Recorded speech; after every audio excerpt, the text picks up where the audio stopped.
Thank you that we are still here. Thank you. We almost gave out. We almost let go, but you wouldn't let go. You wouldn't give up on us, and you kept us. And so we thank you for your keeping power. We thank you for a testimony of keptness, and for the fact that we are here only because you kept us, and we didn't have to let go. And now, God, we thank you for how you've kept us all week and how you've arranged to meet us in this sacred space so we could experience your presence, praise your name, and yes, hear from you. You know what we're going through, what we're up against. You know what we're dealing with. God, we need a word from you. We need to hear from you. If we don't hear from you, what shall we do?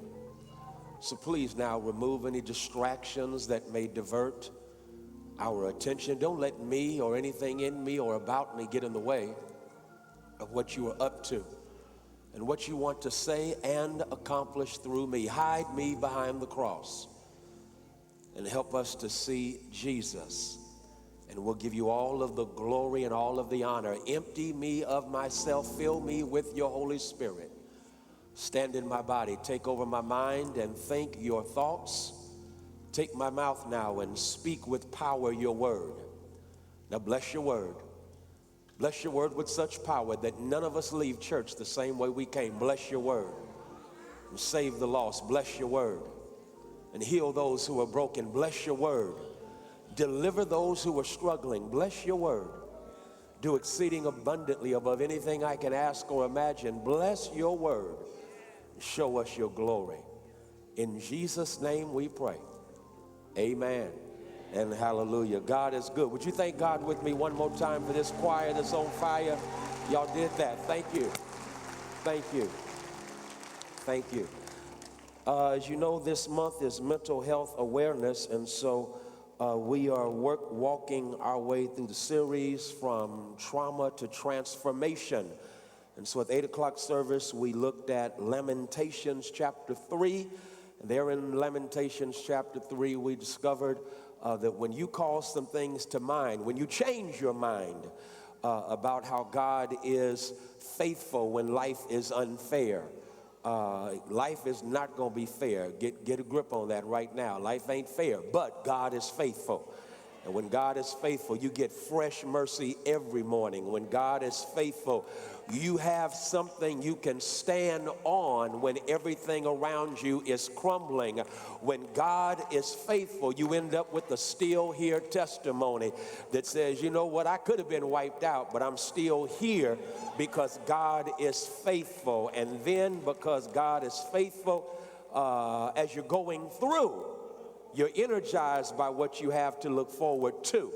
And so we wrapped it up by talking about how God, as only God can do, just has a way of blessing us when we are in seasons. And if we recall those things on our mind, it helps with our mental health. I want to, in this service, and I'm going to just kind of tell you what happened. I thought God wanted me to deal with Philippians 4, verses 6 and 7, as I worked on that literally all week. And then, like I'm sleeping real good, and 2 o'clock this morning, God said, that ain't what I want you to do. And so I'm not very happy because I had to get up, and I ain't had no sleep. And whenever this happens, it's because some of y'all came here and God knew you were coming, and so God said, I got to talk to them. So that's what you wanted to do, but I got to talk to them. So I ain't had no sleep thanks to you. And I'm not very pleased with you right now, but I'm going to be obedient. And don't even speak to me after church, okay? Just because I'm tired thanks to you. But we're going to do what God says, because I'd rather be obedient and tired than have energy and be disobedient. Matthew chapter 6, beginning at verse 25, we find these words from the New International Version translation of the Greek New Testament. Jesus says, therefore I tell you, do not worry about your life, what you will eat or drink, or about your body, what you will wear? Is not life more than food, and the body more than clothes? Look at the birds of the air. They don't sow or reap or store away in barns, and yet your heavenly Father feeds them. Are you not much more valuable than they? Can any one of you, by worrying, add a single hour to your life? And why do you worry about clothes? See how the flowers of the field grow. They do not labor or spin. Yet, I tell you, that not even Solomon in all his splendor was dressed like one of these. If that is how God clothes the grass of the field, which is here today and tomorrow is thrown into the fire, will he not much more clothe you, you of little faith? So don't worry, saying, what shall we eat, or what shall we drink, or what shall we wear? For the pagans run after these things, and your heavenly Father knows that you need them. But seek first his kingdom, his righteousness, and all these things will be added to you as well. Therefore, do not worry about tomorrow, for tomorrow will worry about itself. Each day has enough trouble of his own. You may be seated in God's presence. Therefore, I tell you, do not worry, do not be anxious about your life. I want to put a tag on this text, and for a few moments with your prayers, I want to talk about my mind playing tricks on me. My mind playing tricks on me. Have you ever had so much on your mind, attacking your mind, that you felt you were about to lose it? Kid Cudi testified, I am not at peace. I simply am a damaged human swimming in a pool of emotions. He goes on to say, there's a raging violent storm inside my heart at all times. Kid Cudi, blowing up, gifted as a hip-hop artist, and yet his testimony is, if I'm real, behind the success, there is someone with mental distress. Behind the success is someone who is a damaged human being. Behind what you see is stuff that you can't see. And that's why I park parenthetically, because all of us bring to church a certain look publicly that betrays what's really going on with us privately. All of us, if we're honest with ourselves, we can relate to Kid Cudi, because Kid Cudi in essence is saying, yeah, I have been able to reach certain heights, but when I'm home by myself and dealing with myself, I've got to be real with you. There's some private pain there. There's some difficulty and damage there. I hang out right here, my sisters and brothers, because I think I can go on from there to quote Scarface. Scarface says, I'm paranoid, sleeping with my finger on the trigger. My mother's always stressing, I ain't living right, but I ain't going out without a fight. I hope you see in both Kid Cudi as well as Scarface, these are brothers who are what? Afflicted and attacked by anxiety. They are wrestling with worry. They have been tackled by tension. And that is what happens in this thing called life. Every now and then, your mind can be under such attack that you reach a point where you feel like you're about to lose it. Well, I know you're in church, so you can't admit to this, so I'm not going to even ask you to say amen just yet, but at least look amen, so the folk around you won't know that it's you that God has me talking to. Let me see if I can help you. Charlemagne the God has a good book out on mental health, and I read the book on mental health called Shook. Listen to his transparent testimony. Charlemagne testifies, my sisters and brothers, that he had a panic attack that totally had him thrown. No, it had him shook. This is what had gone down. Charlemagne had experienced experienced a setback. Don't miss it. There was a setback that messed him up. The setback was he had gotten fired for the fourth time from a job as a radio DJ right there in South Carolina. And now, as a consequence, he's got to move back home with his mother. His girl has to move with their child in with her mother. It's a setback. He was anticipating great things. He was looking forward to big things, and then he gets fired because, here it is, of office politics. Office politics undermine what he was trying to build up. Y'all looking funny like you've never experienced office politics. It's not that you don't have the skills to do what you do, but there is a political game going on that undermines what it is you're trying to do, because there are some folk who ain't about nothing who can't handle your something, and as a consequence you end up victimized by office politics. I guess y'all didn't get that. So Charlemagne loses his job. Imagine how terrible that is, to lose your job, not because you can't do it, but to lose your job because of somebody else's game. And so here is Charlemagne, having lost a job, somebody else's game. He's got to go back home to live with his mama. His girl has to go live with her mama along with their little child. He has a setback. He wants to go to watch his good friend Lil Duval in concert, and so he and a friend get in a car, make the drive to hear Lil Duval. During the entire drive, Charlemagne is unloading. He is sharing all of the injustice that he has experienced and the subsequent pressure that he is under, because he wants to take care of his girl as well as his family. But guess what? He can't do it because of a setback. He feels it's unjust, it's unfair. But here it is, in the midst of the drive, without warning, Charlemagne said he felt like he was stricken with a heart attack. Can you imagine that? His friend pulls over. They pull into a gas station, get some water. Things finally calm down. After the concert is over,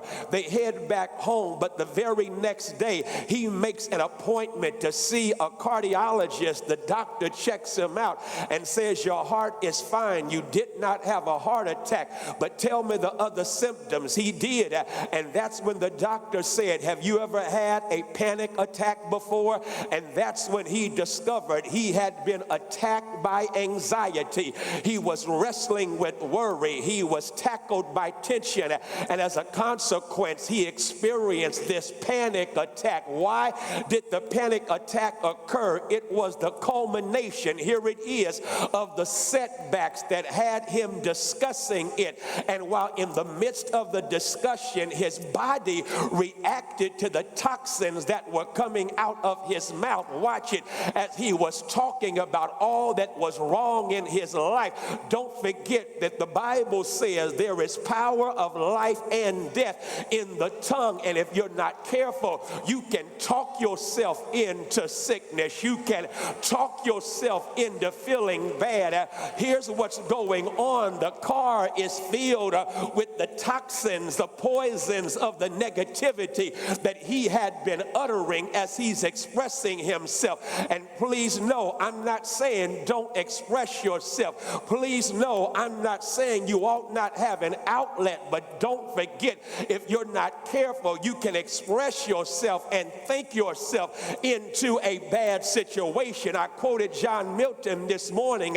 Milton said, the mind is its own place. It can make a heaven out of hell or a hell out of heaven.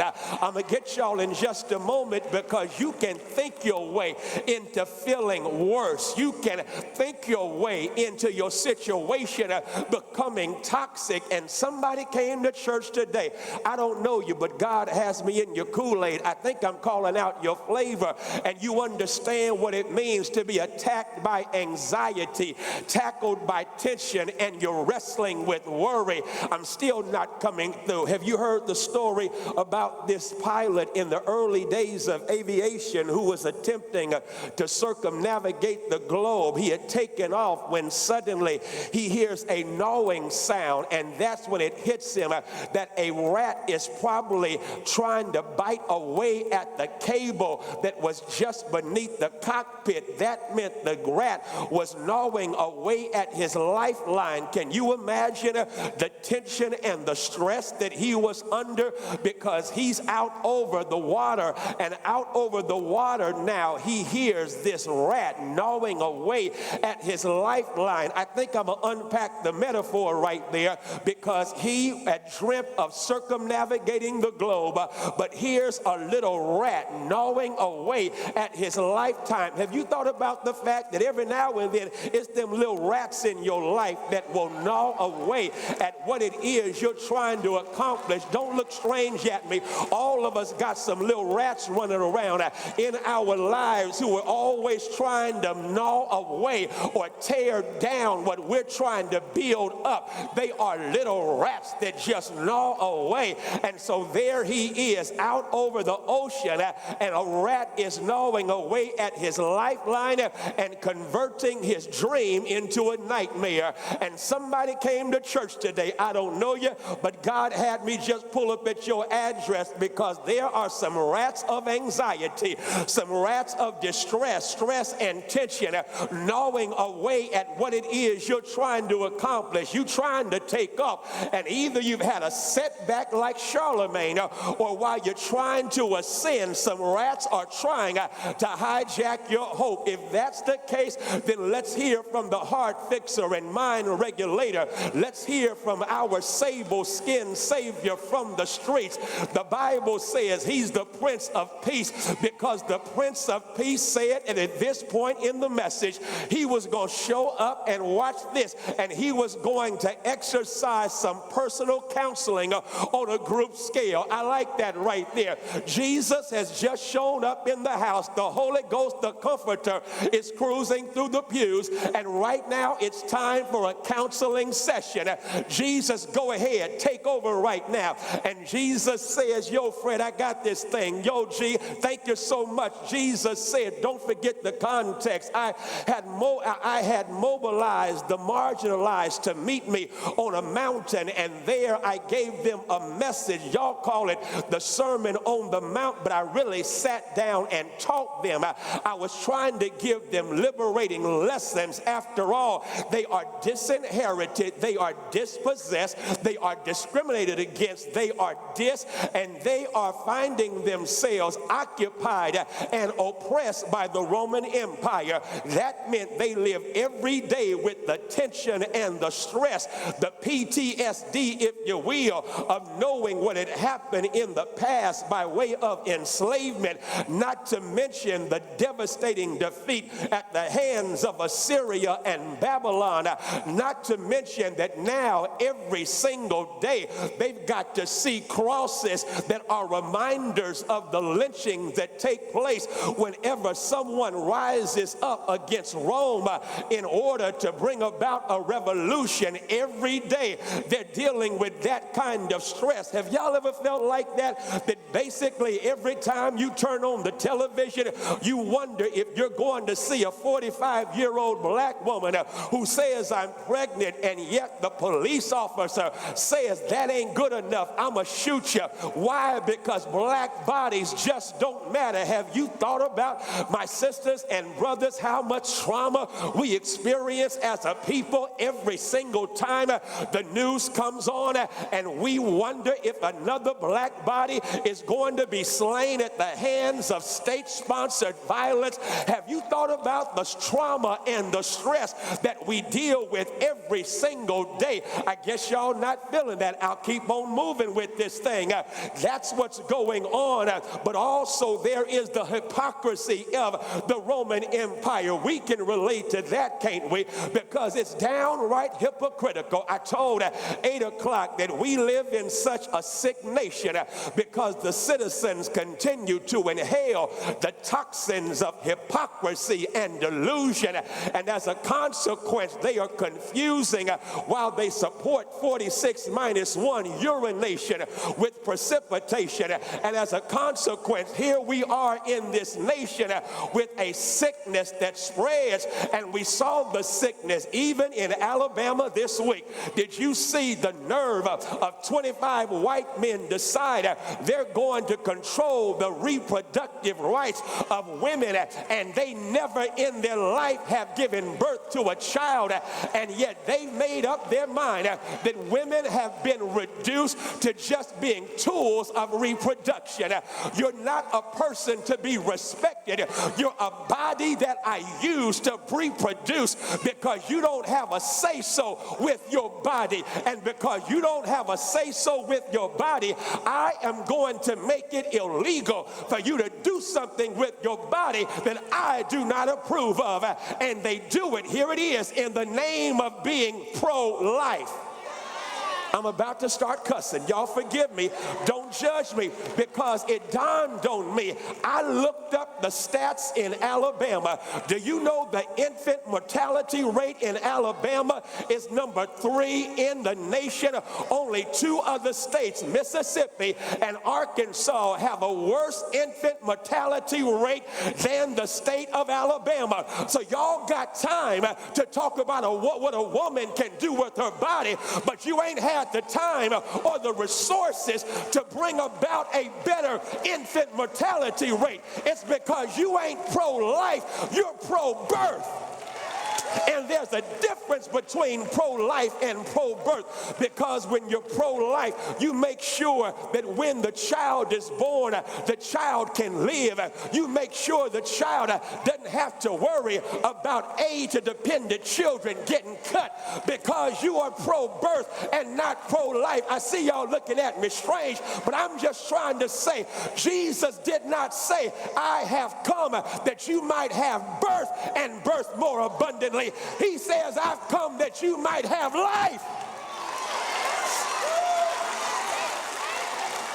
And life is from the womb through the tomb. Preach, Freddie Haynes, I just did. Life means you want me to have what it takes to live. And the sad reality is all of these right-wing religionists have gone so far. Can you imagine that? They're going to pass a law where even in the cases of rape and incest, you ain't got no control over your body. How sick is that?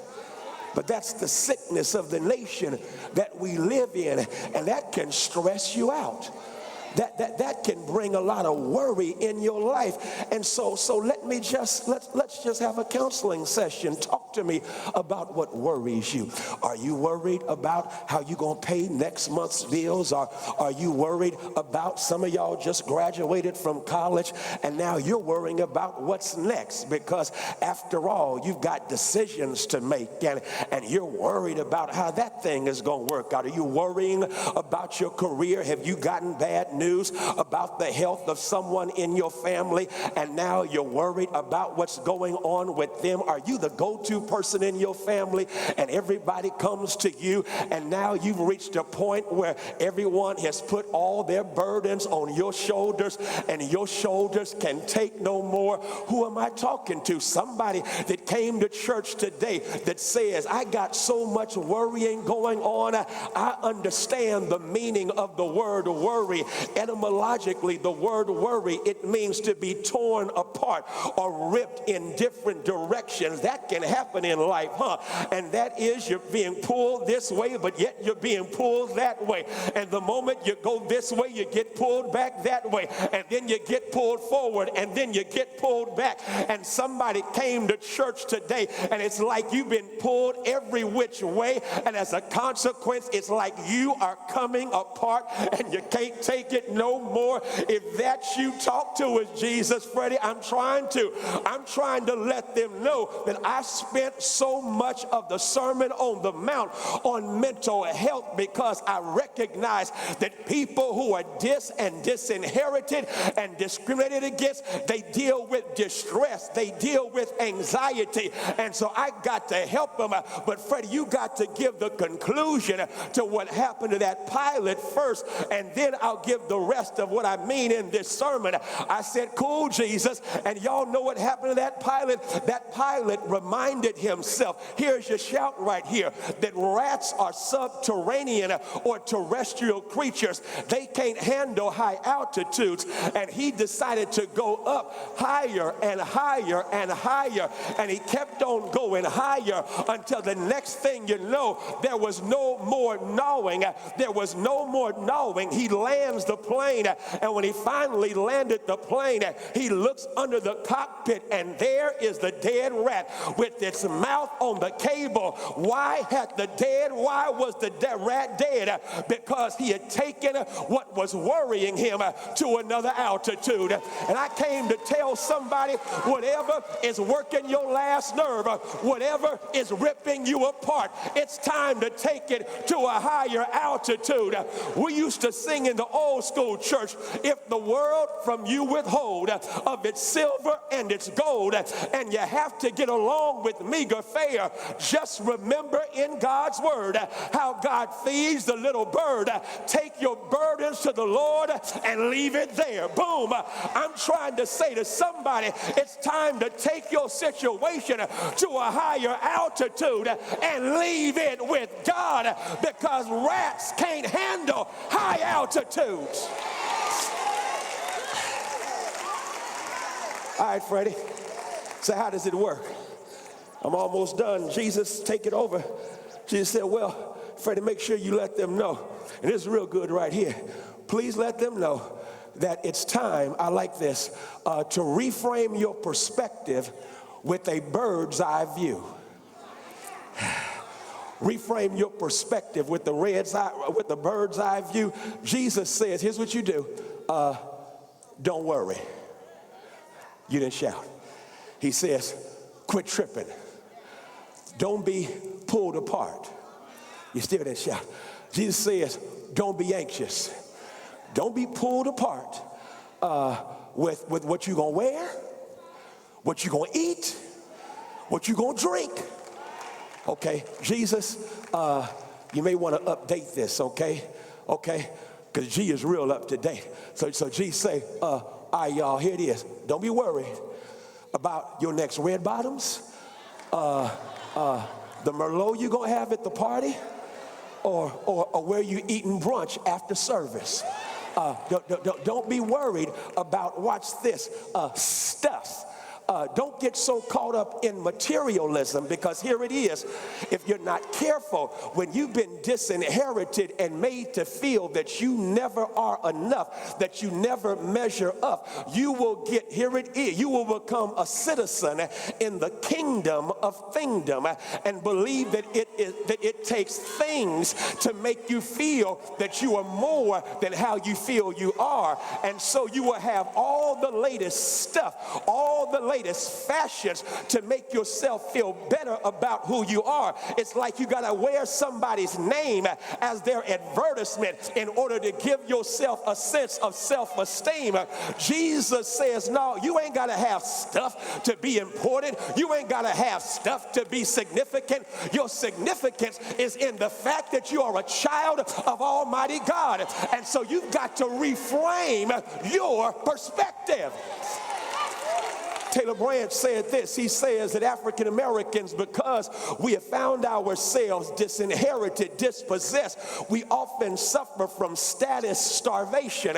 When you're status starved, watch this, you have to get stuff to supplement and overcompensate for what you lack on the inside. But when you know Jesus for yourself, it ain't stuff that makes you who you are. It's who you are that makes you who you are. And so watch what Jesus said. You don't believe it? Check out the birds. Check out the birds of the air. Birds ain't got no job. Birds don't have stocks. Birds don't invest on Wall Street. Birds don't have none of that. But here's your shout. Your Heavenly Father feeds the birds. You preaching, Freddie Haynes, you got that. I'm going to say that real slow. Your daddy takes care of birds. So since it's your daddy, that means, watch this, God has custody of you. And since God has custody of you, God says, do you think I'm going to take care of birds and they not in the family and not take care of my own children? I ain't never been late with child support. Oh my God. I'm about to run out of here shouting it. Isn't it good to know that God ain't never been late with child support payments? When you wake up in the morning, God gives you fresh mercy. Boom, that's child support. When God makes a way for you that you didn't even try to go through, boom, that's child support. When God opens up a door you didn't even knock on, boom, that's child support. Anybody know that God will supply all your needs? Okay. I gotta help you. So y'all know I got a daughter, and here's what I do. I hope she ain't watching right now, but here's what I do. She lives in New York, and my thing is, she's my daughter, got my name, and so there's stuff I do for her. She ain't in my house no more, but she in New York. And I know folk in New York. And so I'd heard she was going to something recently. And so when she was here, last weekend, I gave her a little extra something. Because I knew where she was going, and she didn't know I knew where she was going. And so I put a little something in her pocket, and she was like, Daddy, what's this for? I said, just take it. Just take it. And so this week in New York, she's been able to navigate, move around, because her daddy said, I knew what was coming. And because I knew what was coming, I took care of her needs before she even knew she had the need. Now, if I will do that for my daughter, guess what your heavenly Father will do for you? God will take care of you. God will watch over you. God is never late with child support payments. Okay. So he says, look at the birds, look at the birds. And so I don't have time to do this right. I'm going to do this real quick, okay? I ain't got time to really unpack it. But I did this study this week of how animals are taken care of. Do you know, watch this, that in certain climates, if you see a squirrel with extra fur, it lets you know the winter ahead is going to be real severe. And so it's like God says, I know what's coming, so I'm going to equip you with more fur. You ain't leaving where you are, but I'm going to give you what you need to overcome where you are. I think that's a shout right there. God ain't got to take you out of a situation. God can bless you right in the midst of your situation and give you what you need. I'm not coming through, am I? Have you thought about how every winter, birds before winter sets in, you see them flying south? Why? Because those birds aren't built for the winter. And so God put something in them that says it's time to fly south. Y'all still didn't shout. I'll give it to you like this.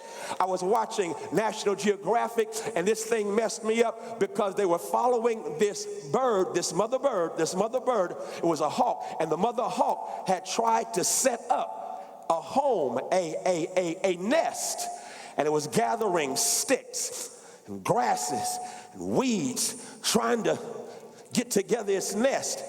And it flew off to get some more grass, came back, and a windstorm had wiped out what she'd been trying to build.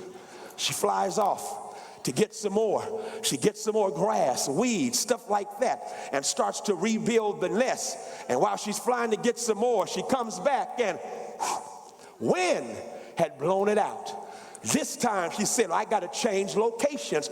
And so she took, watch this, her nest building skills to another altitude. She goes into this mountain crevice and builds a nest right there. And then the eggs are released. When the eggs were released and then hatched, and then she's out flying, and she flew by, here it is, the tree she had initially been trying to build a nest in, only to discover discover a storm had come through the day before, and the storm had knocked over the tree. The tree is on the ground, and they showed the bird flying around the tree and looking at the tree. And then the bird flew on to get what the bird was going to get, and then it flew back and then flew around the tree again and then flew back to the nest. I know what the bird was doing.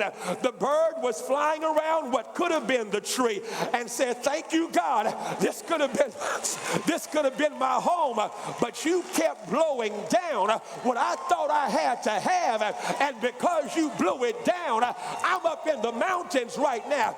Is there a bird shout in the house who can testify? I'm glad God blew some stuff away. I'm glad God knocked some stuff other. You did not get divorced. God delivered you. That job did not fire you. God set you free. So fly on, little birdie. Okay. So that's pretty good. Thank you, G. I ain't done, Freddie. All right, G, what's next? He said, after you frame your perspective, because perspective matters in your mental health. Perspective. Life ain't just what happens to you, but how you look at it. How you look at it. But after you reframe perspective, you got to reset your priorities. Fueled by faith in God. I'll do this real quick. Look what, I'll read it to you. It's really good. Jesus says this. He says, and I love this right here. It is fire. Jesus says, chapter 6, verse 28, why are you worried about clothes? See how the flowers of the field grow? They don't labor. They don't go to work. They don't spin. They don't have a needle and thread. Yet I tell you that not even Solomon in all his splendor was dressed like one of these flowers. If that is how God clothes the grass of the field, which is here today and tomorrow is thrown in the fire, will he not much more clothe you? You of little faith. So don't be worried, saying, what are we going to eat, drink, where? For the pagans, they run after these things. Your heavenly Father knows you need them. So if your Father knows you need them, why are you tripping? Your Father knows you need them, so your Father will take care of you. So I wrap it with this because I held y'all too long. This is what I couldn't wait to get to because I just saw it like an hour ago. Text says, so seek first the kingdom and his righteousness, and all these things will be added unto you. And the word righteousness, I had no idea that Dr. Will was going to be here. But Dr. Will, the word righteousness is often, watch this, used in the place of justice. And so translators more content or comfortable with righteousness than justice ignore justice because they like to talk about righteousness, which is individual, and not justice, which is social. Jesus says, I want you to seek the kingdom and its justice. And if you struggle for justice, I promise you, all of the stuff you think you have to have, I'm going to make sure that you have it.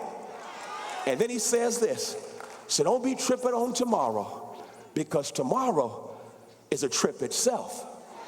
And here's what you do. If you rely on providence, I'll make sure you secure the bag.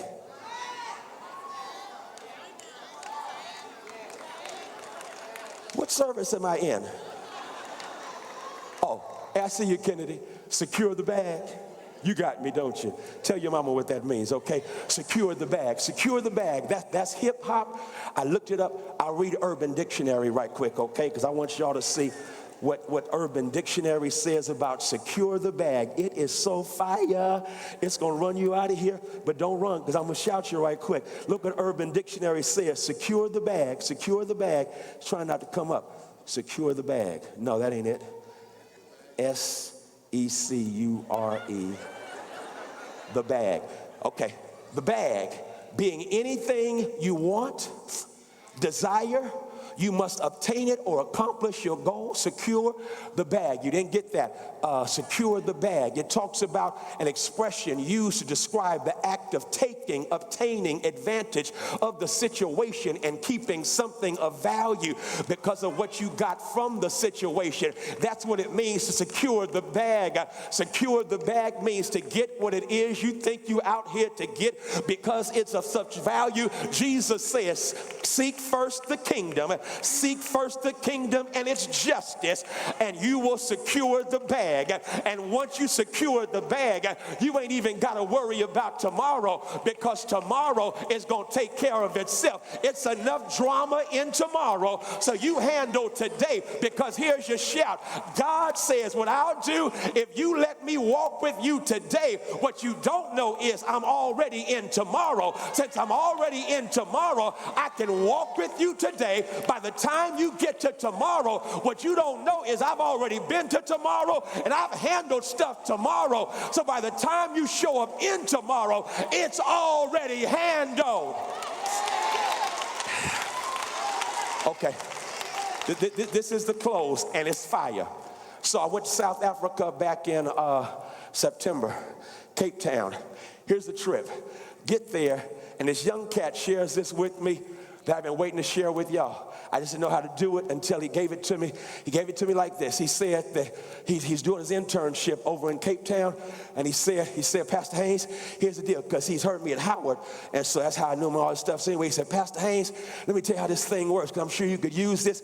He said, Pastor Haynes, I was worried the day before I was to travel to South Africa because I did not have a place to stay, and so as a consequence, I thought I was going to be outdoors, homeless, and I was over here by myself. And my dad, watch this, my dad found out what I was worried about, and so I said, Dad, let me just be honest with you, I don't have a place to stay in Cape Town. His dad said, well, son, I don't know why you didn't let me know. He said, Dad, I've been trying to figure this out myself. He said, well, that's why I'm your dad. There's some stuff you ain't got to figure out. He said, well, Dad, what can you do? He said, son, well, first of all, I'm going to pray for you. And he prayed for his son on the spot, and he said the prayer was so soothing that he had a peace come over him. But then his dad finished praying and said, now, son, I'm getting ready to make a call because I know some folk in South Africa. Now, I got to hope they're awake because it's 7 a.m. there. It's about 11 here, but I'm going to call them right now. It's 11 p.m. here, 7 a.m. there. So they're already in tomorrow, and we're still in today. So my dad called, and my dad called his boy, and his boy answered and said, man, I've been waiting to hear from you. I heard your son is coming over. He said, yeah, but my son ain't got a place to stay and just now telling me about it. He said, oh, don't you worry about it. I got a place. I'll hook him up. And he said, and he took me by his 2-bedroom apartment. He said, Pastor Haynes, here's what God did. God was so good that while my dad was with me in one day, my dad called ahead to the next day. And when he called ahead to the next day, everything was handled in the next day while I was still in my 2-day, because I had my daddy with me. So my daddy gave me peace today, but while he gave me peace today, he set up my provision for tomorrow. I'm done. And that's my word to anybody in the house. If you walk with God today, I promise you there is a God who can walk with you today, and while walking with you today, God can handle whatever is in your tomorrow. So by the time you show up tomorrow, it's already done. Just show up.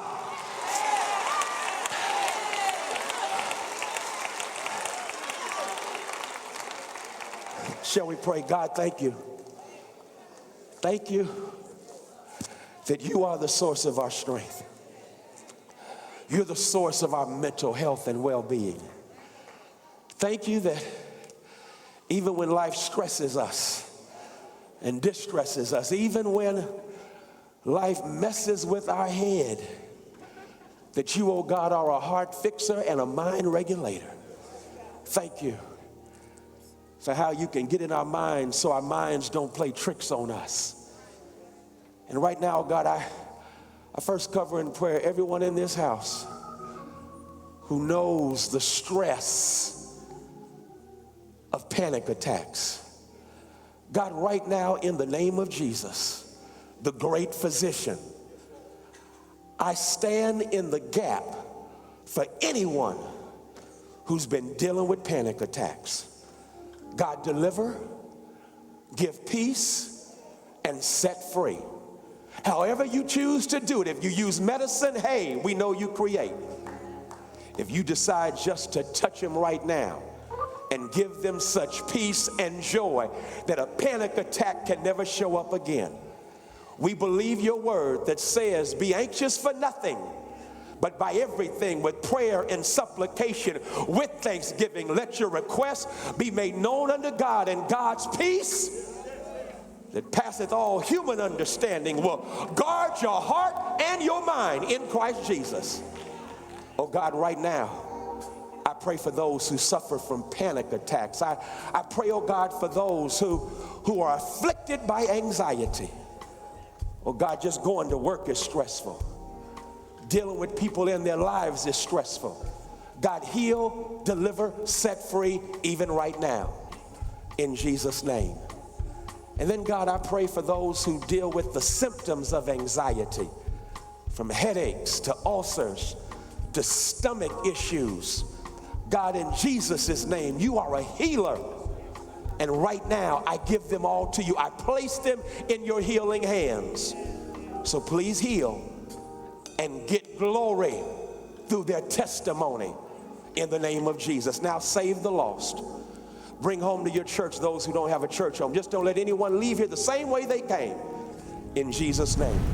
Would you bow in a word of prayer? Thank you for all you've done.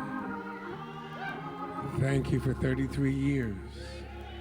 Thank you for 40 years. Thank you for the founding members. Thank you for the charter members. Thank you for a servant, Frederick Douglass Haynes III, who serves you in season and out of season. Thank you for the privilege of being in your presence. Thank you for blessing us with your provision. You have ministered already in this service through music. You have spoken already through song. Now, God, somebody is listening to hear in the sermon something that you have for them. Speak, Lord, for your people are listening. Do it, and we'll give you the glory, the honor, and all the praise. And the people of God together will say, amen.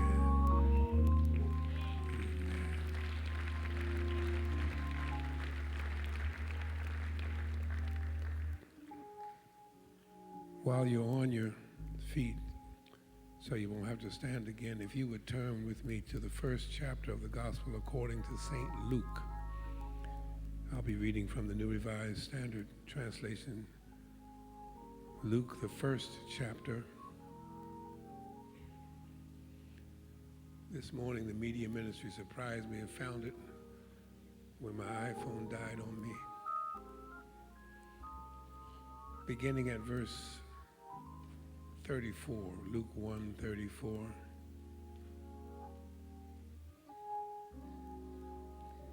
The New Revised translators render the Greek into English, contemporary English, as follows. Mary said to the angel, "How can this be, since I am a virgin?"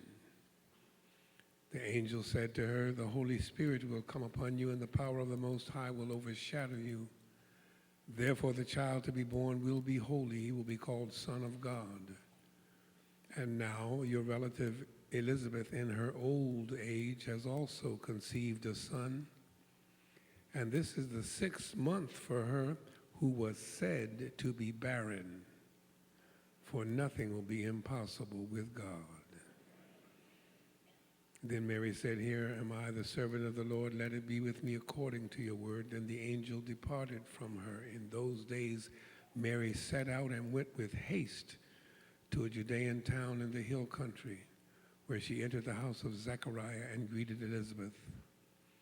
When Elizabeth heard Mary's greeting, the child leaped in her womb, and Elizabeth was filled with the Holy Spirit and exclaimed with a loud cry, "Blessed are you among women, and blessed is the fruit of your womb. And why has this happened to me, that the mother of my Lord comes to me. For as soon as I heard the sound of your greeting, the child in my womb leaped for joy.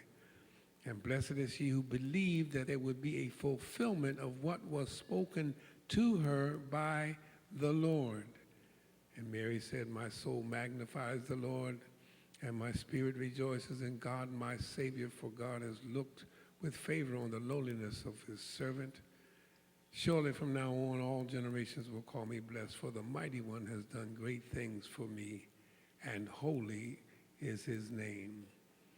As you have your seats in the presence of the Lord, I want you to pray with me for the second service on the theme, if God be for us.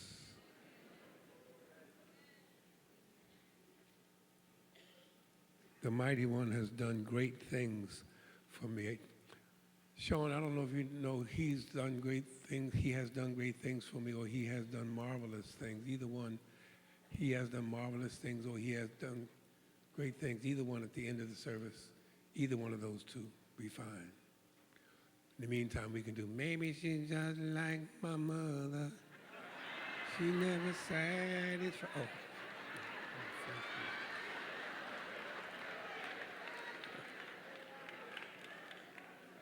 To Pastor Haynes, the beloved under shepherd of this house, the angel of the house, scholar, professor, preacher, pastor, brilliant genius, to his beloved partner in marriage, ministry, life, and labor and love, Sister Deborah P. Gaines, to the absent Albany. There she is, way over there.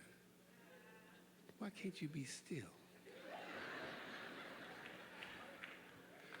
To the ministers of the gospel who serve Christ along with Pastor Haynes here at Friendship West, to the officers and members of this congregation, to our visitors, and to this awesome ministry of music. I sent Sean a text last night.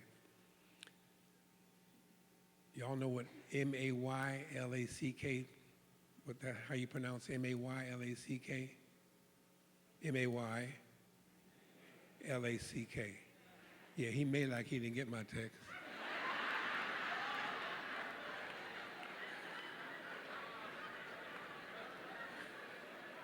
But he's such an awesome musician that I just thank God for his ministry and for the way he's already blessed us twice today in both services.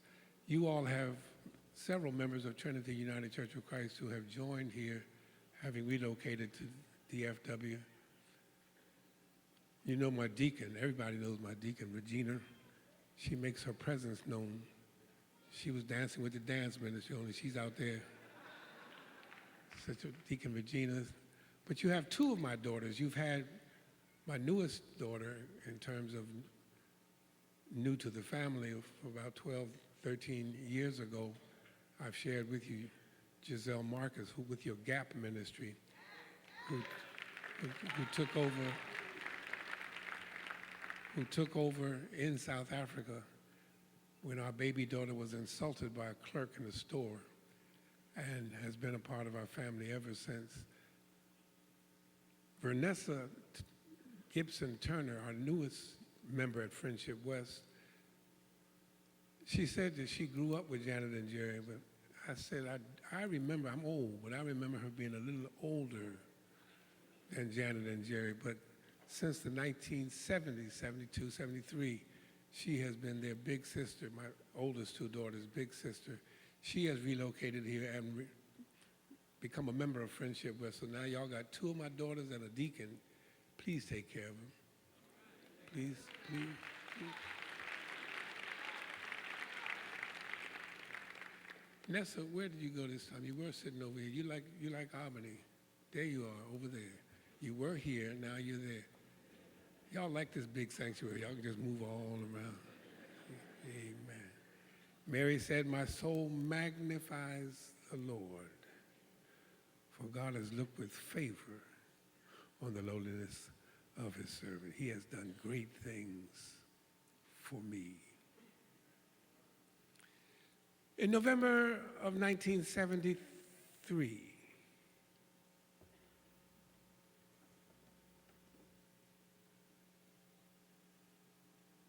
43 years ago. In November of 1973, 20 months into my pastorate of Trinity United Church of Christ. In November of 1973, I went to see the founding pastor of the fledgling little congregation I had been called to serve. You know of Trinity Church within the past 20, 25 years since your pastor has been with us, 8,000 active members. We had 87 when I went there. And I went to see in November of 73 our founding pastor because I felt like my dream world was quickly coming to an end. I went to see our founding pastor because he had not only started our church, he had also recommended me to be the pastor of our church. And it felt like I was failing him and failing God, and things were in a mess. It seemed like the vision I thought God gave me for our church had disappeared, vanished into thin air, or like Dr. King's dream had turned into a nightmare. I went to see the founding pastor of our church because some of his colleagues and mine said we were floundering. Some were saying we were not going to make it. And I felt like I owed him, our founding pastor, an apology for destroying the baby that he had given birth to 10 years before he submitted my name and suggested that I should be the third pastor of that congregation. I went to see him because I was caught in the quicksand of conflict and confusion. I mean, it had all started so powerfully. And at first, I could see the vision so clearly. God gave me a vision of a church with a social justice focus and Holy Ghost fire.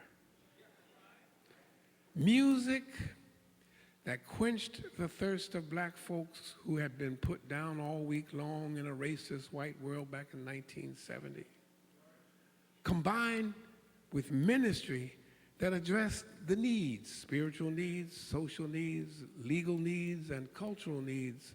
A ministry that addressed the needs of black folk who were constantly under attack in a racist white world in the early 1970s. God gave me a vision of a church with a social justice focus, baptized every Sunday with Holy Ghost fire. A church with music that quenched the thirst of black folks and music that addressed the needs of black folks, preaching that spoke truth to power while giving hope to the powerless, and praise that allowed God's power to give a voice to those whom society had tried to make mute. God gave me a vision, preaching and praise, focus and fire, music and ministry.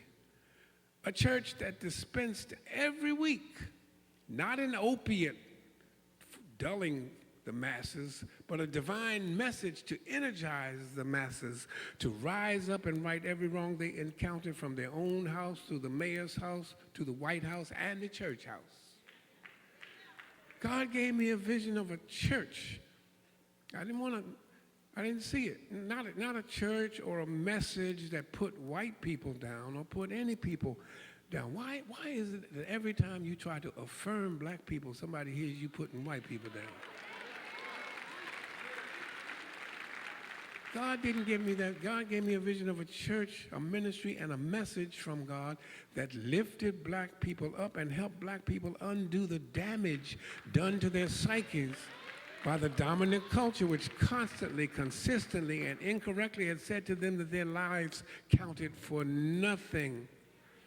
God gave me the vision for a church in 1972, a church which proclaimed and demonstrated that black music matters, black culture matters, black history matters, black theology matters, and Black Lives Matter.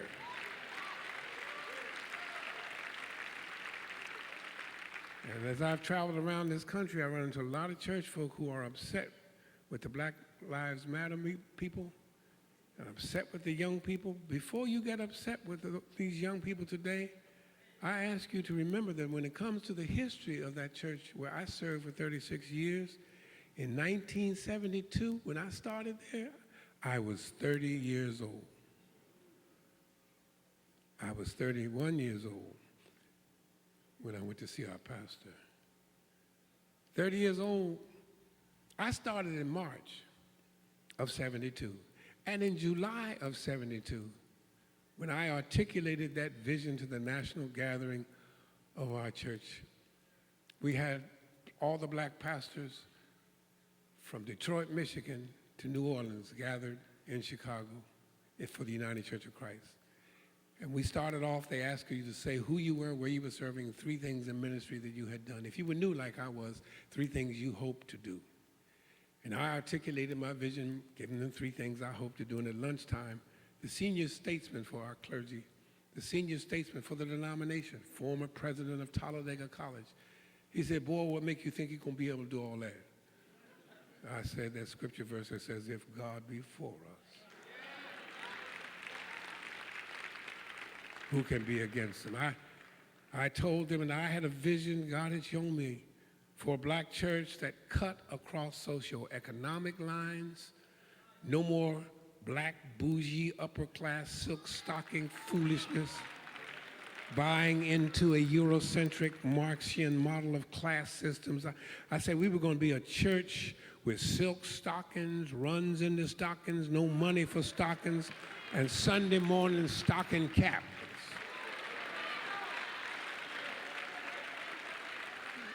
I told the leaders in our church that God had given me a vision for a black church that also cut across educational lines, just like the church that I grew up in Philadelphia, where you got ABs. In fact, we used to call ourselves the alphabet soup church. We had all the alphabets. We had ABs, MDs, JDs, PhDs, and no Ds.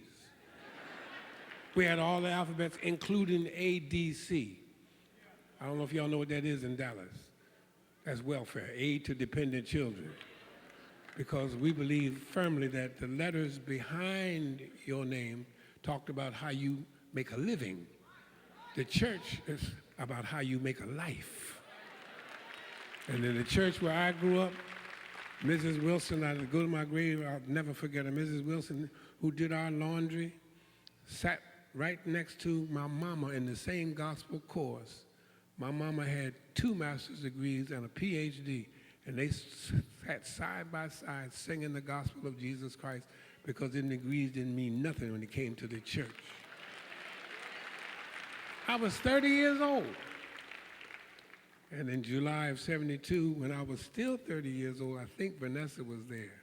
It was the teenagers in our church, the young people, who helped me to see that God's vision was on point, or as the young people would say today, it was on fleek.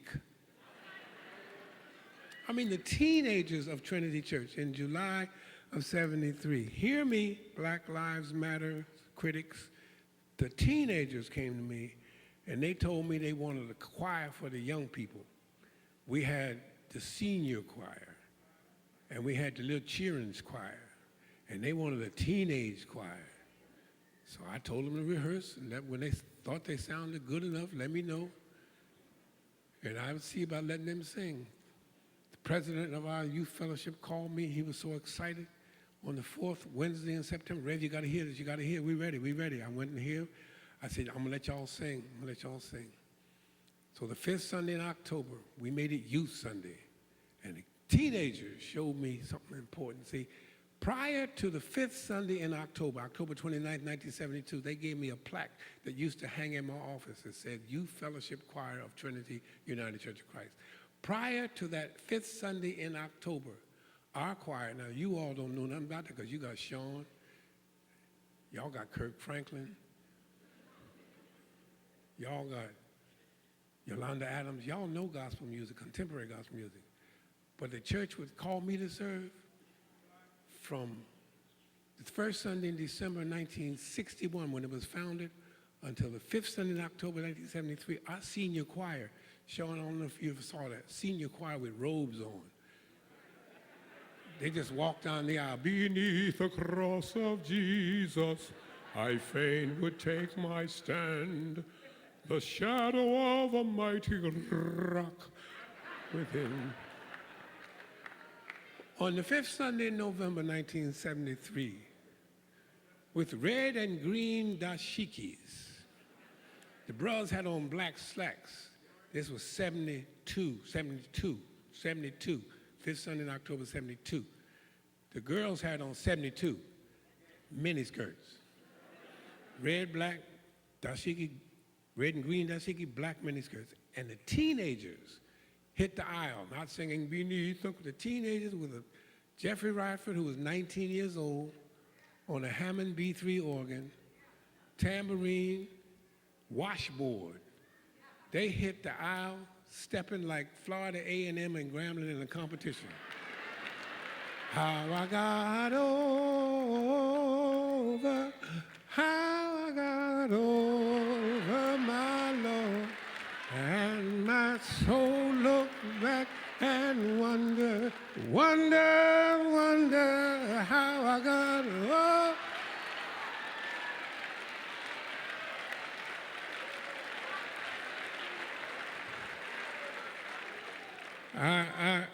I had just turned 31 years old, and I have told the seminarians across the years that that was the Sunday, the fifth Sunday in October 1972, that was the Sunday that the feces made contact with the circular rotary blades.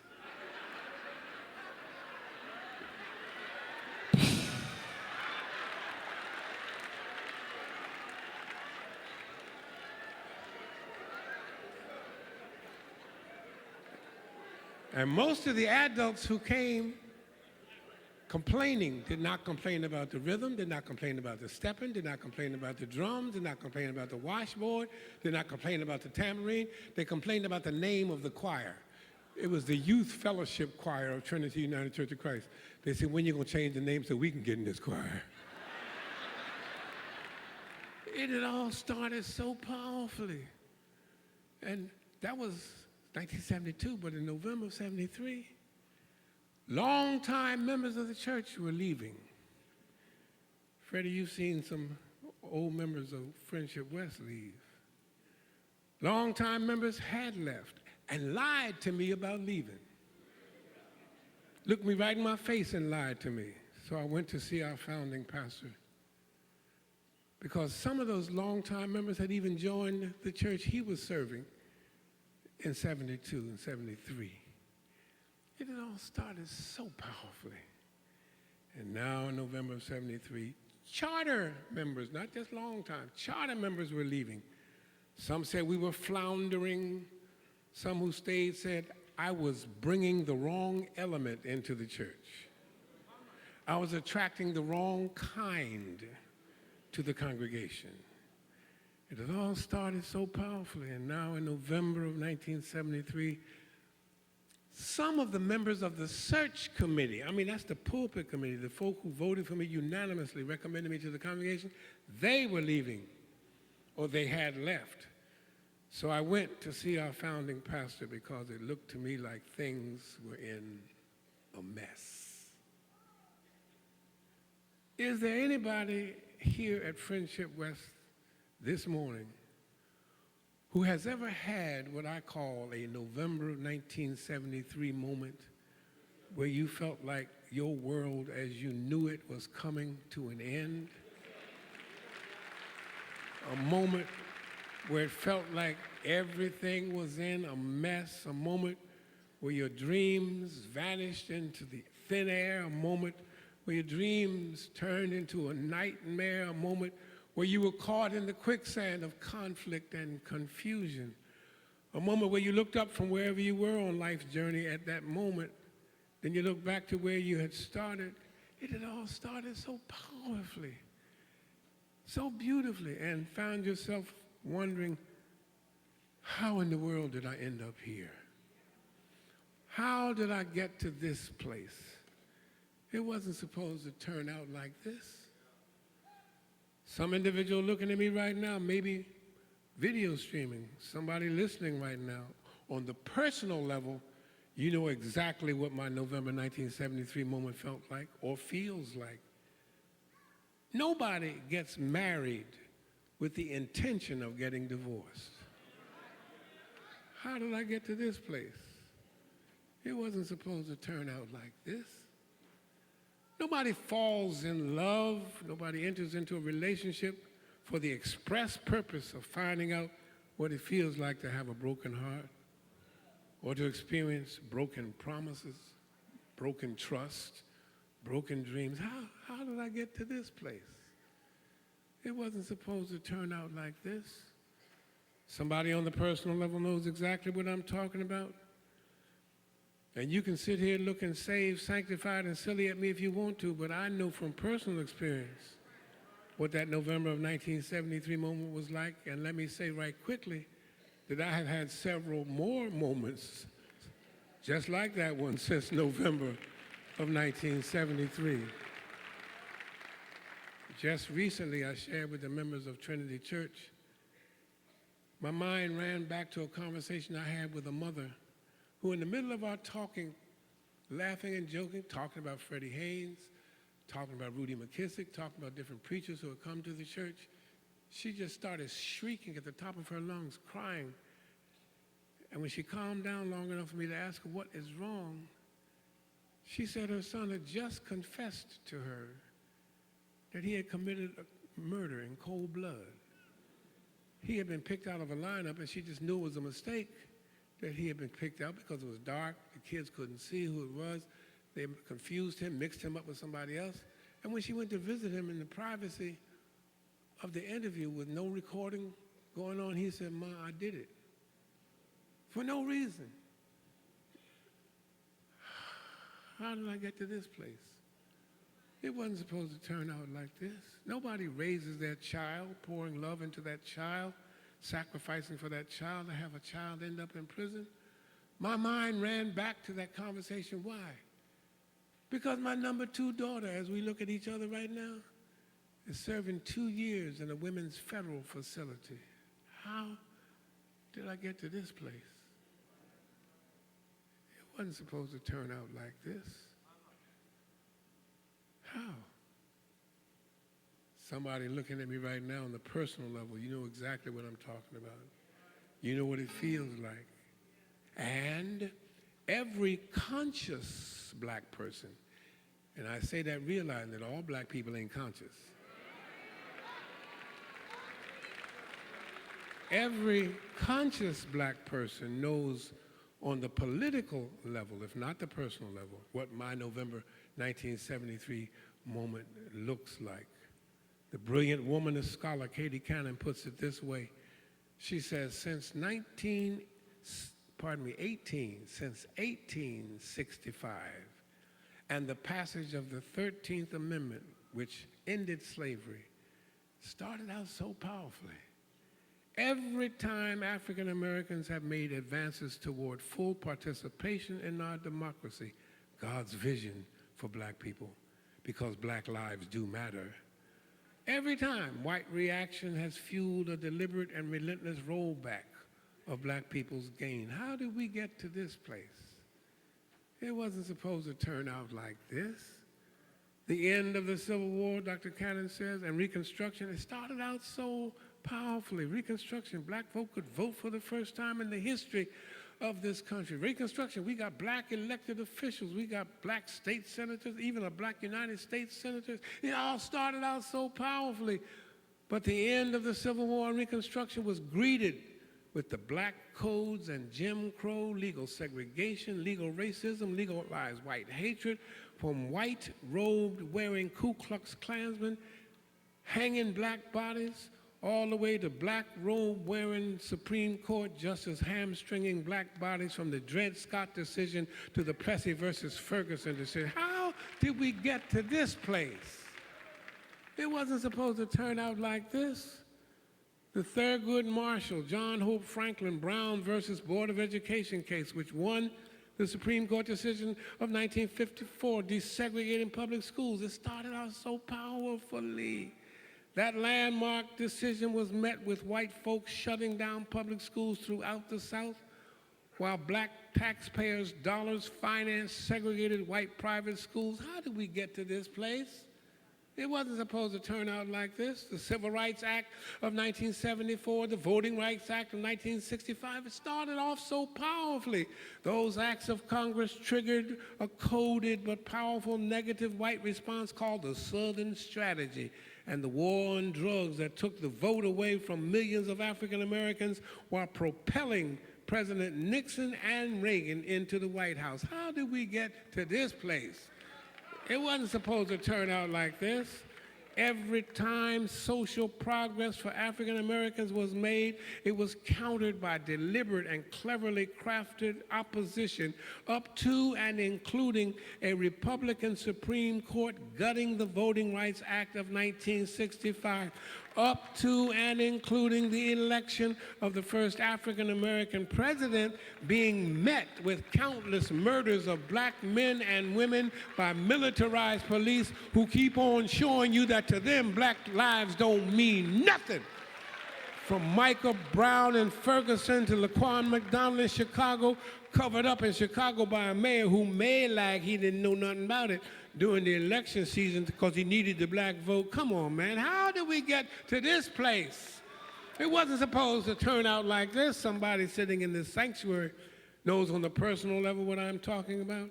When I describe my November of 1973 moment, and everybody black and conscious in this country and increasingly throughout this world knows on the political level what my November 73 moment looked like, a moment where it felt like everything was in a mess. A moment where dreams vanished, evaporated into thin air, a moment where beautiful dreams turned into ugly nightmares, a moment where you seemed to be caught in the quicksand of conflict and confusion. And I would like to suggest to you, Friendship West, that that might also be where Mary was. Not in our time, but in our text. Not in November, but in Nazareth. Not in 1973, but in the 6th month of Elizabeth's pregnancy in Luke 1, verses 26 through 34. Come on and use your sanctified imagination for a moment. You use your biblical imagination. No, use your black folk, no, use your black church folk imagination for just 1 minute. You know they were talking about Mary. What do you think people were saying? You know they were dogging her out, drinking haterade and throwing shade. A teenage girl, pregnant. Biblical scholars say she was somewhere between the ages of 12 and 14. Another poor, unmarried teenager expecting a baby, blowed up with no husband. I can hear him now. I know, I heard what she said, some angel's supposed to have said. But everybody know how girls get pregnant. I ain't stupid. People talking about her, people whispering about her, people looking at her right funny. Now Luke doesn't mention her mother and father except to refer to them when he says Mary was pledged to be married in verse 27 to a man named Joseph. Joseph had to enter into that agreement according to Jewish law with Mary's parents, and specifically with Mary's father. Let me ask you this. What do you think Mary's father thought? What do you think her father said? Let me see the hands of the men here who are fathers of girls, either teenage girls or grown girls now. Let me ask y'all. What do you think her father said when she shared with him her vision of an angel named Gabriel? Verse 26. And her version of how she was now pregnant miraculously by the power of the Holy Spirit. In verse 35. Ask any father that you saw with his hands up, especially fathers of teenage girls, ask Freddie Haynes. And ask him to be honest with you and tell you what he would have thought Or he would have said, I can hear him now. I know what me and your mama did to get her pregnant with you. Hold on.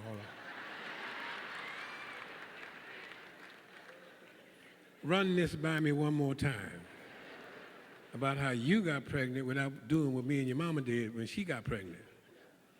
Anger, hostility, hurt, confusion, disbelief, dreams shattered, family fractured, folk laughing at us, folk gossiping about it. We're going to get put out the church. I mean, they're going to put us sanctioned by the synagogue because you couldn't wait till you got married.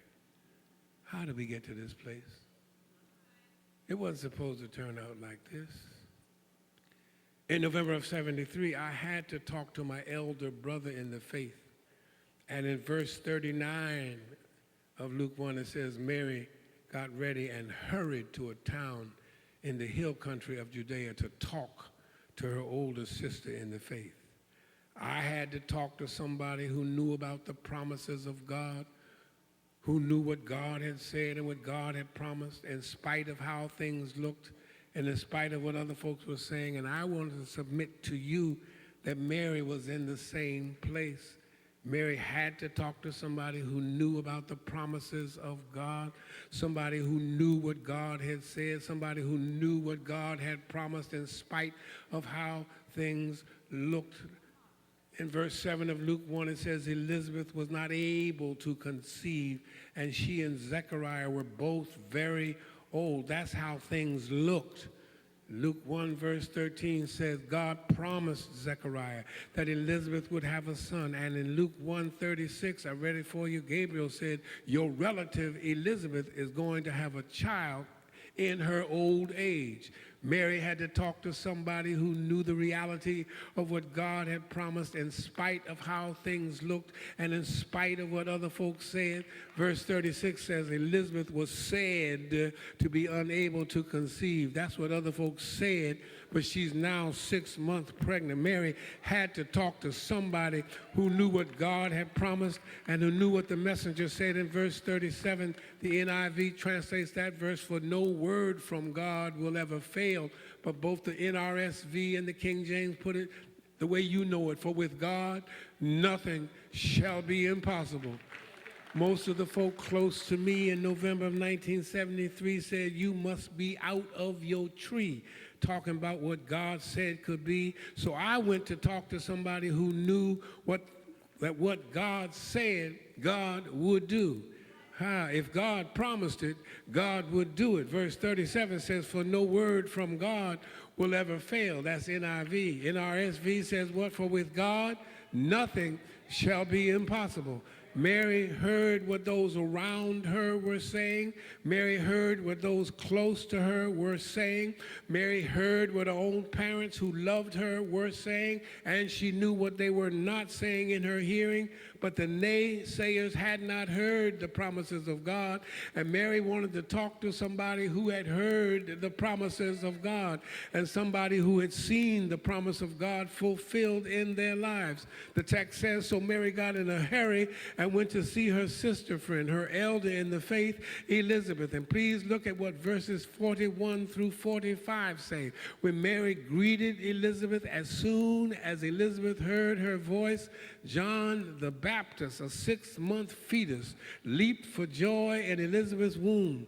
The Holy Spirit, verse 41 says, filled Elizabeth, and God spoke a word through another human being this time.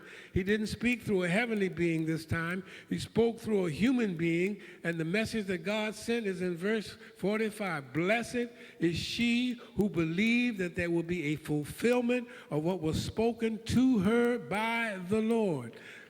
God did the same thing for me in 1973. God spoke to Mary through his servant Elizabeth, and God spoke to me through his servant, Dr. Kenneth B. Smith, the founding pastor of our church.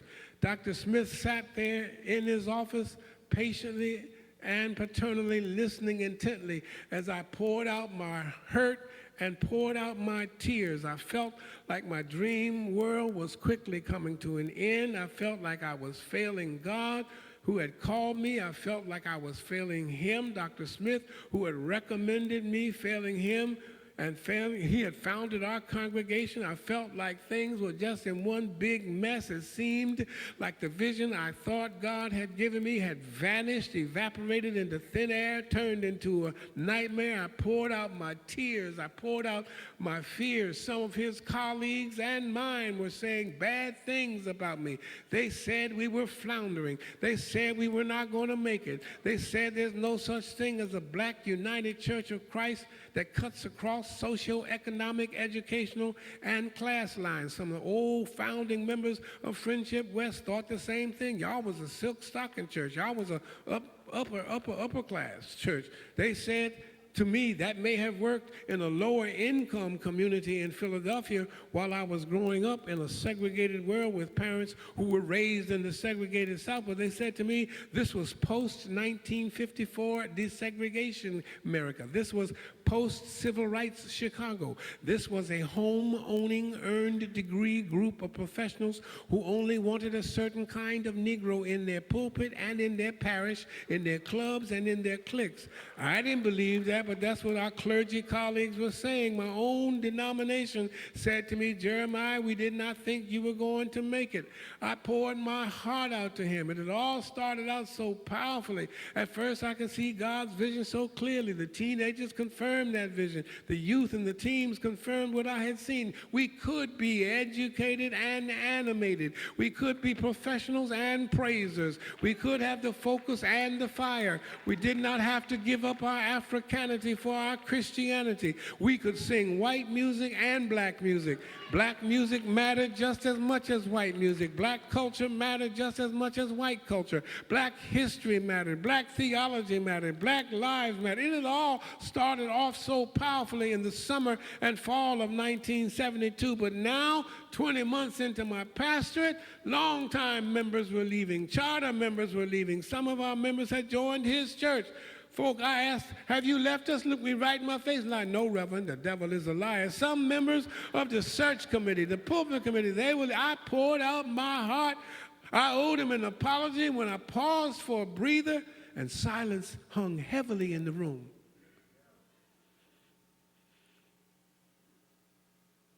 God spoke. He asked me, well, how many members have left, Jerry? I said, everybody, I don't know. When you only got 87 members, since he was our founding pastor, we sent him copies of everything we did. He had our church roll there. He pulled out the roll and looked at it and counted the names. 22 had left. Well, 22 from 87? That seemed like everybody. Then he asked me, well, how many have joined since you've been there, Jerry? I said, I don't know. He called back to the church, and Dr. Julia Speller, who was then Judy Speller, my secretary, she said, well, 63 joined from March when you came to December of last year, and 70 have joined between January and this month of November. And our founding pastor looked at me and said to me, Jeremiah, don't ignore the 133 God has sent you, keeping God's promise to you. Don't ignore them agonizing and wringing your hands over the 22 who have left you and the 22 who will never see you as their pastor or never let you be their pastor. Stop looking at what they are doing and start looking at what God is doing. What did God promise? A church who loved the Lord and a church who loved the least of these. What God has promised, God will do. How did Luke put it? With God, nothing shall be impossible. In other words, if God said it, it's already done. If God be for us, who can be against it? I'm way over my time. Y'all have had Pastor Haynes for 33 years, and you feel like you ain't heard no sermons unless he gives you 3 points. I'm going to do like Freddie Haynes, give you my 3 and raise up out of here. Point number 1, God's message to Mary in Luke 1. God's message to me in 73 and God's message to us in this season of open season on Black Lives is this. Number one, stop looking at the wrong signs. Mary was looking at the wrong sign. She was looking at the dark clouds of community censure. Wrong sign. Mary was looking at the long, hard road up ahead of her, a female, poor teenager with no social status, no job, no husband, and pregnant. How can this be, she asked, since I'm a virgin? That's the wrong sign. I was looking at the numbers who were leaving, wrong sign. I was looking at the names of those who were leaving, wrong sign. I was looking at the titles and the positions, pulpit committee, charter member of those who were leaving, wrong signs. We are looking at the names of the murdered. Trayvon Martin, Michael Brown, Sandra Bland, Eric Gardner, Rekia Boyd, Freddie Gray, Tanisha Anderson, Tamir Rice, Miriam Carey, Laquan McDonald, the Charleston Nine. We're looking at the names, wrong sign. We're looking at all the lies, the cover-ups, the thin blue line of silence that the police maintain. 14 months in Chicago of looking the other way by politicians crooked and police who are crooked. God says, stop looking at the wrong signs. Mary, look at God. Look what I can do. Look what I am doing, and look what I have done with Elizabeth. Look what I'm doing inside of you. Jeremiah, stop looking at the 22 who are leaving and look at all the thousands that I am sending. Chicago, Black America, Dallas, Texas, Dallas, Fort Worth, we have come over a way that with tears has been watered. We have come treading our path through the blood of the slaughtered. Look at the sign God has given you as God raises up a whole new generation in the Black Lives Matter movement. Just like those young people in Chicago shut Michigan Avenue down to the tune of over $1 billion in one day. The young people in this country will shut this nation down until justice rolls down like a river, until righteousness flows like a mighty stream, and until lying state's attorney, lying mayors, lying politicians have to speak the truth and shame the devil. Look at the sign God has given you. Read the signs of the times. Stop looking at the wrong signs. Point number two, stop listening to the wrong sources. Mary, stop listening to what those who did not hear my promise are saying.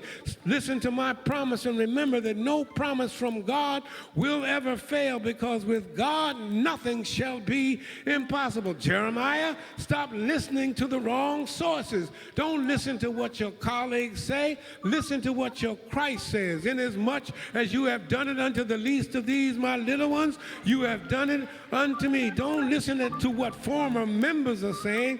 Listen to what the fairest of 10,000 says. Honor thy father and thy mother.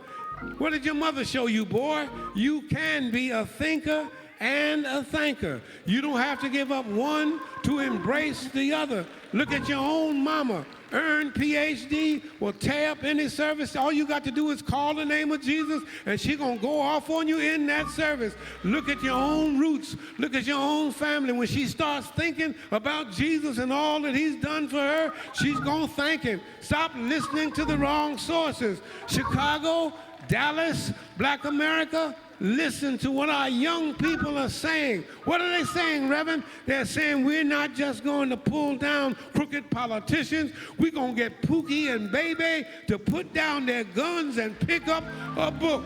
We're not just going to demand that the white man respect our black women. We're going to respect our own black women. We're going to respect ourselves. We're going to respect and protect our own communities, our children, our churches, our mosques, our temples, our past and our future. Listen to what our young people are saying, Friendship West. We are through with gay bashing. We are through with homophobia. We are through with calling and treating our women like thoughts. We are through with using and misusing our women in our homes, in our workplaces, on the street, and in the church. God's message to Mary in Luke 1, God's message to me in 73, God's message to Black America in this season of open season. Stop looking at the wrong signs. Say that. Stop listening to the wrong sources. Say that. And finally, stop leaning on the wrong strength. Mary's strength, my strength, our strength comes not from ourselves, but comes from our sovereign. Mary said, how can this be? For I, God said, stop right there. It ain't about I. It's all about the one who is called I am. I haven't been with a man. It's all about God. It's all about not what you can do. It is entirely about what God can do, what God will do, and what God is doing. You don't have the strength to do what God specializes in doing. I thought I was destroying the church, but God was developing the church. I thought I was causing the church to flounder, but God, somebody say, but God. God was causing the congregation to flourish. Somebody been criticizing Freddie Haynes. Somebody been talking about you bit off more than you can chew. This sanctuary is too big. You can't make the note, but God. God says, listen to what, if God be for us, who can be against it? Mary didn't have the strength to do what God was doing. I don't have the strength to do what only God can do. Frederick Haynes doesn't have the strength to do what God and God alone can do. We don't have the strength all by ourselves to do what God is getting ready to do. But just let me remind you one or two things before I take my seat. Number one, our strength comes from God. What does Psalm 27 say? The Lord is my light and my salvation. Whom shall I fear? The Lord is the strength of my life. Of whom shall I be afraid? Our strength comes from the Lord. And if God be for us, who can be against us? Psalm 121 says, I will lift up mine eyes unto the hills, from whence cometh my help. My help comes from the Lord. Our strength comes from the Lord. If God be for us, who can be against us? Number two, yes, we are weak as humans, but God tells us in 2 Corinthians that God's strength is made perfect in our weakness. Number three, don't lean on your own strength. Lean on the everlasting arms. Don't lean on your own understanding. Don't lean on your own ability to try to figure it out. Trust in Him who is your strength. Trust in Him who's a battle axe in the time of a battle and a shelter in the time of the storm. Trust in the Lord with all thine heart and lean not to thine own understanding. Lean on God's strength, remembering as you lean that if God be for us, who can be against us? When the way seems dark, when you can't see a clear path in front of you, stop looking in front of you. Stop for just a moment, turn around, and look behind you. And if you look behind you, you can see the way over which God has already led you. For 33 years, He has done great things. For 33 years, He has done marvelous things. Somebody looking at me right now. Look at the great things God has done. Food on your table, tuition paid on time, deliverance from chains that were holding you, stuff folks say you never got out, He delivered you. If you look back, you'll find out He's done great things. If you look back, you'll find yourself saying, if it had not been for the Lord who was on my side. If you look back, you'll see the marvelous things He's done, from Kemet to Kansas, from Accra to Alabama, from slavery to freedom, from slave castles in Ghana to state capitals in governor's mansion. Look here, from forced breeders to world leaders, from an outhouse to the White House. He has done marvelous things. How many know that God has done marvelous things? How many know in your own life He's done marvelous things? Come on, don't act like it. If you know it, let me hear you talk about it. Stand to your feet and give God some praise. For 33 years, He's given you a pastor after His own heart. For 33 years, He's given you one who loves to preach the unadulterated gospel of Jesus Christ every Sunday after Sunday after Sunday, in sick rooms, in hospital rooms, in the nation's capital, in other capitals. He's given us Frederick Douglass. Can you give God some Frederick Douglass III praise this morning for marvelous things that God has done? You don't mind if we talk about homecoming on homecoming, is that all right? We're going to the book of Mark. Familiar text, but hoping that God can speak a fresh word with something that is familiar that we know well. Mark chapter 2, verses 1 through 12. I'm reading for your hearing from the God's Word version. Yours may be a little different, but we believe God's going to bring it all together. Is that all right? The Bible says several days later, Jesus came back to Capernaum. The report went out that he was home. Many people had gathered. There was no room left, even in the front of the door. Jesus was speaking God's word to them, and 4 men came to him carrying a paralyzed man. Since they could not bring him to Jesus because of the crowd, they made an opening in the roof over the place where Jesus was. Then they lowered the cot on which the paralyzed man was lying. And when Jesus saw their faith, he said to the man, "Friend, your sins are forgiven." Some experts in Moses' teaching were sitting there, and they thought, why does he talk this way? He's dishonoring God. Who besides God can forgive sins? And at once, Jesus knew inwardly what they were thinking, and he asked them, why do you have these thoughts? Is it easier to say to this paralyzed man, your sins are forgiven, or to say, get up, pick up your cot, and walk?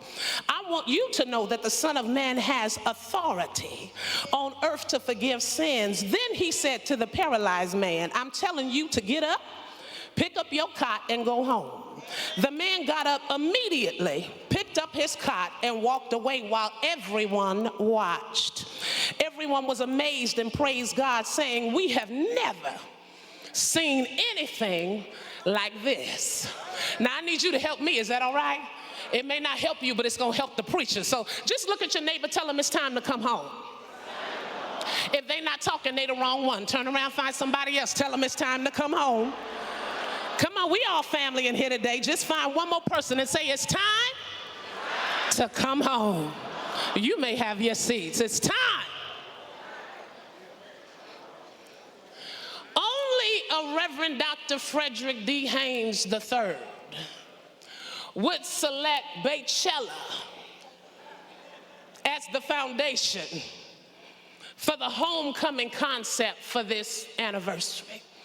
And I have to admit, if I can be honest, I have had the benefit of going to a predominantly white institution, and I've also had the benefit of going to an HBCU. HU, Howard University, and amen, the real HU.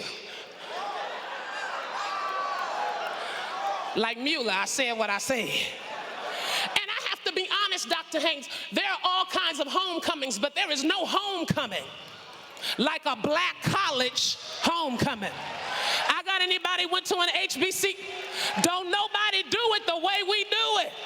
It's not the same. And really what I really believe is that the way we do homecoming can be instructive for us as the black church. Because what I appreciated about Howard homecoming is that you really didn't have to be a graduate to go. You don't have to be a graduate of an HBCU to come to homecoming. If you went for one semester, you can buy you some paraphernalia and show up at homecoming like you got a degree on your wall. Don't matter if you graduated or not. Don't matter if you made it to the next level. If you were affiliated in any capacity, if you went and dropped off, you can get a sweatshirt and show up at homecoming. And I said to myself, how much different would the church be if we wasn't caught up in the rules and regulations trying to decide who can come in and who should be left out? How different would we be if we just let anybody affiliated come up in the building because it's home?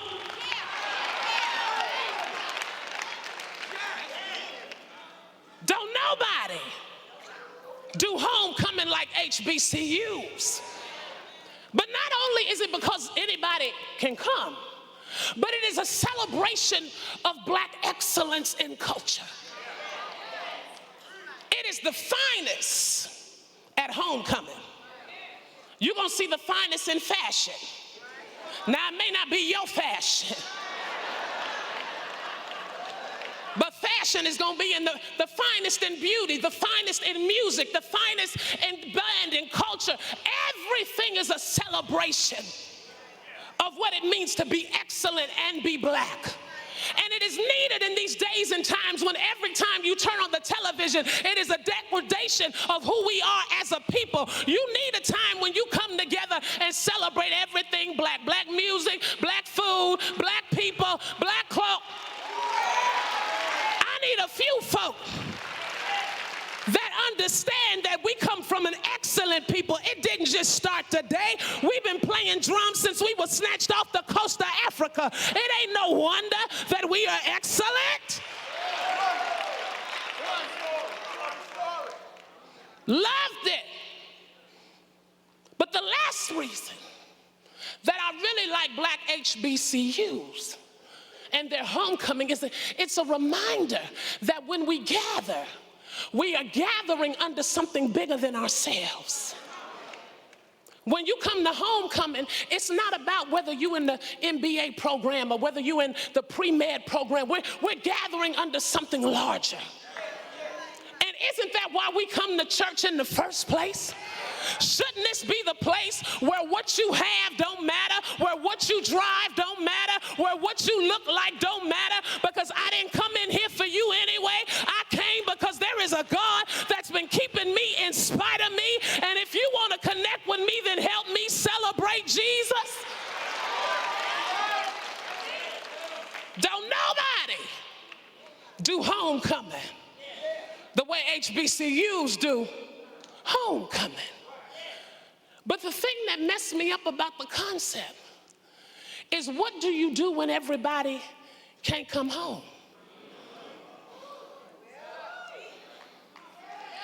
Because we do have some people who want to come home, but they can't find their way home.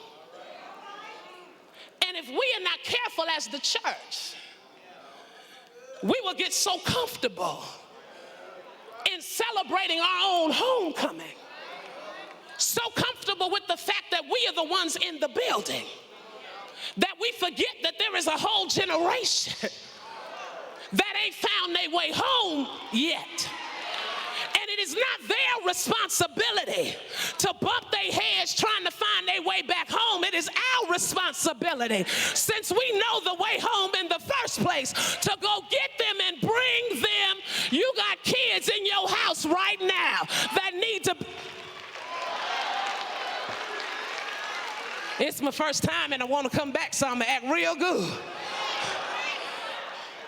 So I said, God, speak to us in this 43rd year about what homecoming is supposed to really mean for us. Because we are at a stage where it has to be about more than music. Got to be about more than a good time. Got to be about more than making sure we're okay. So the Bible says that Jesus was at homecoming. Because you know, every homecoming got a gospel night. Every HBCU homecoming got a gospel night. Now, we're going to drink till we under the table on Saturday, but early on Sunday morning, we're going to go to whatever church they didn't designate it. You ain't got to raise your hand. I already know. Look straight at me. Look straight ahead, and we won't know that was you at homecoming. We right there in church with our shades on, talking about. In Mark chapter 2 is homecoming. The Bible says Jesus came home, and when word got out that he was home, everybody in the city wanted to be where he was. So much so that the place where they were having the event that night was overcrowded and exceeded what the fire folks said you could have, you know, the limit that you can have. They are now at risk. But it was somebody who couldn't come to homecoming. Messed me up. Because we don't mind the people that we see all the time. But in these days and time, it's not about who on the road. It's about who's not on the road. So the Bible says 4 friends, because you make some of your best friends in college. Had a friend that was paralyzed. Couldn't come to homecoming on his own. Scripture doesn't tell us why he's paralyzed. Maybe his financial aid got cut off. Because sometimes when you go to school, you fill out the FAFSA. But by the time the FAFSA get to the office, they can't find the FAFSA. I love HBCUs, but and they done sent you a letter and said they got your FAFSA and you got some money, but by the time you get to the window, they don't know they done sent you a letter saying you got some money. So now you all the way from home. The church done sent you with a Friendship West scholarship.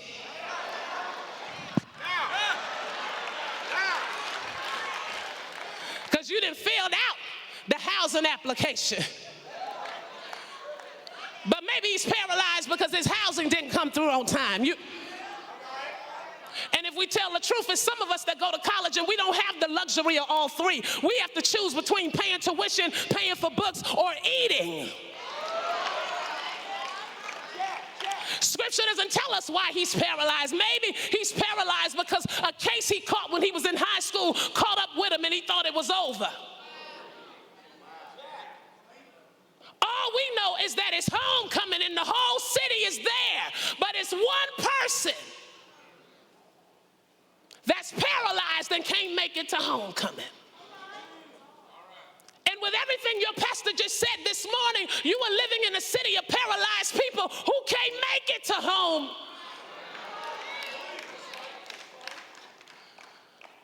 But the Bible says these four friends mess me up. Because you got to be real friends to do what these cats did. Scripture said the four friends said, you know what, we going to homecoming. Now, I don't know how we going to get to homecoming. But we going to homecoming and we not leaving you. Now, how much different would church be if we just made a decision that we wasn't really going to leave nobody behind, that if I'm going to show up, I'm going to go get somebody that can't show up on their own and bring them up in here with me, because there's something that's going to be said, a song that's going to be sang, a dance that's going to be given that's going to help them deal with their paralysis. But what I've come to know, Dr. Kathy, is sometimes we are challenged because we don't want to admit that at one point we were paralyzed too. Some of us act like we've been walking all our life. But if we tell the truth, we are only where we are because we're standing on the back of ancestors who never graduated from high school but wanted more for us than they had for them.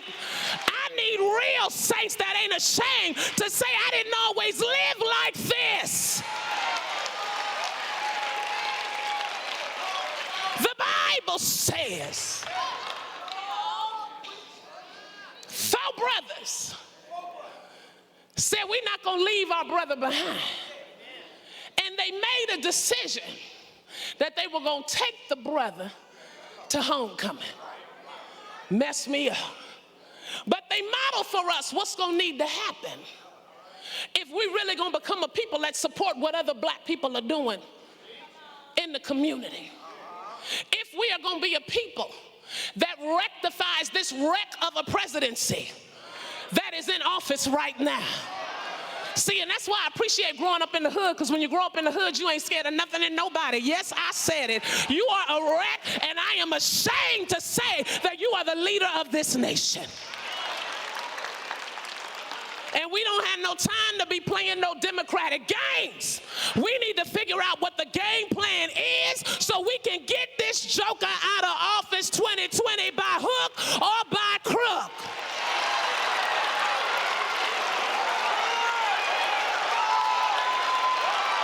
I don't care who do it.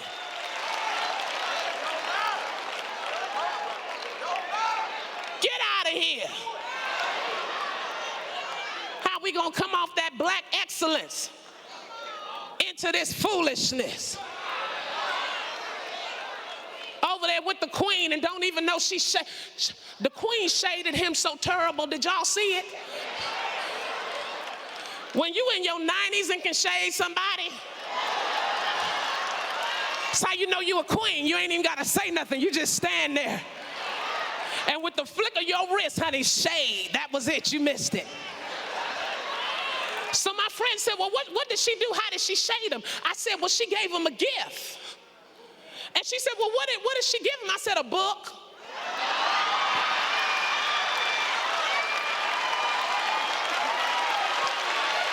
because she knew who ain't never gonna read it.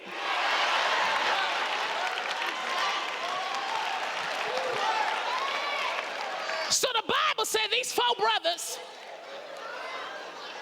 take their paralyzed friend and they try to come through the door to homecoming, but it's packed. You can't get in. No stamp on your hand, don't glow in the dark, you don't have no.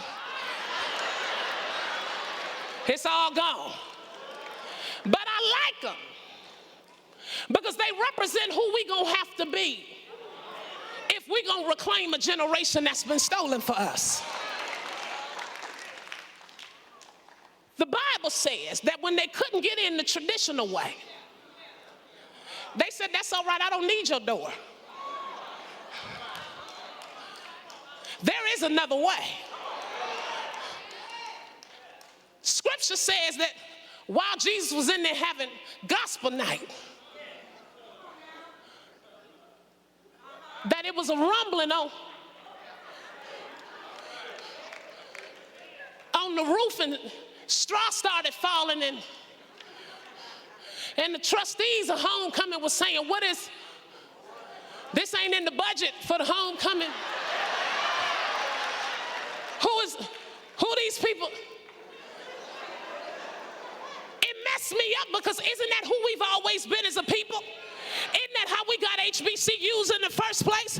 When you decided we couldn't come into your institution, we said we don't need your front door. We're going to go to the basement of the church and teach our own children what it means to be who they... I need a few folk that know we didn't always made it going through non-traditional paths, that we don't need anybody to open the door. We can tear the roof off stuff when we... That's how we got our hospitals. That's how we got our colleges. We've never been welcomed through the front door. And if you are, be careful because you might end up in the sunken place.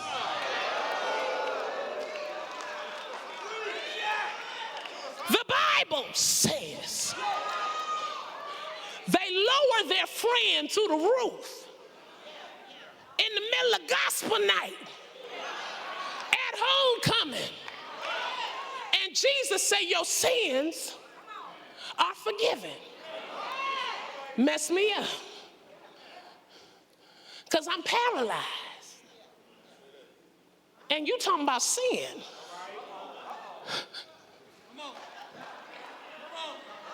And we wonder why we can't get a certain group to come to church. I'm paralyzed. And you talking about who I slept with last night.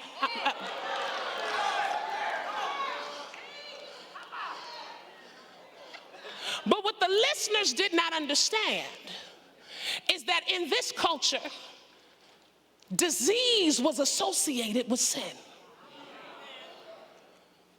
So if you had diabetes, you a sinner. If you had heart disease, you're a sinner. If you had asthma, it's not because you live in a polluted area, you're a sinner. So when Jesus said your sins were forgiven, it wasn't about the man. It was about the people listening at homecoming at gospel night so that they could know that this situation ain't got nothing to do with sin. Because you do know there are some of us that ended up in situations that didn't have anything to do with us. We were born in the poverty. We were born in the violent neighborhoods through no fault of our own. But sometimes we can't get other people where they need to be because we're too busy judging how they got there.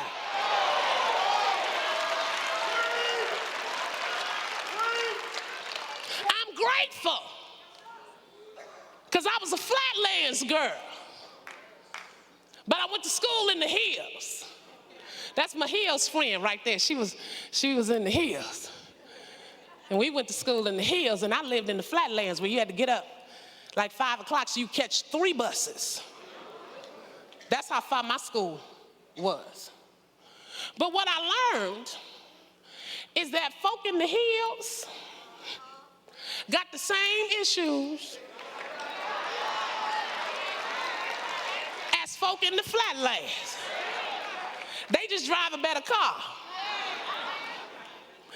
But what I also know is that when you deal with certain stuff, where you live don't help you.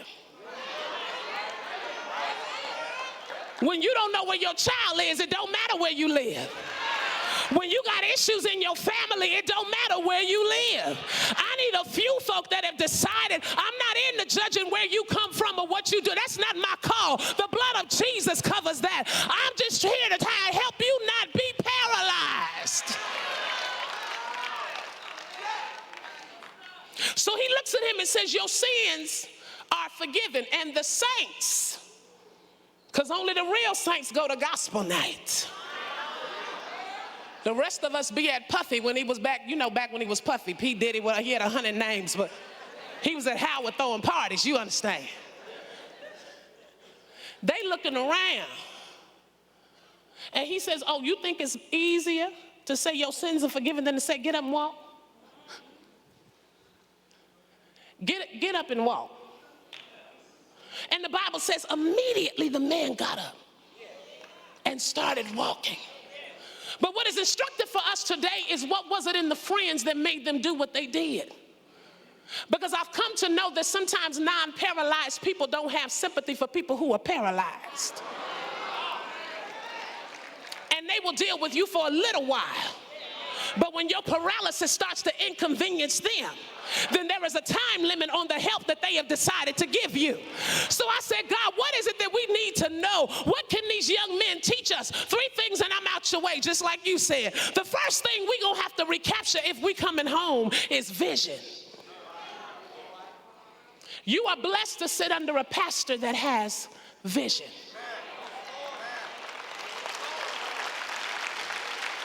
But can I help you? It's not enough for him to have vision. You got to have some vision for yourself. Because it occurred to me the only reason why the friends decided to take him to Jesus is because when they looked at him, they didn't see him paralyzed. You need friends in your space that see you better than where you are right now. You don't need friends in your space that are comfortable with your paralysis. You need somebody in your space that say you don't have to live like this. It can be better than it is right now. We can change it, and I'm here to help you. You need vision. Deliver me from people who don't have no vision for nobody but themselves. They had to see him walking in order to take a risk on helping him get to Jesus. So when you look at South Dallas, what do you see? When we look at that generation, what do we see? Our ancestors didn't see us as slaves. If truth be told, they didn't see themselves as slaves. Or they wouldn't be singing, before I be a slave, I'll be buried in my grave. Harriet Tubman never would have had an underground railroad if she believed that slavery was God's plan for our life. But one person with vision can change the trajectory of an entire people's path. He had friends that saw him better than where he was. Second thing, there was agreement. And that's what messed us up on gospel night. Because we can't get no agreement. We mess up because we want, well, how we gonna get him there? You know he can't walk. You gonna carry him? You want me to carry him? You know my back bad. I was limping when I came up. We can just go to gospel night and get the DVD and bring it back and then just. Okay, well, even if we get them up, I mean, you know it's traffic and it's hot. You gonna take them on the 20 or you go.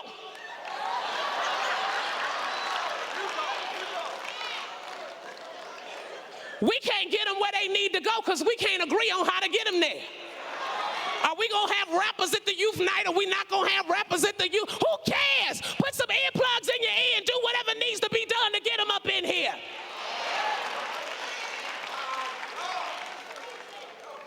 If we can't agree on nothing else, we can agree that he needs to be healed. And as long as we agree on that, then God is able to move through our agreement. So we have to stop fighting over who can come in the door and who can't come in the door, and what they ought to look like when they come in the door, how they ought to sound when they come in the door, how they ought to smell when they come in the door. Just agree that they need to be in the door. Because the driver is named Adrian. Somebody named Adrian picked me up this morning. And he said his church, Disciples Central, has a partnership with Friendship West. And he said that they have an event coming up where the older men gonna take the younger men fishing. That's what y'all getting ready to do. So I told him, my grandmama used to take me fishing when I was little. And she taught me something that became a key in ministry that no seminary ever taught me. And what she taught me was, you can't clean a fish you ain't caught yet. So stop wasting your time trying to get them right. If you get them in here, Jesus can get them right just like he got you right. I need a few folk to just pull out your phone and take a selfie right now, because you ain't never looked this good in all your life. It's only since Jesus been in your life, and if he did it for you, he can do it. Last thing and I'm done. They had agreement, and the last thing they had was action. Because the man was paralyzed in his body.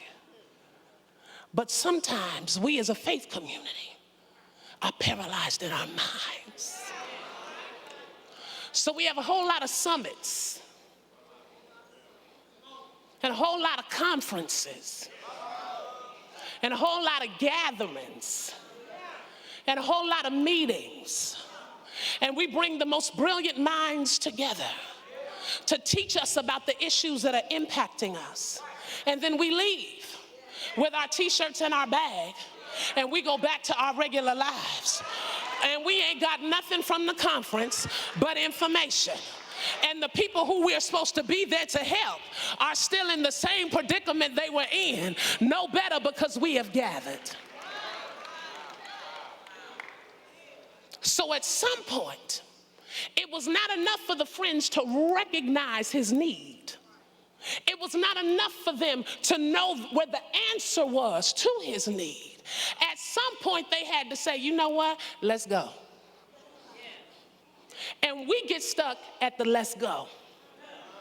But had they not ever left where they were, they never would have made it to homecoming with Jesus.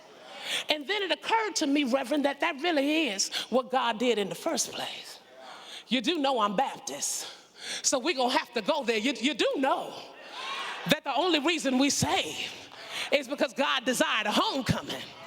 And he realized that we couldn't have a family reunion left to ourselves.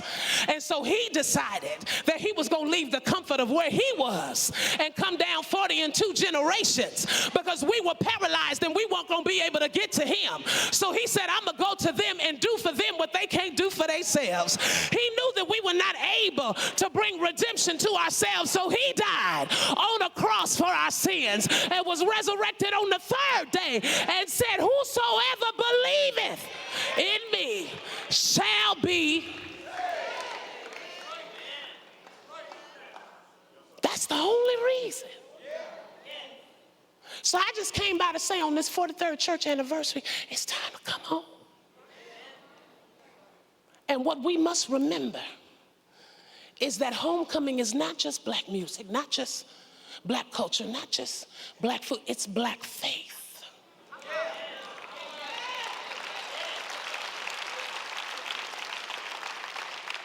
We didn't make it by ourselves. It was the strong arm of the Lord that brought us through that chain you were talking about. That's why the saints in the old church say we've come this far by faith. Not leaning on anything else, but leaning on, trusting in his holy word. Anybody can testify he is never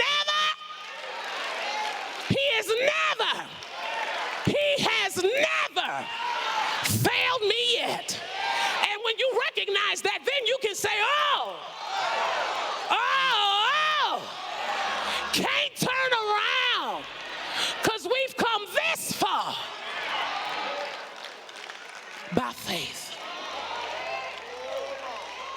Tell somebody it's time to come home. Come home, come home, come home. You got somebody at home. You need to go get them and bring them back home. This is all I want to do, and I'm done. Just grab someone by their hand. If you can reach them, just touch somebody. If you can't reach them, scooch over. That's what the singing is saying. Say, scooch over. Every day we live, there is an attack on black faith. Every news broadcast, every tweet, every article comes as an attempt to challenge what it is we know about God. And here's what I know. It was that God on the coast of West Africa that kept us during the Middle Passage. He kept the ones who jumped off the ship, and he kept those that remained. It was that God that kept us when we landed, not speaking the language, having descended from royalty in Africa. That God that taught us how to take scraps and make neck bones. When all they threw us was meal, we turned it into cornbread. That God that taught us to communicate via the drum. Not the church with the light in the pews, but the church that took place in the hush harbors. That same God that kept us through the Emancipation Proclamation, Jim Crow, civil rights, when they didn't support Martin, because you do know they lying, everybody didn't support Martin. Same God who raised up Malcolm, raised up the Panther Party, who was feeding black children before the government ever thought about it. That God that kept us through them decades when y'all was here joining Friendship West and brought us to that glorious day, the day that many of our grandmothers said they thought they would never live to see, when a black man and a black woman unquestionably sat in the house that was designed by a black man. That same God is the God we serve today. So God, I pray for this hand I'm holding. I don't know what they brought in the sanctuary today, but you know. So I ask right now in the name of Jesus, move by the power of your Spirit. Whatever it is they stand in need of, God, touch right now in the name of Jesus. God, as I squeeze their hand, release power, release healing, release a deliverance right now in the name of Jesus. Strengthen them right where they sit, giving them to know you are able to do anything but fail. We thank you, oh God, that you are calling us home. We thank you, oh God, that when we come home, we find peace there and joy there and love there and you there. Help us not to come home by ourselves, but to bring somebody who can't get there on their own. Give us vision, oh God. Help us get in agreement. Don't let us fight over foolishness, Lord. Give us power that we can act and be your witnesses in this world today. You've been doing it for 43 years and we only here because we believe you're going to do it for 43 more. God, so I hold my neighbor's hand and say, have your way. Have your way, oh God. Have your way. Right now in the name of Jesus. And because we are a people of faith, we don't wait till the battle is over. We shout right now. We give you glory right now. We magnify you right now. God, as I release my neighbor's hand, I put my hands together and I thank you for being God and being God all by yourself. faithful when other people forgot about me. I thank you that you didn't leave me paralyzed, oh God, but you gave me power to walk. I thank you. Mark 11, beginning around verse 12. I'm reading from the New Living Translation, but as long as your book says Bible, you are absolutely fine. This is the word of God, beginning around verse 12. The next morning, as they were leaving Bethany, Jesus was hungry. He noticed a fig tree in full leaf a little way off, so went over to see if he could find any figs. But there was only leaves because it was too early in the season for fruit. Then Jesus said to the tree, "May no one ever eat from your fruit again."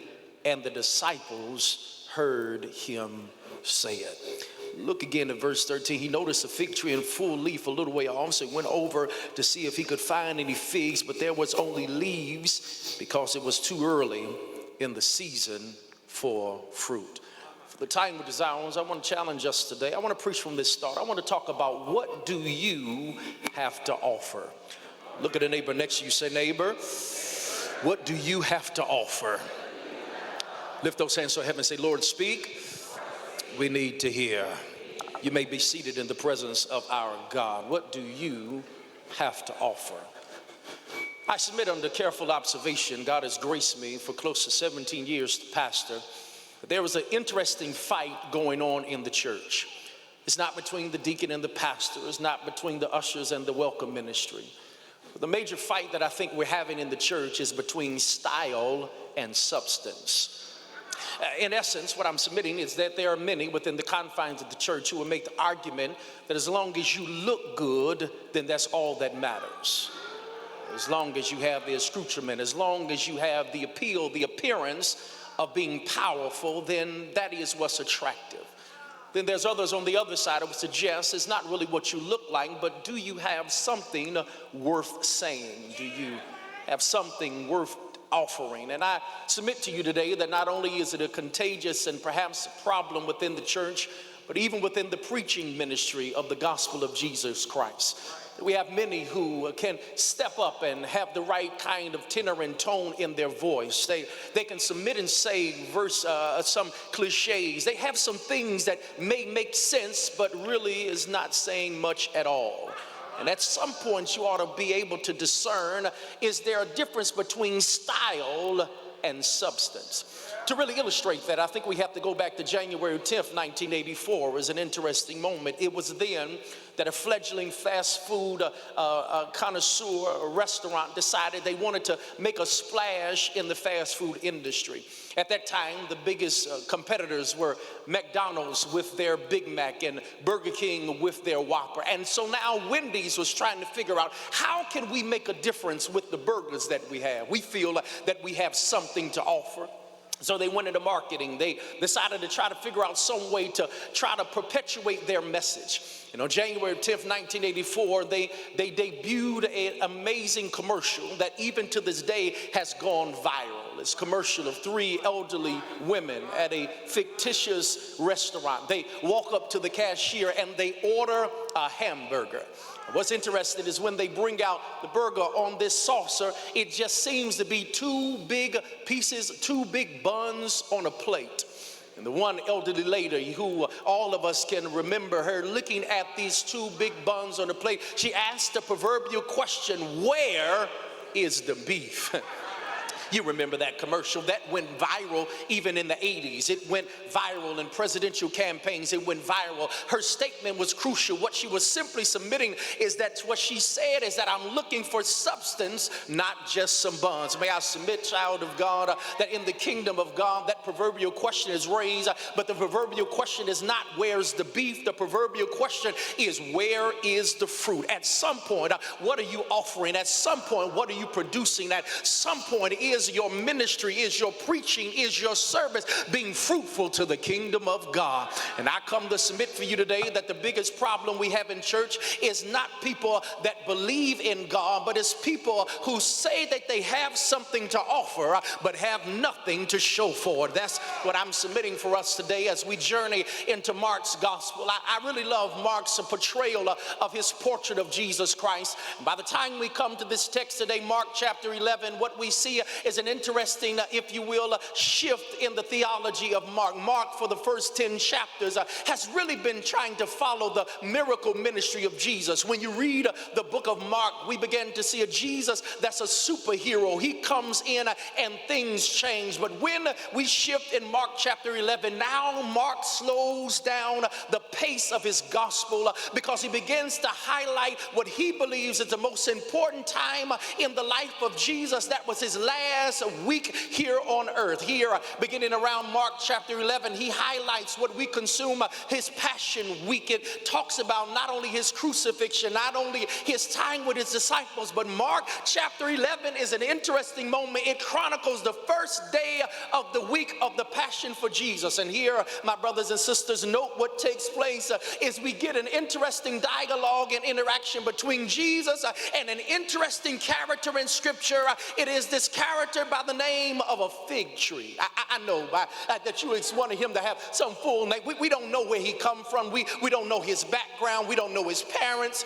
But we are introduced to this fig tree. And what's interesting is by the time he ends up leaving Jesus, the Bible tells us Jesus curses him for not being fruitful. That's intriguing to me, child of God. I mean, all of us would testify that every time you see Jesus meet anyone in Scripture, they always leave better. Whenever you see anyone meet Jesus in Scripture, things change. Whenever you meet anyone in Scripture that meets Jesus, they get healed, eyes get opened, mouths get fed. This is the only instant in Scripture that someone or something left the presence of Jesus worse than when they came.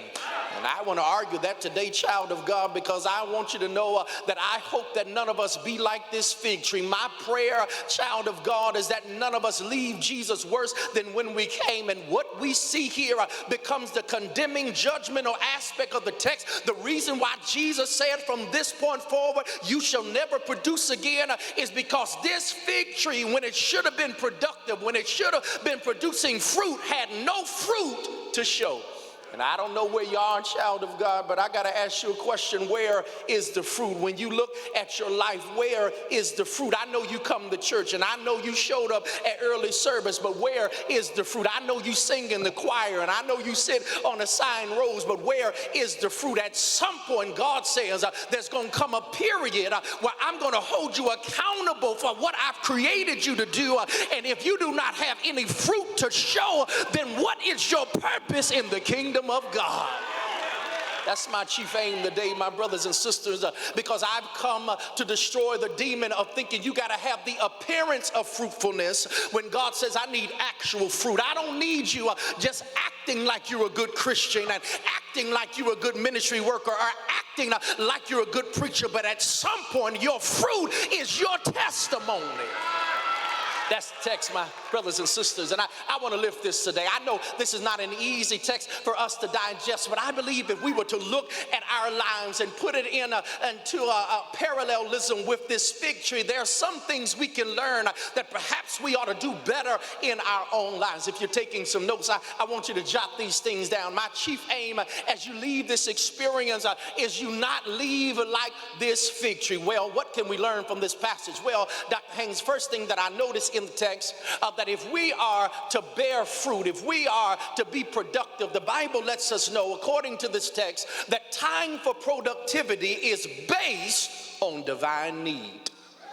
That when it's time to produce, it's not predicated on when the pastor needs you, when your favorite ministry leader needs you, but the text teaches us that time for production is based on one simple factor: will you be ready when Jesus needs you? That's what takes place in the passage of Scripture. It's an interesting moment. Journey with me, please. You'll note some interesting things of the backdrop of this passage. You'll note the Bible lets us know that Jesus and his disciples, it is a time of the Passover feast. This would take place in a place called Jerusalem. And the Bible lets us know, because of a lack of any provision there in Jerusalem, Jesus and his disciples had to stay in a place called Bethany, Bethphage. That was their lodging place for the evening. and then they would sojourn to Jerusalem during the day. And so what we see here is that now Jesus and his disciples have now awakened from a night of rest. They were in Bethany and they were in Bethphage. They were now on their way to Jerusalem. It's interesting. Bethphage means the place of figs. And what's interesting, please don't skip over this. The Bible says something intriguing, and that's why you got to be careful how you read the Bible. The Bible says something that caught my attention. It says, and Jesus got hungry.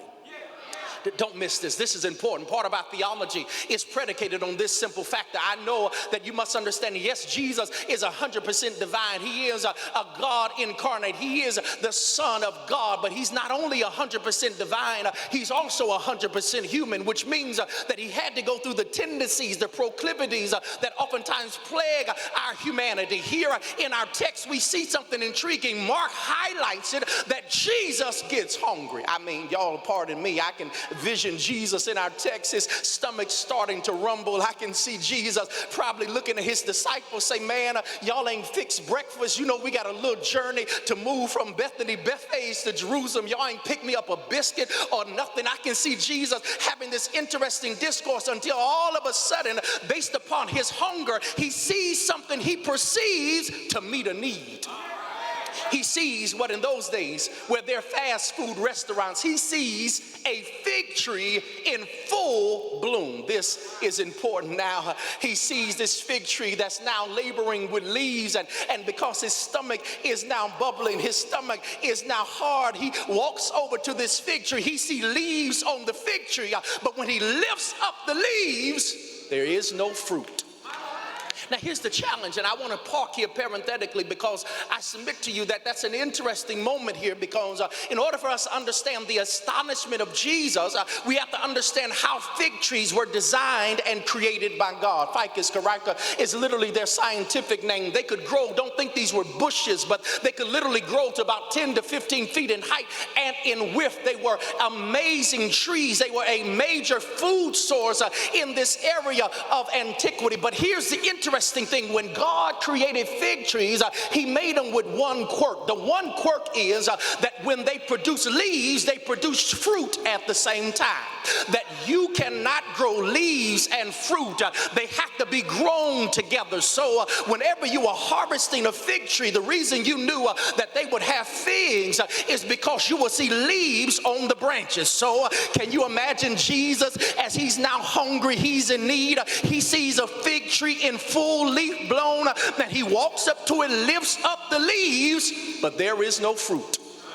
I mean, understand, even if they were unripe fruit, even if they were fruit that was not real edible, even if they didn't taste good, they could still satisfy Jesus. Jesus was not upset because the fruit wasn't ripe. Jesus was not upset because it wasn't small pellets of fruit. Jesus' anger and ire in the text is because on one hand, the fig tree had leaves, but it had no fruit. I wish I had time with somebody at the Wild Wild West that can testify. Can I tell you, one of the problems we face in the church is we got a whole lot of people that major in leaf ministry and not in fruit ministry. We got a whole lot of people that want to preach leafy sermons and post leafy posts and try to do leafy work, but at the end of the day, child of God, no leaf has ever satisfied Jesus. No leaf has ever been able to stop Jesus from having a bellyache. Leaves are not nutritional to Jesus. It's about his fruit. Let me ask you a question,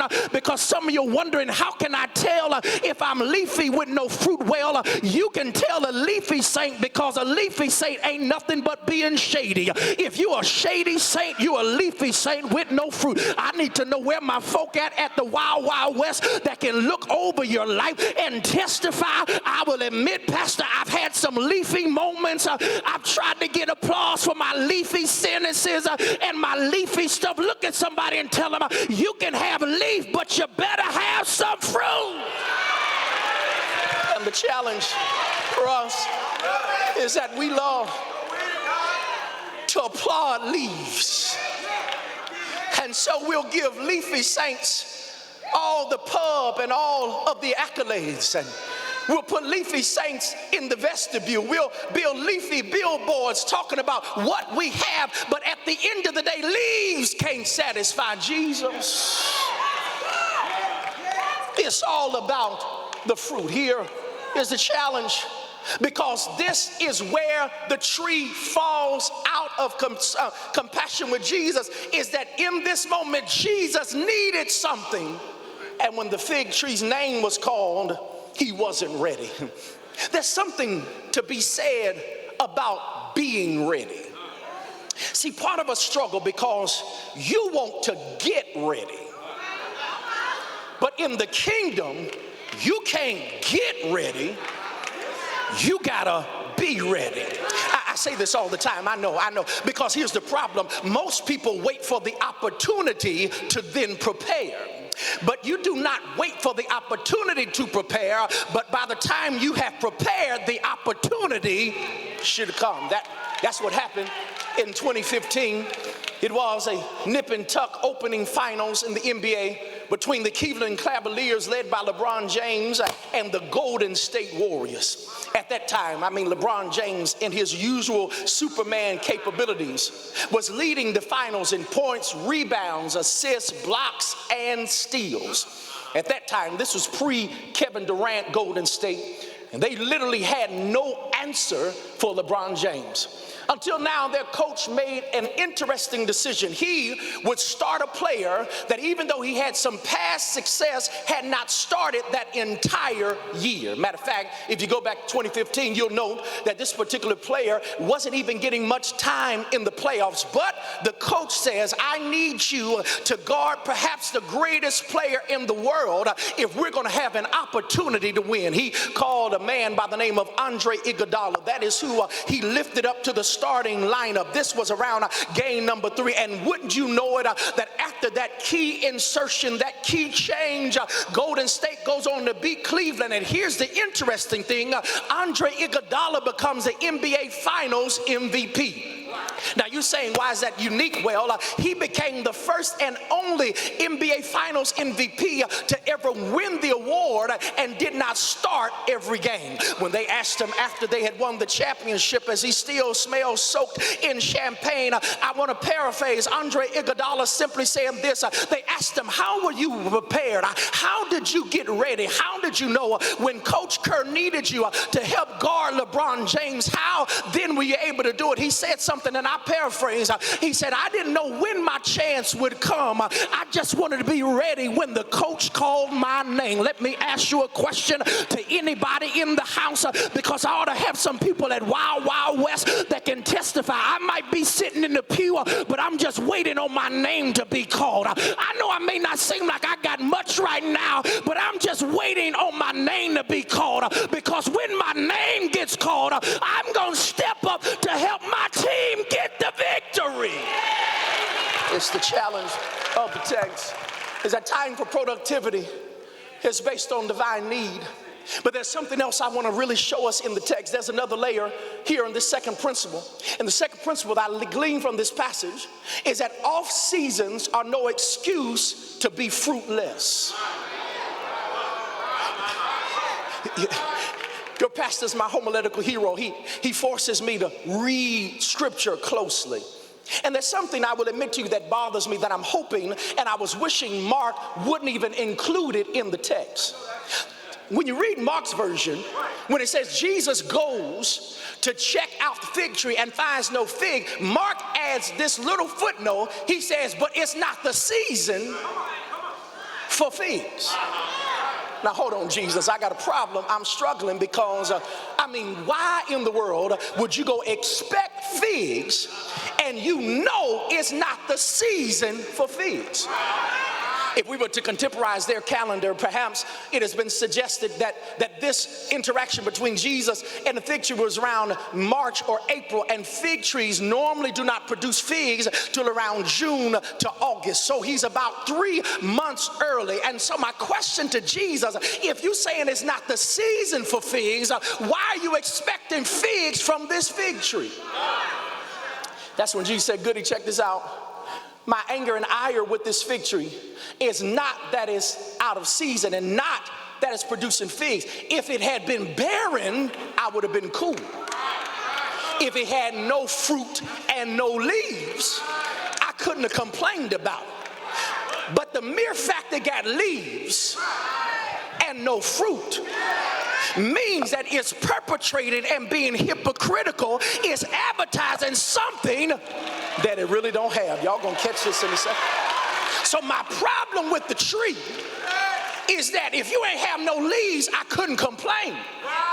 But if you got leaves, then you ought to have fruit. Which means my issue isn't the fact that you're barren. My issue is that you're perpetrating out of purpose. So let's raise that.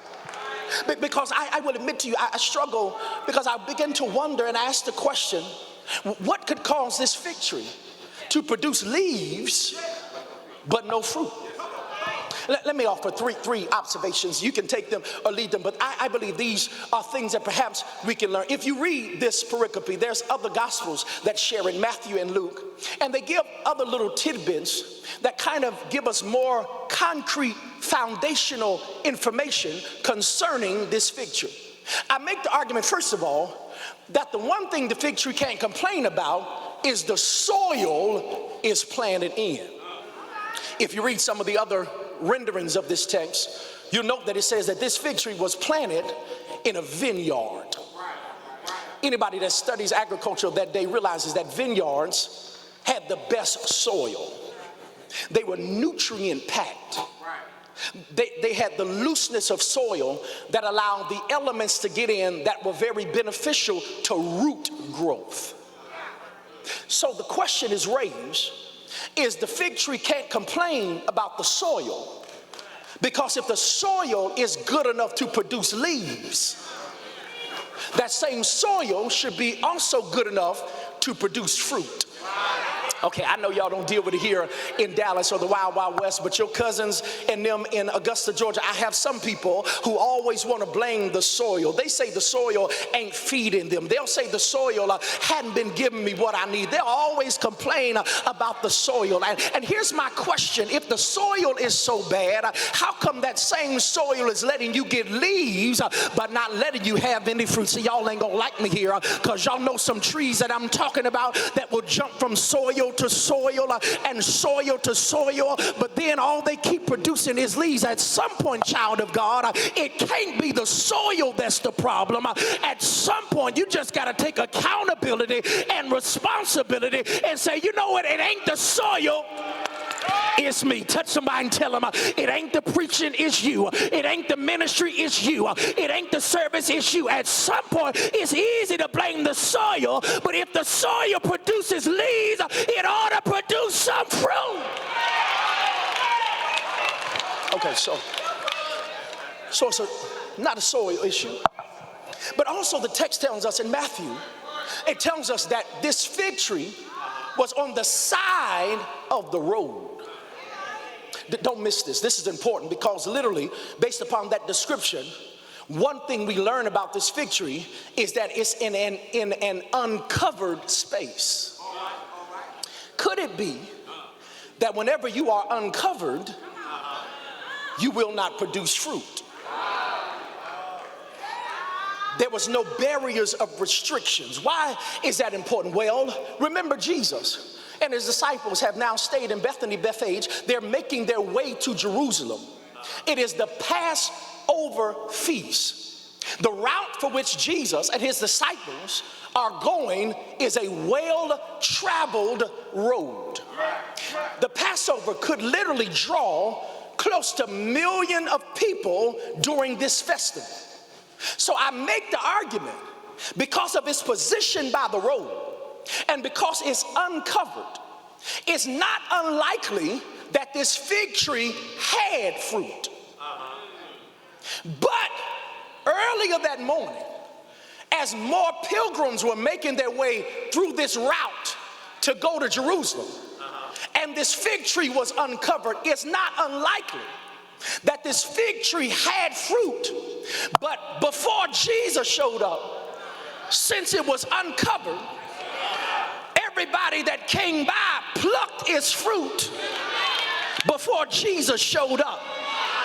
which could suggest to us that it had fruit.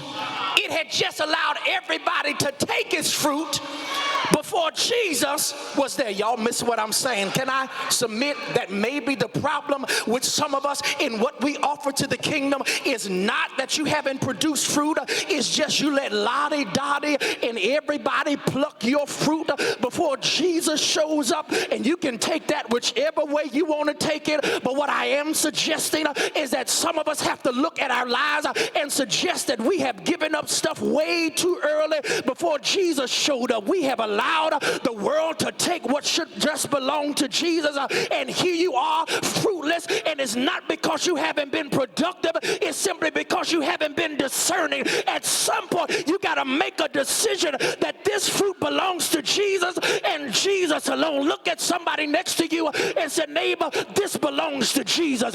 My fruit of my time, the fruit of my talent, the fruit of my testimony, I can't give my fruit to everybody because I got to make sure that when Jesus shows up, I got something for him as well. Maybe that's the problem. Maybe that's why for most of us, we get that same sad excuse, I don't have nothing to offer. Oh, you got something to offer. You just gave it to the Cowboys, to the Mavericks, before you gave it to God. Oh, now y'all quiet. Mic check 1, 2. You got something to offer. Don't tell me that you don't have time to serve in the kingdom, but you got time to do other stuff. Please don't tell me what you don't do. No, you just gave it up too early before Jesus showed up. So it's not just the soil.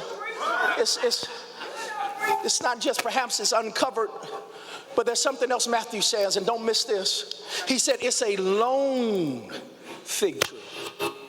Now, those of you who didn't study anything about fig trees will realize this is interesting because fig trees never grow in isolation. They're more productive when they grow in groves.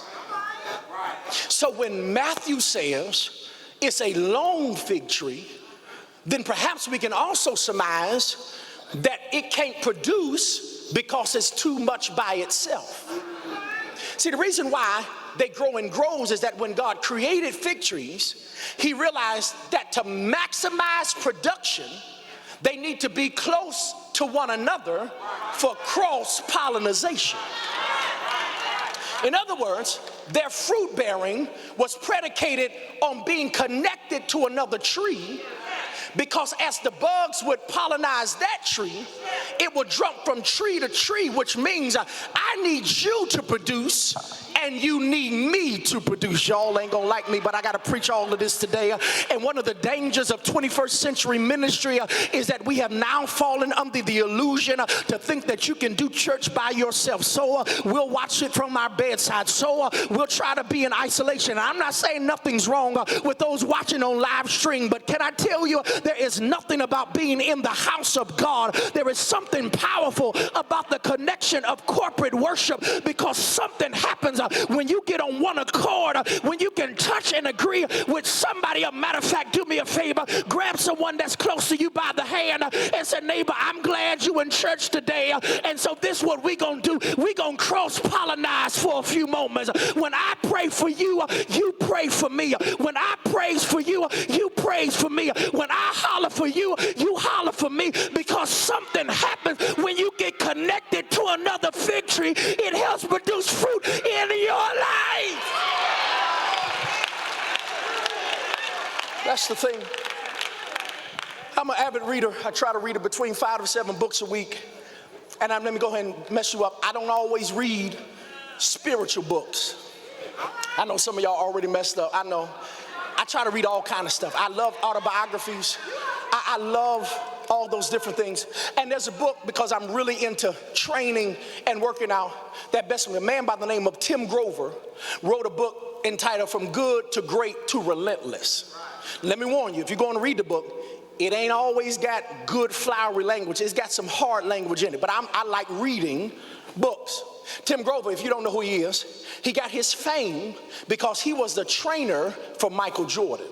during that time when Michael Jordan could not get by the Detroit Pistons, he hired Tim Grover to build up his physicality. And so Tim Grover has been applauded and has been lauded through the years as being Michael Jordan's trainer. He trained Kobe, he trained Dwayne Wade, and so he wrote this book, From Good to Great to Relentless. There's a part of it that shouted me. A part of it that he writes, Dr. Haynes, where he says that in all of my years of working with some of the best, he said, I realized something about champions, that champions are formed in the off season. He said, those who have been great that I've worked with didn't wait till the season to start getting ready for the season. But while everybody is hanging out on the beach and while everybody else is doing what they want to do, that champions understand that you should take every opportunity to get your best self together, which means that for a champion, there's no such thing as an off season. Lean in, let me help you, because I want you to know, productive victory, that when you are a child of God, we're not granted off seasons. We got to be ready at every season, which means we got to always be ready and prepared, because you never know when your moment's going to come. I'm done. Time for production is based on divine need. Off season are no excuse to be faithless, to be fruitless. But here's the third principle. Lack of production for God publicly disqualifies us. I wish I had a better way to close this sermon. I really don't have no close. But the text troubles me because the Bible says after all that, Jesus goes to the fig tree and makes this condemnation word to him. From this point forward, you will never, ever produce fruit again. All right, let me say it again. He goes to the fig tree and he says, you will never, ever produce fruit again. Now here's what's troubling, is that if you read the chronological movement of Jesus and the miracles of Scripture, this is considered his last miracle. And I'm struggling because, in my opinion, it's not constructive, it's destructive. The last miracle Jesus does on the earth is literally cursing this fig tree. Now, I got some other problems with it. My other issue is, Jesus, couldn't you pull the fig tree aside? Whispered in the ear of the fig tree, look here, man, I done tried, but you ain't got it together, so from here on out, you ain't never gonna produce no fruit. But the text says he was so loud with it that the disciples heard it. What do you do when Jesus puts your dysfunction on Front Street? What do you do when the folk you trying to impress, Jesus said, look, don't be impressed by him. They ain't got nothing to offer. What do you do when your dysfunction becomes public and God disqualifies you, not in silence, but for everyone to hear? I struggle. I'm having a problem with the text. Y'all help me. I feel like he's being unfair to this fig tree. I mean, not only are you condemning him, but you publicly condemning him. I mean, why in the world would you be so harsh to this fig tree? Why would you not even give this fig tree a chance? And Jesus said, well, goody, I did give it a chance. Read verse 11 of Mark 11. You'll see that the text says that Jesus on his own went the same route they went that early morning. Which suggests what Jesus says, listen, I already saw the fig tree last night. He knew I was coming back by this morning. So I already had given him a chance to be ready when I came by. So because he's not ready now, what makes you think he'll ever? Y'all ain't gonna hear me now. because I'm struggling with the text. I got to get out of here, but I problem with it. And I'm saying, Jesus, you're being real unfair. He said, no, really good. I'm being merciful to this fig tree. The reason I'm being merciful is because I made a decision. I'd rather this fig tree die and be truthful than live and live a lie. I'd rather this fig tree than consider that should have been producing for me, because if you ain't producing for me, who are you producing for? If you're not giving anything to me, who are you giving it to? If you ain't got no fruit for me, then who are you giving it to? And that's when I began to weep in the text, because my real thought is that that should be me, like the fig tree. That should be me that God condemns. That should be me that Jesus says you don't have anything to offer. That's why, child of God, if you're alive and here today and you can testify you're still here, you ought to be shouting and flipping over pews. Why? Because you spent some fruitless moments too, and God should have told you, I'm tired of you. But the mere fact you're alive today, the mere fact you still got breath in your body, the mere fact that you still in your fruitless state, God said, I'm going to give you one more chance to try to get it right. I'm going, may the Lord bless you real good. But lean over to someone and say, neighbor, you ought to give Jesus something today. Please don't leave the sanctuary, Stephen, being empty-handed, but all of us ought to offer up something to Jesus. And I know some of you saying, well, Pastor, I ain't got much. Well, at least give them the fruit of your lips, and at least give them the fruit of your life, and at least give them the fruit of your witness, because I've learned if you really want to make fruit for Jesus, you got to be connected to Jesus. That's why John 15 says, he said, those that are connected to me shall always produce some fruit. I'm going, may the Lord bless you real good, but lean over to somebody and tell them, if you want fruit in your life, be connected to Jesus. If you want to have something that lets him know that we give him glory, is there anybody here that says, I got something to offer, that I'm going to give him my best fruit?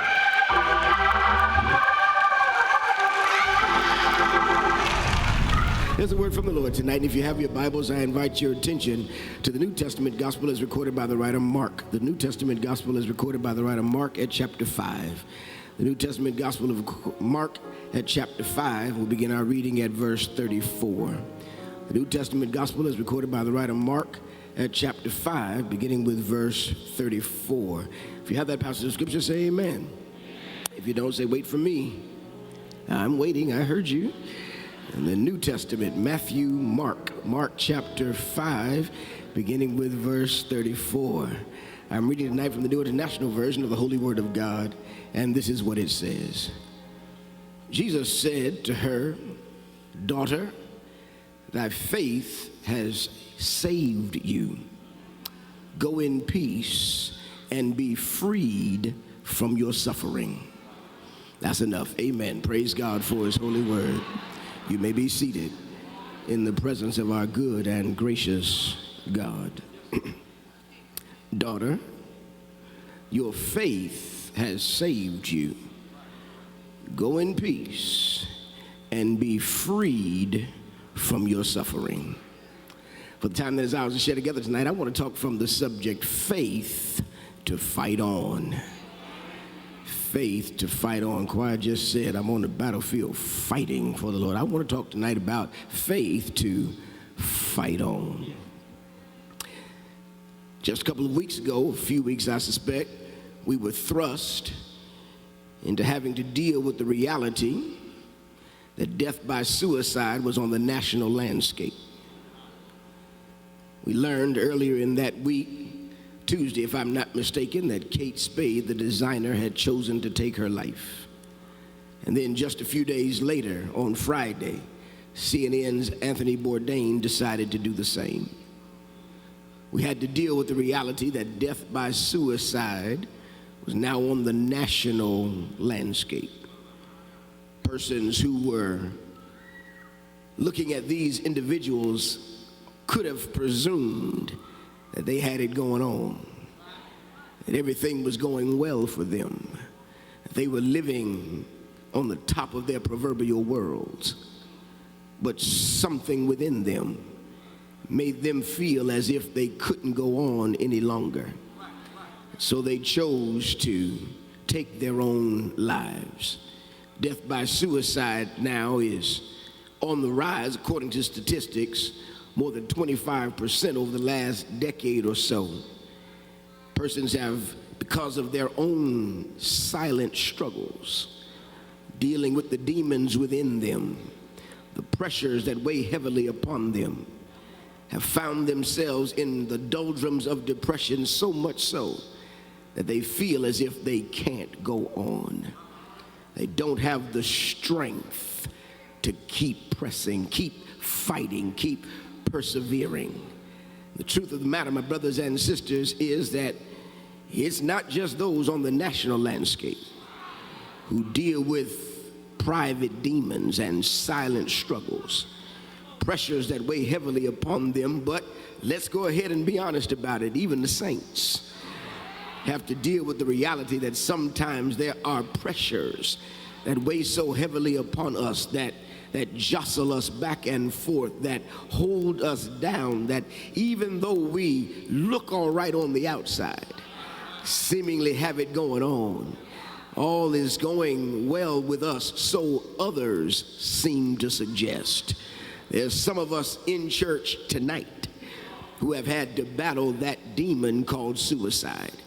There's some in church tonight who have contemplated taking their own lives. Some in church right now who have at least given it a passing thought because of the pressure, the stress, the frustration, the agitation that had been plaguing you for an extended period of time. But thanks be to God, you're in church tonight as a testimony that no matter how bad the demons were trying to hold on to you, and no matter how severely the pressures were besieging you, you made it another day.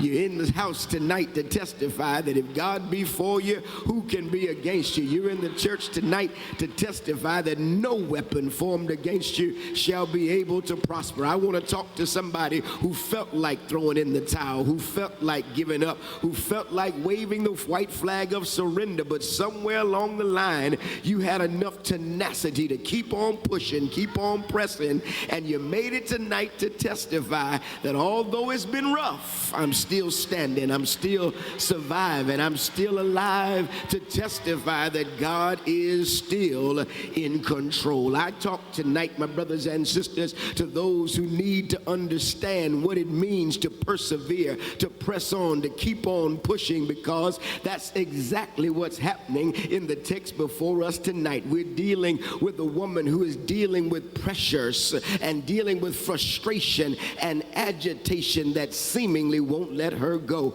She's dealing with the reality that she can get no swift release from that which has been plaguing her, tormenting her, that which has seemingly held her captive for an extended period of time. If you know your Bible, if you remember your Bible stories, let me introduce or reintroduce you to this unnamed woman in Mark chapter 5 who deals with an issue that is beyond her control. She's an unnamed woman who understands that she is in a place right now in life that is not necessarily the most pleasant or pleasing place to her. She is struggling with the reality that her issue is persistent and pervasive. It is one that is protracted in that she's been dealing with the same issue. You should know it by now. For 12 years. For 12 years she's had to deal with the sometimes silent struggles, sometimes sharing a struggle with folk who would love to help her, but for some reason cannot give her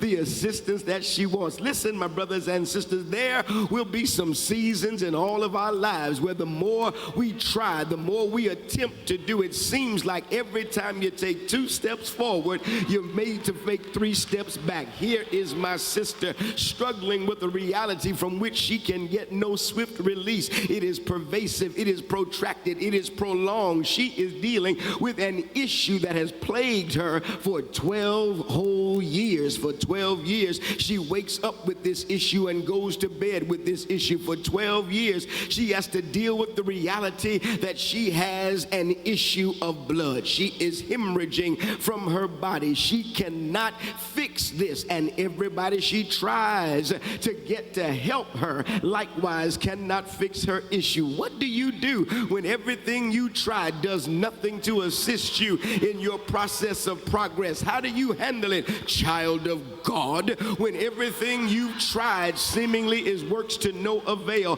How do you keep on keeping on, Friendship West member? How do you keep on going, saint of the Most High God, when everything you try comes to naught? How do you handle it when you deal with a protracted, pervasive, prevailing issue from which you can get no swift release? That's what's going on in the text tonight. My sister has an issue of blood. Now, there's somebody tonight who is looking at me and saying, preacher, I don't know if I came on the right night tonight, because I don't have that kind of issue that the sister's dealing with. I'm not dealing with some suicidal issue. Those are not my issues tonight. But hear me when I tell you, don't leave just yet, child of God, because one thing I do know for sure, everybody got an issue. Don't you fool yourself. I don't care how spiritual you profess to be. I don't care how long you've been in church. I don't care what your church title is. I don't care how many times a day you read the Bible. I don't care how many Bible verses you can quote. I don't care how many times a day you pray toward the east. All of us got some issues. Can I find somebody in here who will testify, man, you know what you're talking about tonight, because I sure enough got some issues. Yes.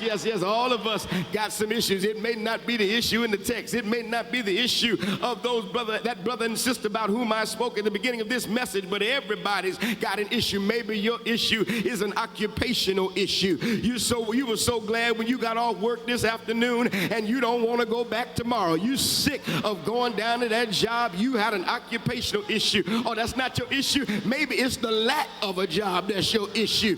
You're unemployed or underemployed. Whatever it is, you got an issue. Okay, that's not your issue. Maybe it's a familial issue. You are sick and tired of your family. They get on your nerve every single day of your life, and you don't know how in the world you're going to push past the fact that you hate going to the family reunion. It's about to come up in just a couple weeks. You hate the fact that Thanksgiving dinner always got to be at your house. You hate the fact that you got to show up for Christmas because your family is always getting on your... Oh, that's not your issue. Maybe it's a marital issue. Your issue is you can't stand to see your spouse show up at the house. When you hear the garage door go up, you like, Lord, they coming in again. There's somebody in here tonight who can testify. Oh, that's not your issue. Maybe it's the lack of a spouse that's your issue.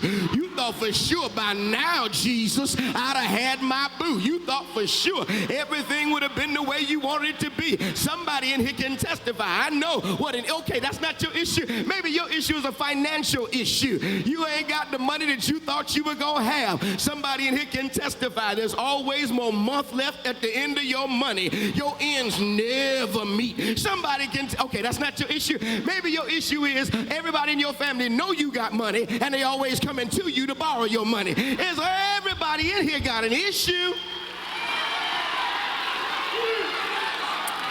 I didn't get yours yet. Okay, maybe yours is like mine. I got plenty, but one of my issues is a political issue. Every time I look at 1600 Pennsylvania Avenue, my head gets all messed up. Every time I look at the television and see another lie, another tweet, every time I see porn star playmate, it's always something. Stressing families and moving them away from one another and detaching them from the loved ones that they love so much, putting children in cages and making them reside in places that they do not belong. And today they were supposed to have had everybody reconnected and everybody still ain't. I got issues.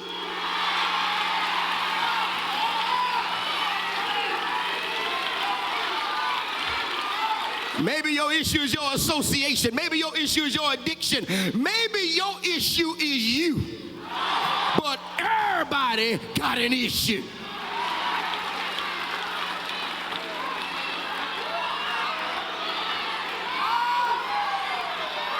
Here's this sister.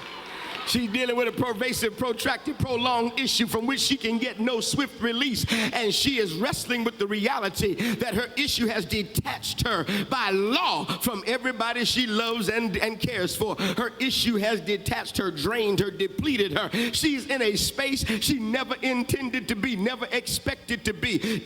She is in a place where she is seemingly at the point of no return. She won't throw in the towel, perhaps. She wants to wave the white flag of surrender, say, stop this ride.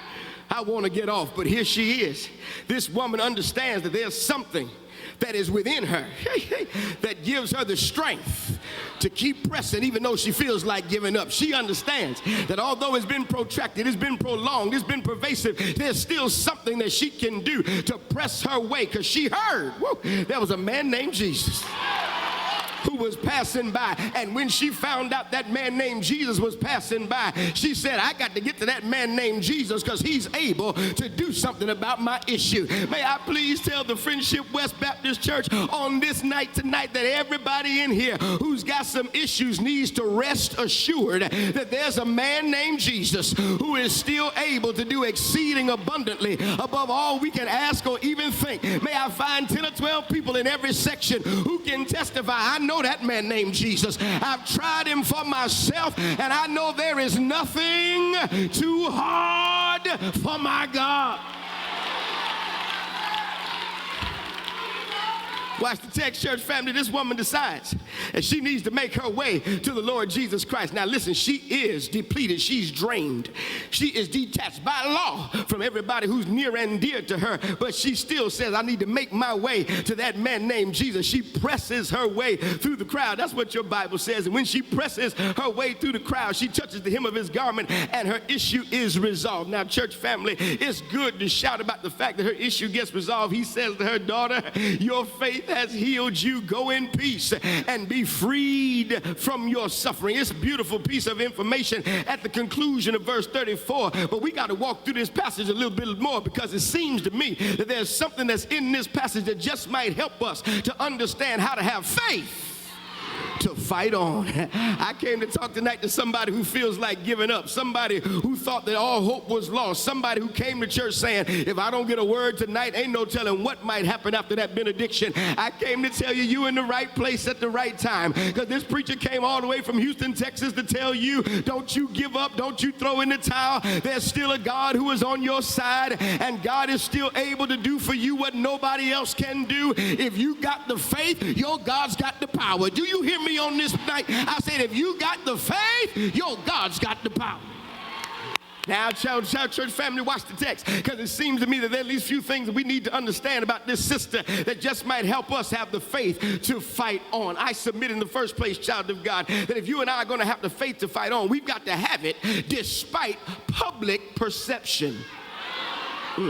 Yeah, Lord, help me now. I said we got to have faith to fight on despite public perception. Watch this now. As chapter 5 opens, when chapter 5 opens, we're introduced to a demoniac, a deranged man. He's sitting in the cemetery. He's naked, screaming and hollering, cutting himself with rocks. He is in a place where he should not be. No grown man should be in the cemetery cutting himself with rocks, but he's out of his right mind until Jesus comes and meets him. And when Jesus comes and meets him and finishes the work with this man, he says, listen, what's your name? He says, my name is Legion, for we are many. I got a whole lot of things going on with me right now. I got more stuff than you got time to deal with. And Jesus, according to the scriptures, works on this brother. And by the time he finishes, your Bible says he's clothed and in his right mind. Hallelujah. And that's a beautiful picture. Jesus has done a wonderful miracle. And then he gets in the boat, goes across to another region. And when he gets to the other region, your Bible says he's greeted by a whole crowd of brothers and sisters. He is met there on the shore by a whole crowd of brothers and sisters who've been hearing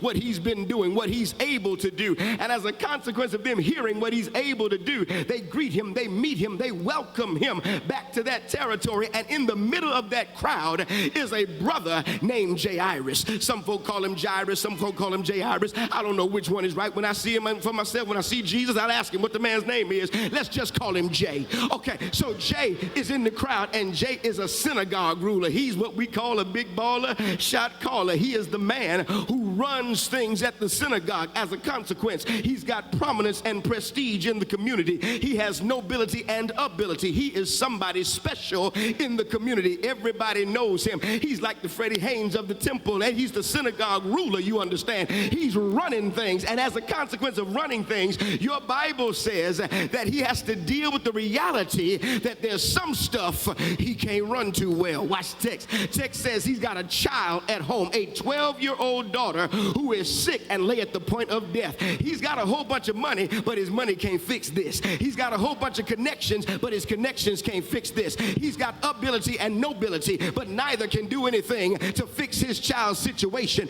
But he heard that there was a man named Jesus for whom nothing was impossible. And so he goes to Jesus, and this man of ability and nobility falls at his feet, and he says, Jesus, will you come to my house and heal my daughter? And Jesus consents to do so. Watch it. Please don't miss this. Will you come to my house, lay your hands on my child so that she may be healed and live? And the next verse says that Jesus starts walking with him. He consents to go to the house, and while they're on the way, catch it, crowds of people like everybody in Friendship West right now, all of us walking down the street headed to Jairus' house to see Jesus do another miracle. They had heard what he's able to do. They had watched him heal the sick and raise the dead and do mighty things, and now they want to see it again. Can you see the parade? Can you see the saints making their way to Jairus' house? Can't you see all the expectation, anticipation on their faces? Go, Jesus, go, Jesus, go. Do it again, Jesus. Work this thing out. I can't wait to see another miracle. I can't wait to watch how you're going to fix it this time. And so they're making their way, and while they're making their way to synagogue ruler's house, here comes this woman. Unnamed woman. We don't know her name. As a matter of fact, all your Bible calls her is the woman with an issue of blood. That's what the church calls her, the woman with an issue of blood. Isn't it a shame when you're only known by your condition? Isn't it a shame when you're only known by what's wrong with you? Isn't it a shame when folk call you an infestation? Isn't it a shame when folk only know you by the challenges that you have? That's the girl who got pregnant before she got married. That's the deacon with the drinking problem. That's the preacher who got caught. ... There's always somebody who knows you by your condition. And this, my brothers and sisters, is challenging. She's this woman with an issue of blood, and she heard that Jesus was passing by. That's what your Bible says. She heard, and when she heard that, the Bible says that she thought, if I can touch... Woo, y'all know the Bible. The hem of his garment, I'll be made whole. No, I like that. That's Mark's gospel. Is beautiful. But Matthew, Mark, and Luke all tell this story. And I love, Dr. Freddie, the way Matthew tells it. Because Matthew says she said to herself. No, you missed it. Mark says she thought to herself. That's cool. I like Mark. But Matthew says she said to herself, if I can touch the hem of his garment. Do you know that sometimes you do need to talk to yourself every now and then? I know people tell you you crazy when you talk to yourself, but you ain't crazy when you talk to yourself. You crazy when you say the wrong thing back to yourself. Sometimes you the only self yourself will listen to. Can I find 2 or 3 people in here who every now and then have to talk to yourself? You tell yourself, get yourself together. Come on, get yourself up and let's do this thing. Is there anybody who ever has to encourage yourself in the Lord? Anybody have to tell yourself, weeping may endure for a night, but joy comes in the morning? Tell yourself, I know my God shall supply all my need according to his riches in glory by Christ Jesus. Sometimes you got to tell yourself, weeping may endure for a night, joy is coming in the morning, and no weapon formed against me shall prosper.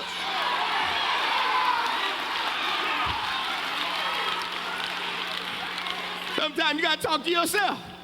Sometimes you got to talk yourself off the ledge. Sometimes you got to be your own life coach. Sometimes you got to pat yourself on the back and say, I can do all things through Christ who strengthens me. Anybody ever have to encourage yourself in the Lord? Here it is. She said to herself, I got to touch this man. I got to touch the hem of his garment, because if I do that, I'll be made whole. I'll be all right if I touch the hem of his garment. So she presses her way through the crowd and she touches him. Now, church, when she touches him, your Bible says Jesus stopped because he immediately felt that power, virtue had come out of him. And so he stops. Now, this sounds good to those of us who know the story. But you got to remember, there's a brother in the crowd who just had Jesus consent to go to his house to deal with his dying daughter. And now she is in the place where she has stopped the procession. She has stopped the parade. And the biggest problem is she ain't supposed to be here. I told you she's depleted. She's been drained. I also said she's been detached by law. from her family and all of her loved ones. I should have mentioned to you that Leviticus chapter 15 has pronounced her ceremonially unclean. Any woman with an issue like this cannot be in the public square. She must be ostracized. She must be marginalized, colonized to a place where she cannot interrupt anybody else's progress. She is ceremonially unclean. She is not supposed to be there, because by touching anyone else, she jeopardizes their ceremonial cleanness. And now she's pressing her way through the crowd. Excuse me, excuse me, excuse me. I know I'm not supposed to be here, but right now I ain't got time to deal with what you thinking about me and what you gonna say about me and how you acting with regard to me being here. Excuse me, I need to touch that man named Jesus. And I don't know if there's anybody in this house tonight who knows exactly what this woman is dealing with, because somebody can testify. There's some seasons in all of our lives when folk know our business, they know our dirt, they know our trouble, and they look at us real strange when we're in the presence of everybody else, because they can remember what's going on in our lives. But there comes some seasons where you have to disregard everything that everybody else is thinking about you or saying about you or perceiving about you and make your way to Jesus. May I please submit tonight that some of the people who keep jumping up and sitting down, jumping up and waving their hands, they're not out of their minds. No. They just need to get to Jesus, and they need to touch him for themselves. And the reason I'm glad you came to church tonight is because somebody needs to wake up on this Tuesday night and begin to testify that no matter what the perception is about me, I got an issue that only Jesus can fix. Excuse me. I apologize if I'm bothering you. Excuse me if I offend you. I know you can't see around me every time I get up, but I gotta get to Jesus.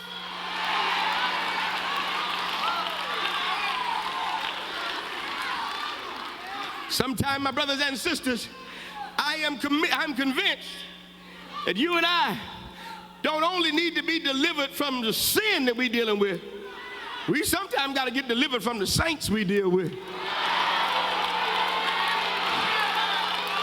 Can I find 3 people in every section who can testify? Man, I can't be studying what everybody's thinking about me. I can't be worried about what they're going to say after the benediction when they get to church to dinner tonight. I need something from Jesus, and I got to get delivered from your perception of me so I can touch him.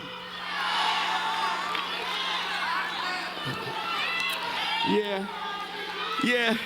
I submit tonight that you and I have to have the faith to fight on despite public perception. Can I push it a bit farther?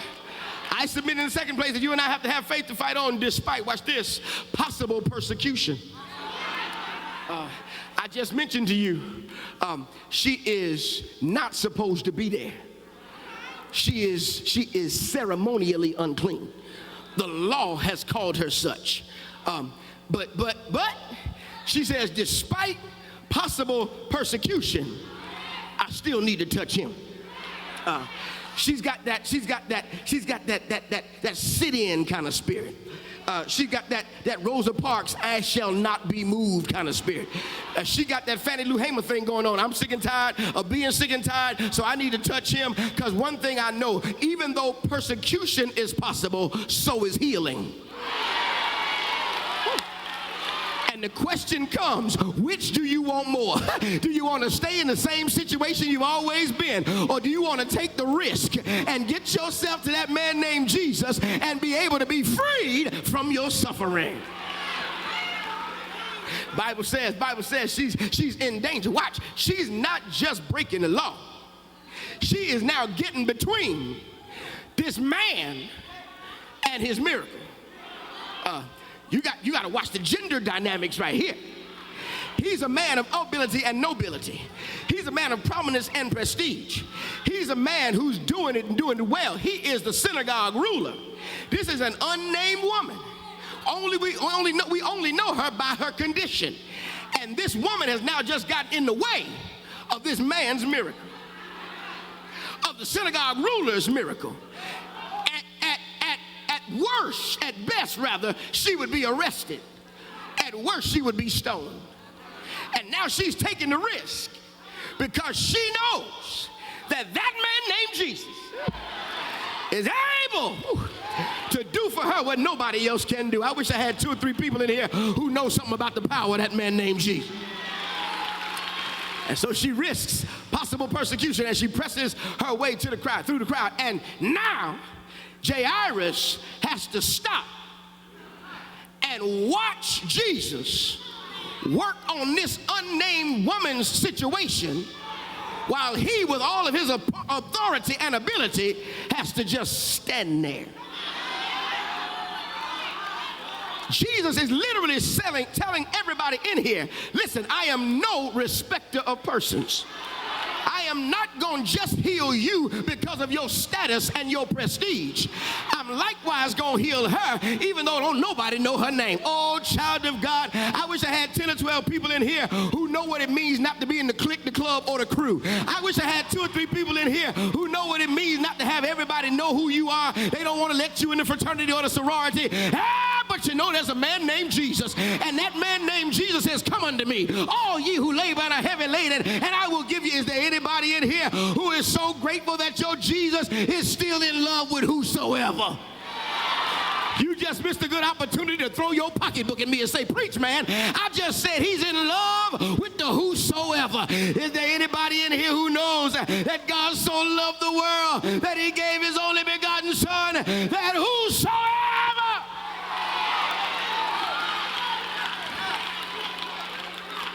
believeth in him should not perish, but have everlasting life? I'm getting happy, Dr. Haynes. Y'all excuse me, but I feel a hollering coming on. I hope y'all don't mind a little hollering in this church.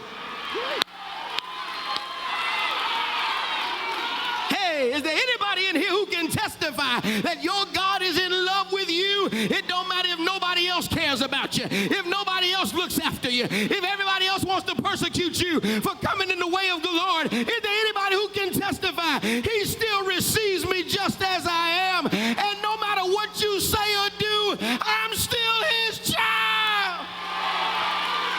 The Bible says if anybody's in Christ, they're a new creature. All things are passed away.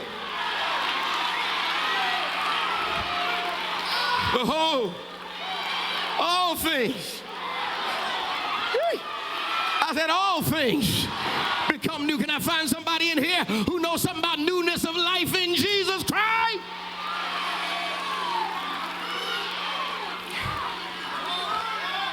And she's in danger. She's in risk. She's in danger of possible persecution. She said, you do whatever you need to do to me right now. But one thing I know, just like persecution is possible, so is healing. And is there anybody in here who needs to just get whatever you need to get from Jesus? I need 2 or 3 people in here who can testify. If that man named Jesus is passing by, I'm going to do whatever I need to do to reach out and touch him. As a matter of fact, may I please go on record and tell the Friendship West Church, he's here right now. And if you just reach out and touch him, he's still able to supply your need. He's still able to dry your weeping eyes. He's still able to turn your life around. The Bible says, now unto him who is able to do exceeding abundantly above all you ask or think.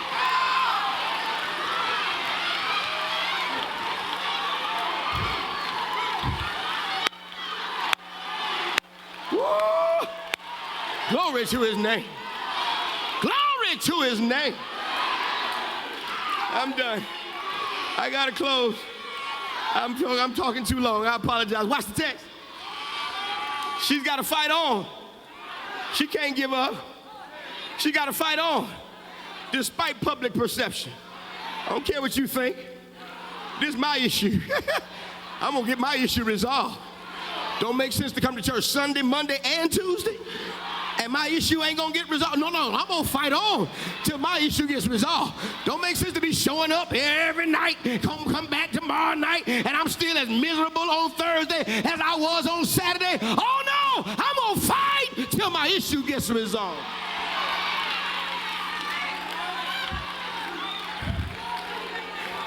Despite public perception, despite possible persecution.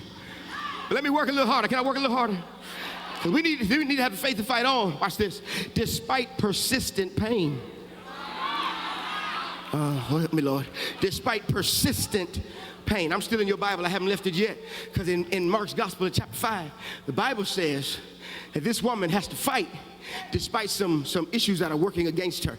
We think her issue is just her hemorrhage. No, she got more stuff going on than that. She's dealing with persistent, prevailing, pervasive, protracted pain. Watch the text. It's 12 years. And she's dealing with physical pain. 12 years dealing with the same pain. I mean, physical pain. For 12 years, her blood flow will not stop. It will not be terminated. She's dealing with this every single day of her life, and she cannot get away from it. It is persistent. How much she be feeling? What kind of pain is she going through? What kind of pain is she enduring? 12 years? Come on. You already know life is in the blood. Her life is being drained from her. Her life is being depleted from her. Her life is being drained from her. And here she is still pressing despite the pain. Woo. Do you know that that's the miracle of some of us in here tonight? Somebody in here tonight has had persistent pain. You've had protracted pain. You've been dealing with the same issue for an extended period of time, but the miracle of your story is you still here. Come on. Oh, the problem of the text, watch this. In the first year, she should have been dead. At least by year 2, she should have been dead. But she's been dealing with it for 12 years and still surviving. I'm looking at some survivors in this room tonight who can testify. Some of the hell I've been through should have taken me out long time ago. Is there anybody in here who can look back over your shoulder and think about the things that happened in your past? You should have been, would have been, could have been dead, but God said not so. Because there was something in you that kept you pressing, kept you moving despite the persistent pain. She's got physical pain. She ain't just got physical pain. Text reveals she's got financial pain. Your Bible says she went to doctors. And the ones who were supposed to help her didn't do her any good. And she spent all her money with the doctors. And instead of getting better, she just got, y'all read the Bible. Thank you for helping me preach. I appreciate that. Instead of getting better, she got worse. What do you do when all your money gone? I may not be in the right church to ask this question, but have you ever been broke?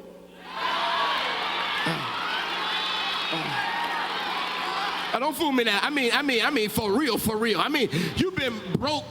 I mean, you just knew what it meant to me. I mean, you just really waiting on Friday so you can at least get a good lunch. Is there anybody in here who know what it means to be? Anybody know what it means to have the E on your gas tank stand for everlasting?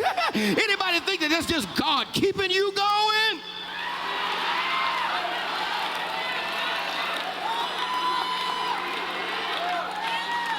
Somebody knows what it means to be broke. And broke for an extended period of time. Broke for much longer than you ever anticipated being broke. That's where she is. That will mess you up in the head. That is painful to have to walk around and know you can't do some of the stuff you want to do because you don't have the money to do it. Is there anybody in here who's trying to do right by your children but don't have the money to take care of them? Somebody in here trying to make all the ends meet and trying to take care of the bills, but you don't have the money to do it? I mean, you've been a good steward of your resources most of the time.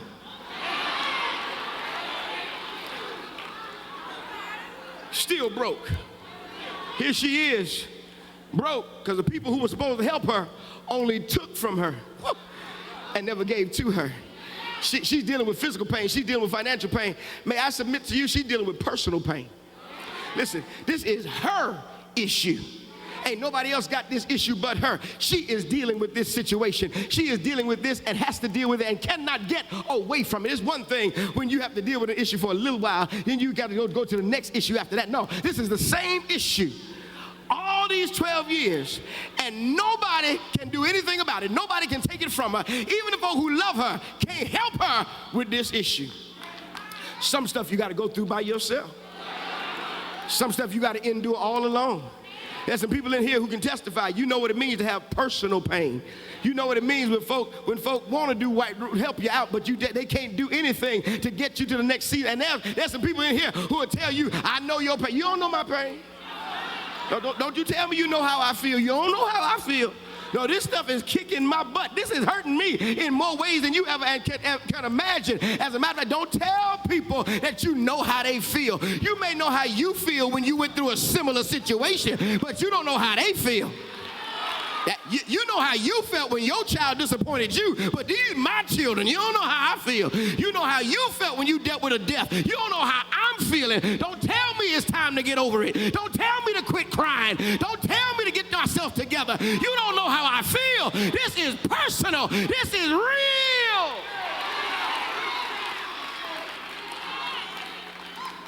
God deliver us from these super spiritual saints who tell you, all right, it's been long enough. You don't know how I feel. You don't know how this hurts me.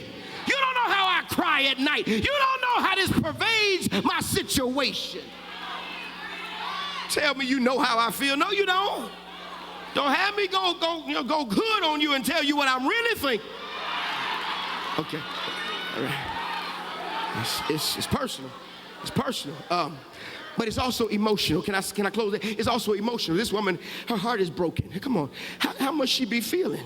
How must she be processing this? What must her mind be saying? Her mind has to be playing tricks on her by now. Surely she's having some thoughts. Just forget it. I'm done. I'm just gonna throw in the towel. I'm gonna end it right here. I'm gonna take this life and be done with it. Emotional pain, physical pain, financial pain, personal pain. But she heard. Please don't miss that. She heard. And there was a man named Jesus. And so she pressed her way through the crowd. She said, if I can touch the hem of his garment, I will be made whole. All right, I'm done. And so she touched him. And when she touched him, your Bible says, immediately her blood flow dried up.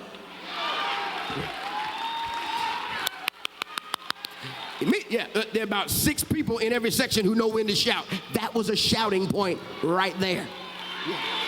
Immediately, her blood flow dried up. And the Bible says Jesus stopped, said, who touched me?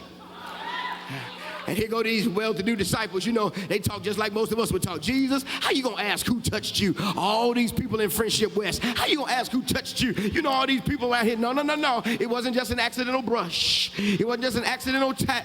No, she had some intentionality behind her touch. There was some purpose behind her touch. There was some pain behind that touch. There was some intentionality behind that. Who touched me? She finally identified herself. And then, my brothers and sisters, it gets real good. Because that's when Jesus says, daughter, your faith has healed you, has saved you. Go in peace and be freed from your suffering. My brothers and sisters, may I close when I tell you that you and I have to have the faith to fight on until the divine praises our perseverance. I'm done.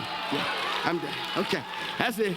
I said, you and I have to have the faith to fight on until the divine praises our perseverance. He stops. He says, daughter, your faith has healed you, has saved you. Go in peace and be freed from your sufferings. I love this, child of God. This is the first and only time in all of recorded scripture that Jesus calls any sister daughter.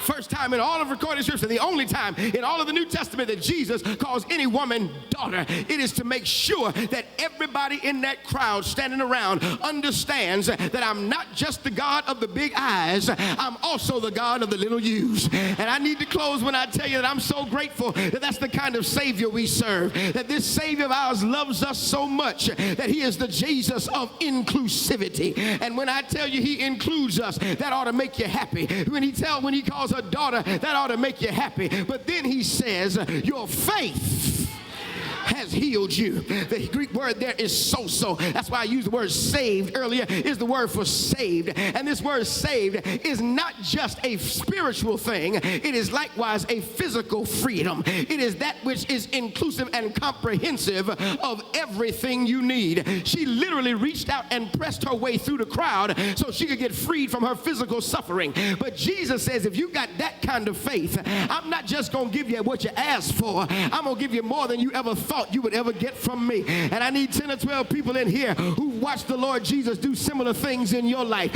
You watched him provide for you. You asked for one thing, and then he gave you that and this and then some more. I need some people in here who can testify. He didn't just bless me with a house, then he helped me to get the furniture too, and then he made sure I had peace when I got in the house. Is there anybody in the room tonight who can testify? He didn't just give you the job, but then he gave you promotion on the job, and then he gave you favor with everybody around. I need 2 or 3 people in here who know something about favor to help me right here. It's when you get what you don't deserve and what you never even asked for. I'm looking at some folk at the Friendship West Church on a Tuesday night who can testify. Man, if you knew my whole story, you'd stop your sermon and let me testify. Because as I look back over my life, I got the testimony that if it had not been for the Lord who was on my side, there's no telling where in the world I might be. But since I'm here, I got to lift up my hands and give God glory because he keeps on doing great things for me. If you put me in E flat, I'll holler one good time and sit in my seat. But somebody in the building tonight can help me close this message and thank your God because he keeps on doing great things for you. I need 10 or 12 more people to help me close and testify. All these blessings I'm enjoying right now, I didn't ask for them. God just said, here. I asked for one thing, and he kept on doing great things in my life. As a matter of fact, every time I turn around, he keeps on making ways for me.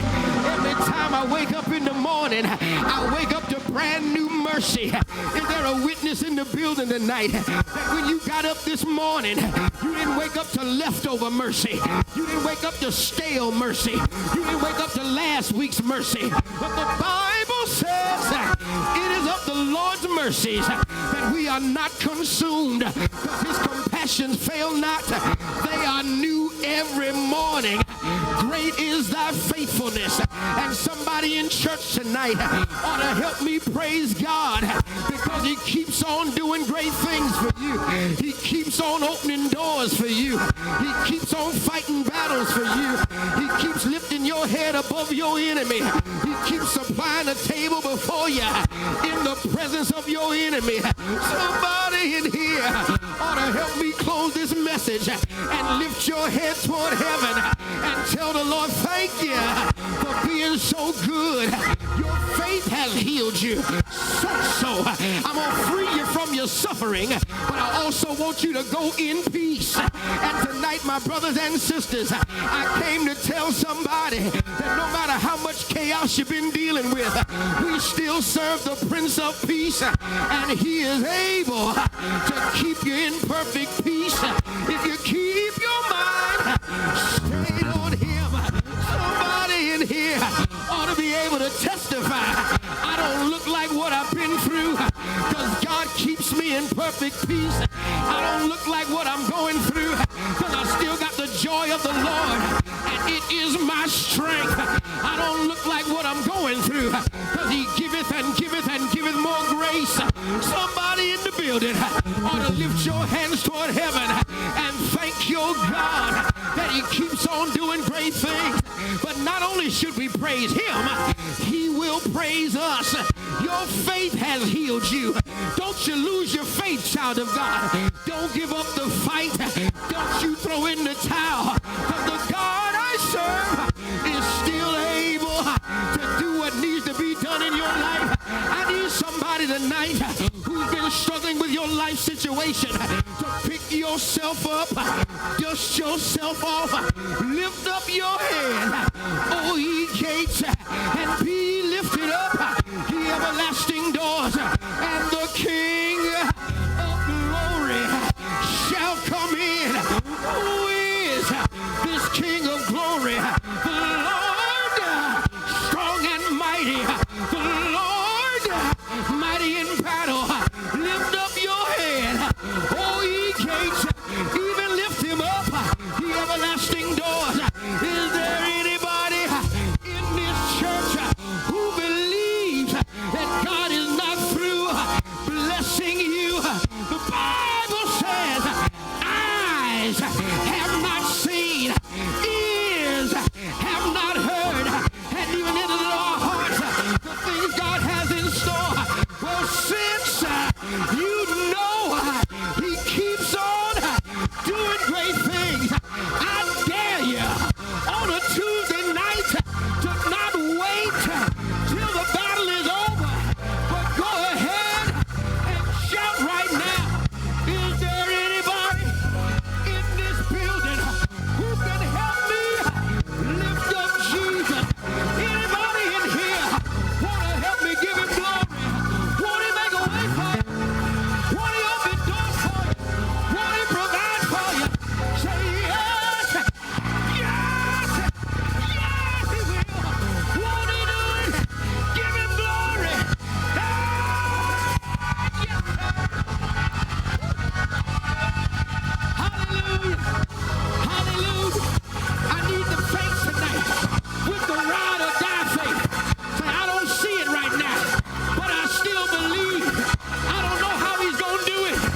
soon as he does that for the woman, then some folk come from Jairus' house, and they say, don't bother Jesus anymore. Your daughter is dead. He just got the worst news he could possibly have. And Jesus has the nerve to look at him and say, don't be afraid. Just believe.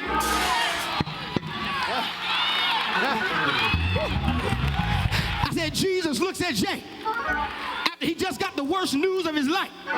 Seemed like all hope is gone. And Jesus says, don't be afraid. Verse 36, just believe.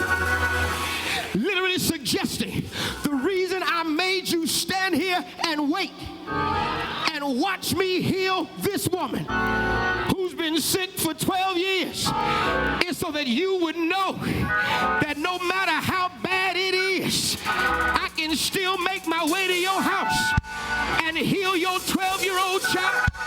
It is not by incident or accident that this child is 12 years old. He said, I wanted you to stay here and watch what I could do. But if you watch what I could do, you'll have faith for what I'm about to do. And somebody in here ought to look up and down your row and see all the miracles on your row. Folk had counted some of these folk out. Folk thought they'd never survive and never endure. But they came to church on a Tuesday night. They lifted up their hands in the sanctuary to testify that God's been good. And may I please tell somebody, if he did it before, he can do it again. Same God right now. Same God back then. Somebody in the building ought to thank God. He still has power to turn your situation around. And my word tonight is don't be afraid. Walk by faith and not by sight. And God will make a way somehow. Won't he do it? If you know he will, give him glory. Give him glory. Give him glory.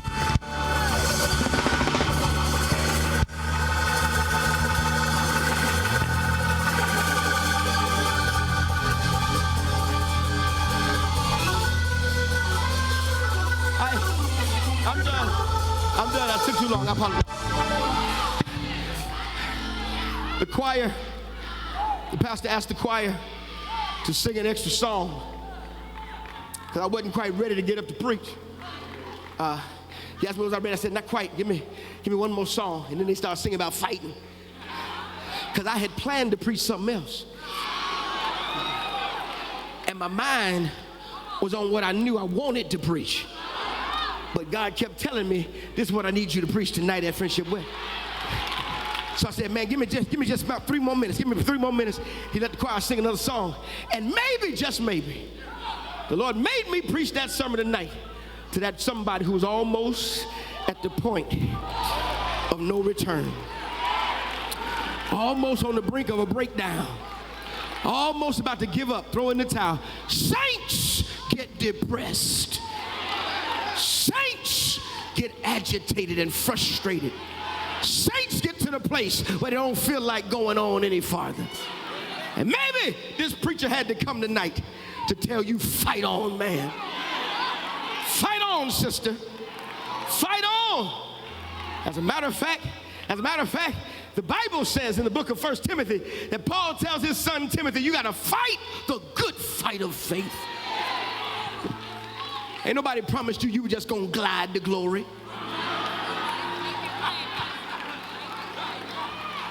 The Bible says if we suffer with him, we shall reign with him. The Bible says in this world you will have tribulation. I'm so glad it didn't stop there, friend. It said, but be of good cheer because I have overcome the world. The Bible says many are the afflictions of the righteous, but the Lord delivers him out of them all. Don't you give up. Don't you give up. Don't you dare give up.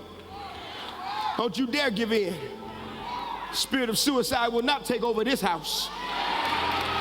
No. We're warriors. We fight. We fight till victory victory is won. We fight. No matter how bad it gets on that national landscape, and it's ugly every day. This new Supreme Court justice potential is a rough reality for us, and we still gonna fight till all injustice has been conquered. We're gonna fight. We don't give up. We are not that kind of crowd. We the ride or die soldiers. I need some ride or die folks. I'm supposed to be in my seat right now, but I need to pray for somebody, Pastor.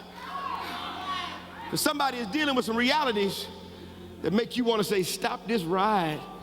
I want to get off. Makes you want to throw in the towel. Makes you want to just give up. And tonight, revival has been planned. Not just to have another good time in church, but you'll go out of here ready to fight. Whatever the fight is, you're ready to fight. Whatever it is, if it's fighting for your family, fight. If it's fighting for your sanity, fight. Fighting for your community, fight. Fighting for little black boys and black girls who are struggling with unequal opportunities and access, fight! That's the word for tonight. We are not weak and wimpy, cowardly soldiers. We are fighters. I'm on the battlefield fighting for the Lord.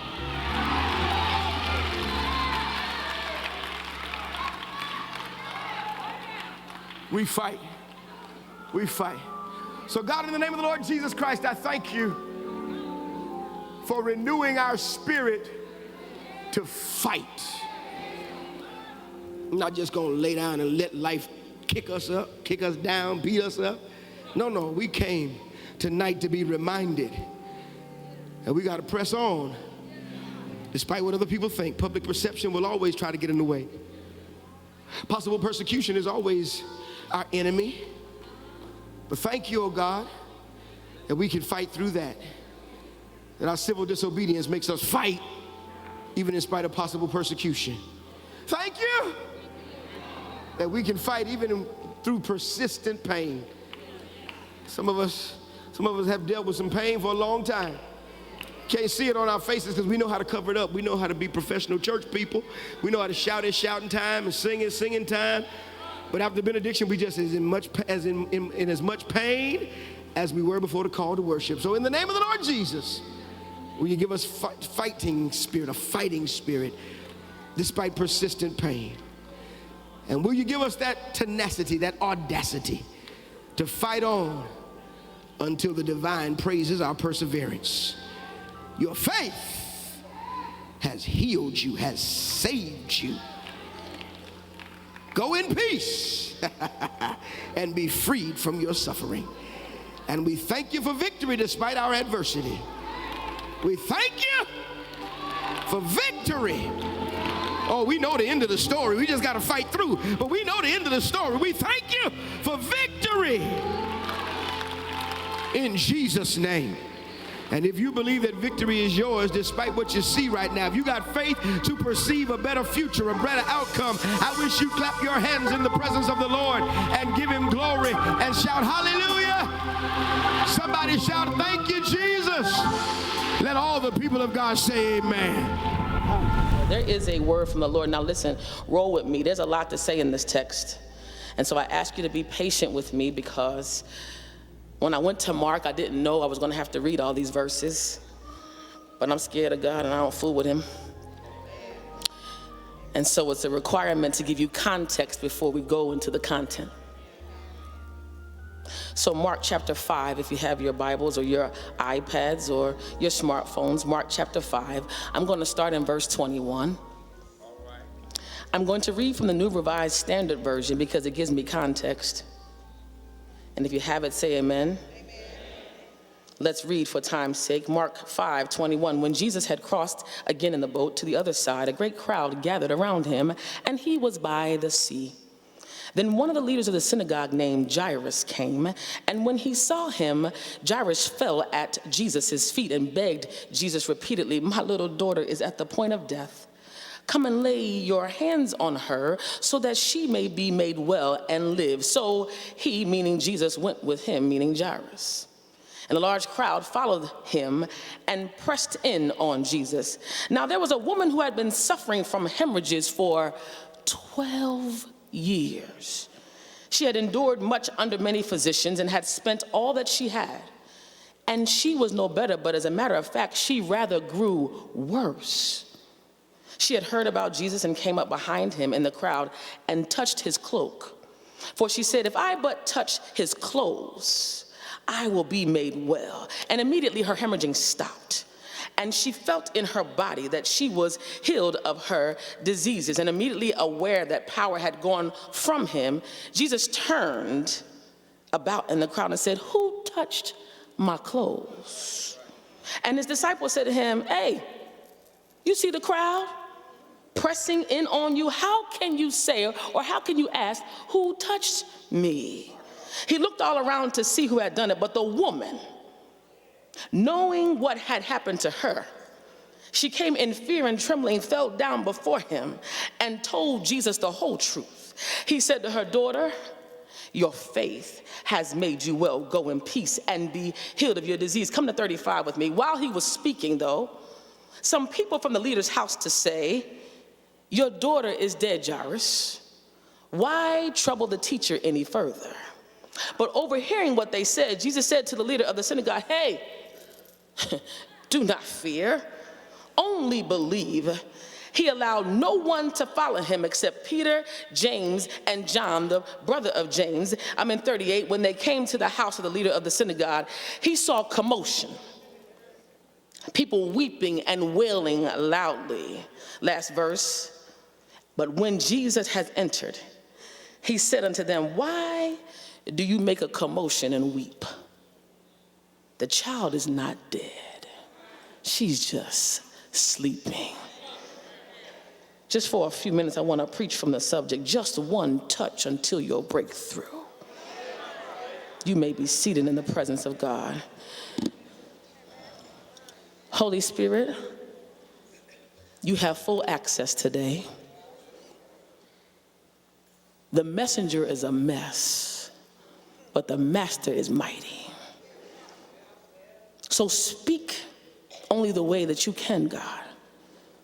Permeate this place with your presence so that someone is going to figure out they're only one touch from their breakthrough.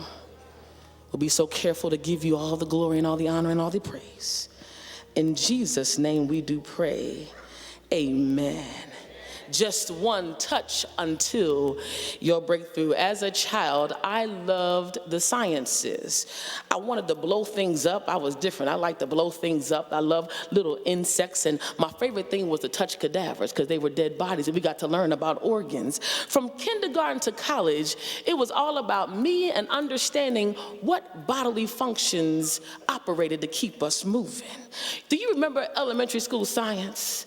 When you had those little plants and those little frogs, and you found out that baking soda could blow things up with the right liquids? Well, almost in every elementary school in this country, children are still learning about the basic functions of our bodies. We know them as the 5 senses. You remember the 5 senses? There are taste and smell and sight and hearing and touch. My baby's 5, so I do it all the time. It's taste and smell and sight and hearing and touch. And everybody under the sound of my voice, you know there is good, bad, and ugly in your senses experiences. Let's start with taste, which I think is a God-given sensory experience. If you like to eat, you know that taste is a good thing. You ever had good taste? I mean, Christmas with grandma's sweet potato pie, collard greens, cornbread, and turkey. Just good for absolutely no reason at all. But then there's the bad and the ugly when you bite into something and it's just too bitter or too salty or even too sweet. And then there's the smell. I don't know if you eat meat or not, but there's something about a flame-broiled Whopper that comes out of the chimney at Burger King when you ride by. Or the smell of that fried chicken coming around the corner. Ooh, that does me, thank you, that does me so good. I know that's right. But then there's the bad and the ugly smells. Like, who said chitlins was okay? I mean, why do we still do that when your whole house will smell for 48 full hours? The good, the bad, and the ugly of the senses. And then there's hearing. You know when the choir sings, you're so happy, or you hear the first note of that song, before I let go. You can, when you hear it, oh, it's good. But then there's that sound of your spouse telling you, I don't want to be in this marriage anymore. The sound of the phone that rings in the middle of the night with the worst news you ever want to hear. It's the good, the bad, and the ugly of the senses. And then what about sight? I know my husband was blessed in June of 2009 when he saw me.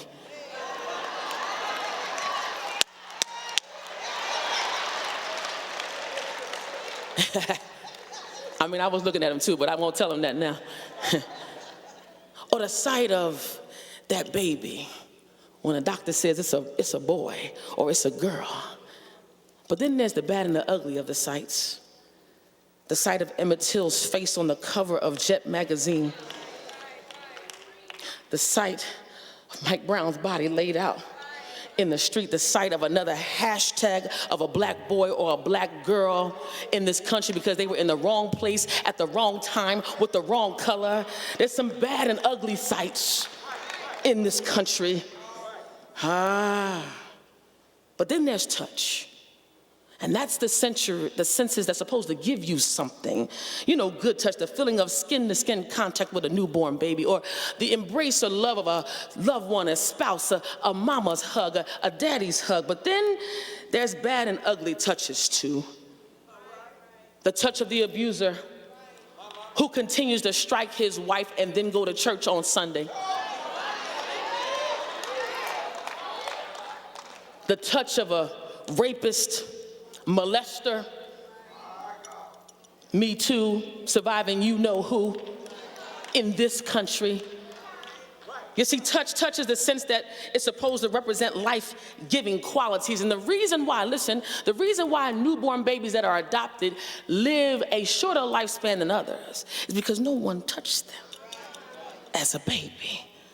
That's why I push people to go to the hospital and hold babies that don't have mamas and daddies. And see, the reason why many marriages are falling apart is because you're so busy pointing fingers instead of holding hands. And the reason why children are walking around acting a plumb fool is because you forgot to touch them and you spared the rod and spoiled the child.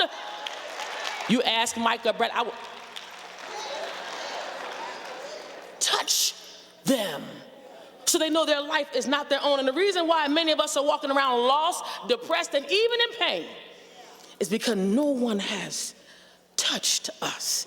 And that's a good place to stop by in the text in Mark, where you find a certain woman walking around in pain with an issue that needed just one touch.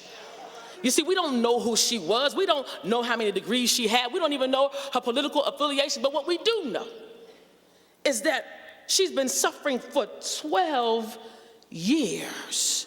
Now let me stop right there. Sisters, 12 minutes makes me mad with cramps. 12 days, 12 years. She's been suffering and is at her wit's end. Have you ever been in a place where you were suffering so bad that you didn't know what you were going to do? Have you ever been in a place that seemed like there was no hope in sight? You woke up and your life was tripping. Your husband or your wife decided to walk out. The cancer diagnosis came back. Your children are acting crazy. The income that used to come in ain't coming in no more. And you don't know what to do. I'm talking about hopeless feelings. When you woke up the day after the election in November and 2016, trying to figure out, I thought I went to bed and everything was okay, and then I woke up and a misogynist, a racist, a pariah became the president of the United States of America, and you feel like this is hopeless. The hopeless feeling that this country is so divided. That they tell me it's 2019, but things are happening like it's 1719. Going backwards in the areas of race relations when justice for all is still a joke for black people. I'm talking about the low points in your life, where if God doesn't step in and do something, you're gonna lose your ever-loving mind. Church, there are going to be times in life that you're going to be confronted by the most unimaginable circumstances, and you feel like there's no relief in sight. But this is where God does his best work. Because it's during those times that you've got to remember that God has a promise over your life. All you got to do is get in position with God to prepare to have an encounter with God, because one touch from the master is going to change everything around you. I'm not going to keep you long. I got one question for the text. And that is this: how do you know that you're on the brink of a breakthrough? How do you know? It's one touch away from what God has for you. Now, the first thing I want you to know is this: you know you're on the brink of a breakthrough when, watch, when all of your resources are depleted. Now that's not sexy. When all of your resources are depleted. Look in the text. You don't believe me. Come to verse 25. There was a woman who had been suffering for hemorrhaging for 12 years. Look at 26. She had endured much under many physicians and spent all she had, and she was no better, but rather grew worse. You see, don't miss it. This resonates so much because there's a secret in the body of Christ. If you've lived long enough, you're going to face some desperate situations when you have absolutely no other options left. And look at the story. By the time the woman gets to Jesus, she had been to every single doctor in her area. There was a cap on her coverage. Her insurance card didn't work no more. She tried to get out of network care and couldn't even get that. And now it's time to use Medicaid, Medicare, Aetna, and none of the doctors took her insurance. And now it's so bad that her diagnosis is getting worse, and she has to file for medical bankruptcy. Living her life bleeding from her body and bleeding from her purse strings. Church, I believe that God led us this morning so that we can help somebody in Friendship West. And if you don't like it, it's cool, because it's for me too. Friendship West, finding your way to your breakthrough requires that you deplete yourself of everything that you think matters. You didn't hear me. Everything that you think is important has to be depleted. You see, many of us are walking around thinking that our healing and even our deliverance is predicated on how much we make, or who we know, or what ministry we're in, or whose cousin I am, and how many folks I have in my network. But no, I stopped by to tell you that you're on the brink of a breakthrough when you are depleted of everything, because it's a surefire sign you're on the road to divine recovery when you ain't got nothing left. And what the woman understood is amazing, because church folk messed this up. You see, they conveniently forget that resources are finite, but redemption is everlasting. Money is finite, but God's mercy is everlasting. Your health is finite, but God's healing is everlasting. Degrees are finite, but deliverance from evil is everlasting. And when it's all said and done, your breakthrough comes, watch this, when you learn how to get out of churchy cliches. I'm tired of let go and let God. No. Let go and get in front of God. Get in front of the God who can heal your every need, who can supply everything you need, and who can mend your broken hearts. Ooh, we're guilty, church, because we forgot what makes God God. It's the omniscience, it's the omnipotence, it's the immutability. Ooh, but instead of calling on Jesus, you calling on Siri.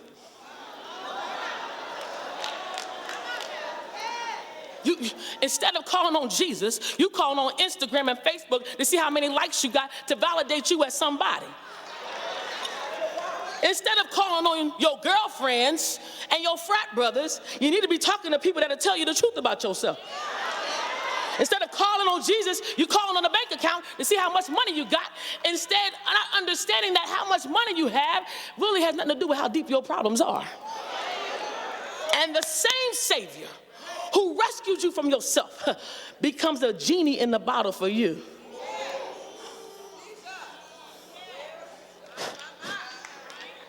God, do it. I need a miracle to happen. And instead of building a relationship with this Jesus, you've been bargaining for the sake of a religious experience. barely scratching the surface of the intimacy that God wants to have with you. That's why you got to get depleted.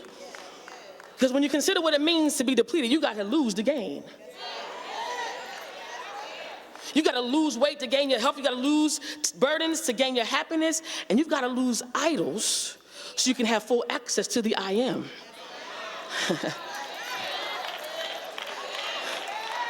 And I want to be clear with you.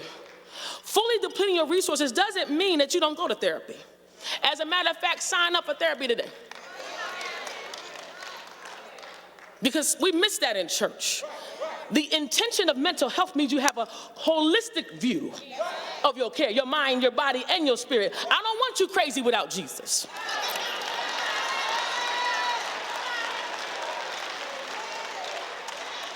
We got enough of that in the White House.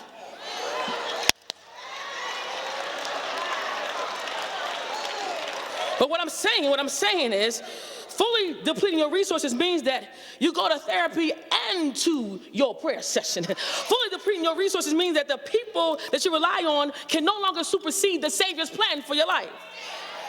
Now watch the text. Before I move on, I gotta acknowledge this. There's something unique about Mark's account of the story.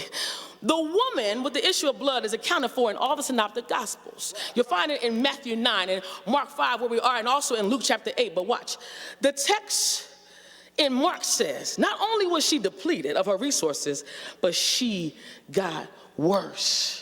It's the only synoptic gospel that says it that way. She got worse. Now, you know you're on the brink of a breakthrough, church, not only when your resources are depleted, but you know you're just one touch away from seeing God move when things are getting worse than they were before. I'm trying to help somebody. This woman had no money in her pocket. She was suffering in pain, but the depletion of her resources was proof. And it didn't hinder her from pushing past pain to get to her purpose. Sometimes, church, you gotta hit rock bottom. You see, you're left wondering sometimes, God, do you see me? God, do you hear me? God, do you love me? Do you know what I'm going through? And the real challenge you're gonna face is this: how do you stand with God when it gets worse? How do you stand in your faith when it gets worse than what it was before?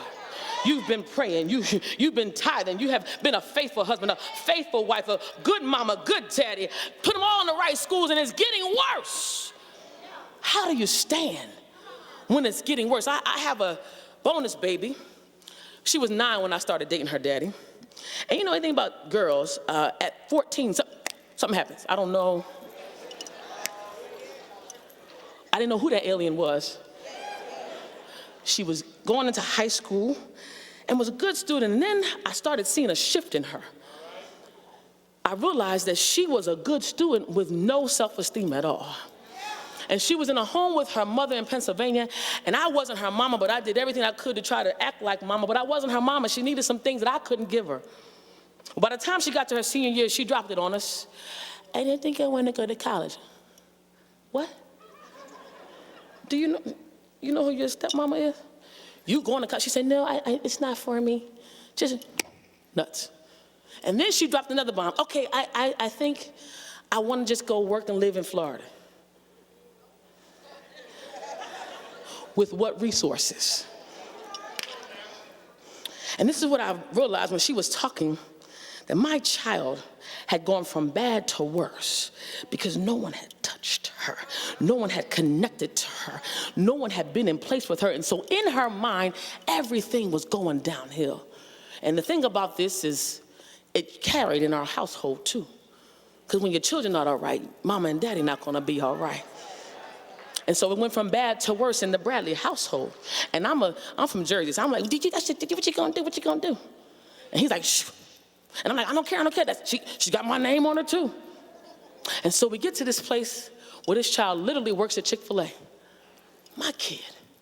And it's cool to work at Chick-fil-A, but it's not cool to work at Chick-fil-A and not go to school in my house.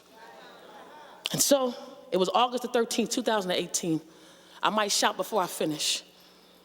Because there was a day that Deborah Martin called me, and she said, sis, we need more freshmen at Virginia Union University.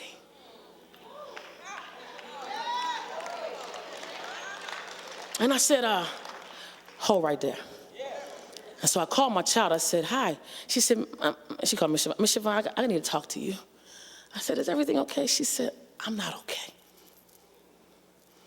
I'm going down. Things are getting worse for me. She said, I need help. And in that moment, I knew she had been depleted of everything that she had, and she only had one choice but to fall on her face and ask for help. That's a word for somebody today, because sometimes it takes you going to your lowest of the low. So watch, on August 13th, I called Deborah back. I said, ooh, we got something happened. I don't know what's going on, but something happened. I think it's God moving. She said, tell her to call me back. And in 24 hours, my child was accepted.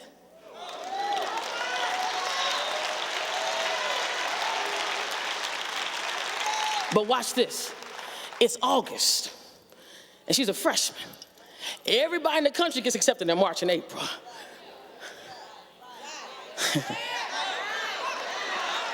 And so what happened was we called and we knew here was the big thing in our way, tuition.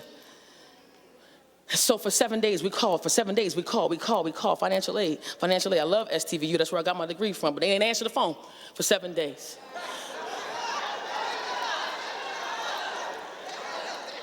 And so what I did, I said, honey, you got to figure it out. He said, I'm going to go and get on a train and ride down to Virginia. So my husband went to go talk to the financial aid office. And within 4 hours, a conversation was fast falling on my knees with my oil in my hand. Not only was my child accepted, that 19-year-old has a 3.8 GPA at Virginia. If you can deplete your resources, fall on your face before God, he will move, because you just, woo. So when you think it's going down, just get in front of the face of God. In those low moments when there's nothing else you can do, you got something you can do. Just start praying, and then just start praising, and start fasting, and then just start thinking about the goodness of God. He said he wants a divorce, no problem. Start praying and just start fasting and start thinking about what God has done for you. If the diagnosis is bad, don't worry, start praying and then start fasting and start worshiping him. My child had lost their minds, but God stepped in. Not only will your resources be depleted, but when you're on the brink of a breakthrough, watch this, others will be disappointed in your plans for deliverance. I'm in the text. 22 says, one of the leaders of the synagogue came, and when he saw Jesus, he fell at his feet and begged him, my daughter's at the point of death. Come and lay your hands on her. Now watch verse 35. While Jairus was still speaking, people came from the leader's house to say, your daughter is dead. Why are you going to trouble the teacher anymore? 38 says, and when they came to the house of the leader of the synagogue, Jesus saw a commotion of people weeping and wailing loudly. You see, in the beginning of the text, Mark leads with the story of Jairus' daughter who was gravely ill. Now, scholars tell us this, that the equivalent of a Nasai, or a modern Hebrew term known as the president, this was Jairus' position. So he was super much in charge. He was bad. He was the general supervisor of the synagogue activities. He was chapter president. He had been in all of his dues paying plans. He was a life member of the synagogue. But in a text, all that went out the door because he was just a father of a dying girl. Now, understand the sequence of events. You see, Jairus sees Jesus first. Look at the text. This woman comes out of nowhere. You see, Jairus was on his way to get his daughter healed, and here comes the certain woman who stands in the way, touches Jesus, and Jesus turns his head and no longer pursues the healing for the girl. Now, you might miss that because you're too holy. You see, if I was Jairus, a black mama, and my baby's dying, who that woman? Think about what Jairus is saying. I'm the president of the synagogue. I've done everything you've asked me to do, and you're going to get distracted by that kind of woman?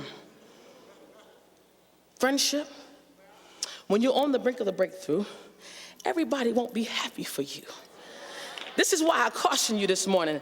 You see, everyone is not equipped to support you while you're on your way to seeing God's best in your life. I would suspect that in the service this morning, you got some Jairuses in your life. Folks that actually mean well, you know, your family and your friends and your church members. But here's the truth. They're actually bitter when you're on your way to seeing things come to pass in your life because they don't really care about your breakthrough. They're actually only concerned about how your breakthrough is interfering with their blessing.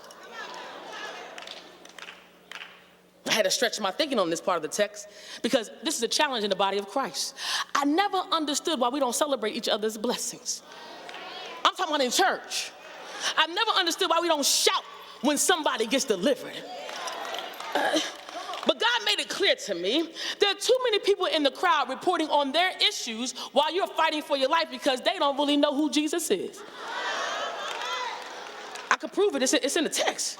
Verse 35 says it this way. While Jairus was still speaking, people came from the leader's house to say, hey, your daughter is dead.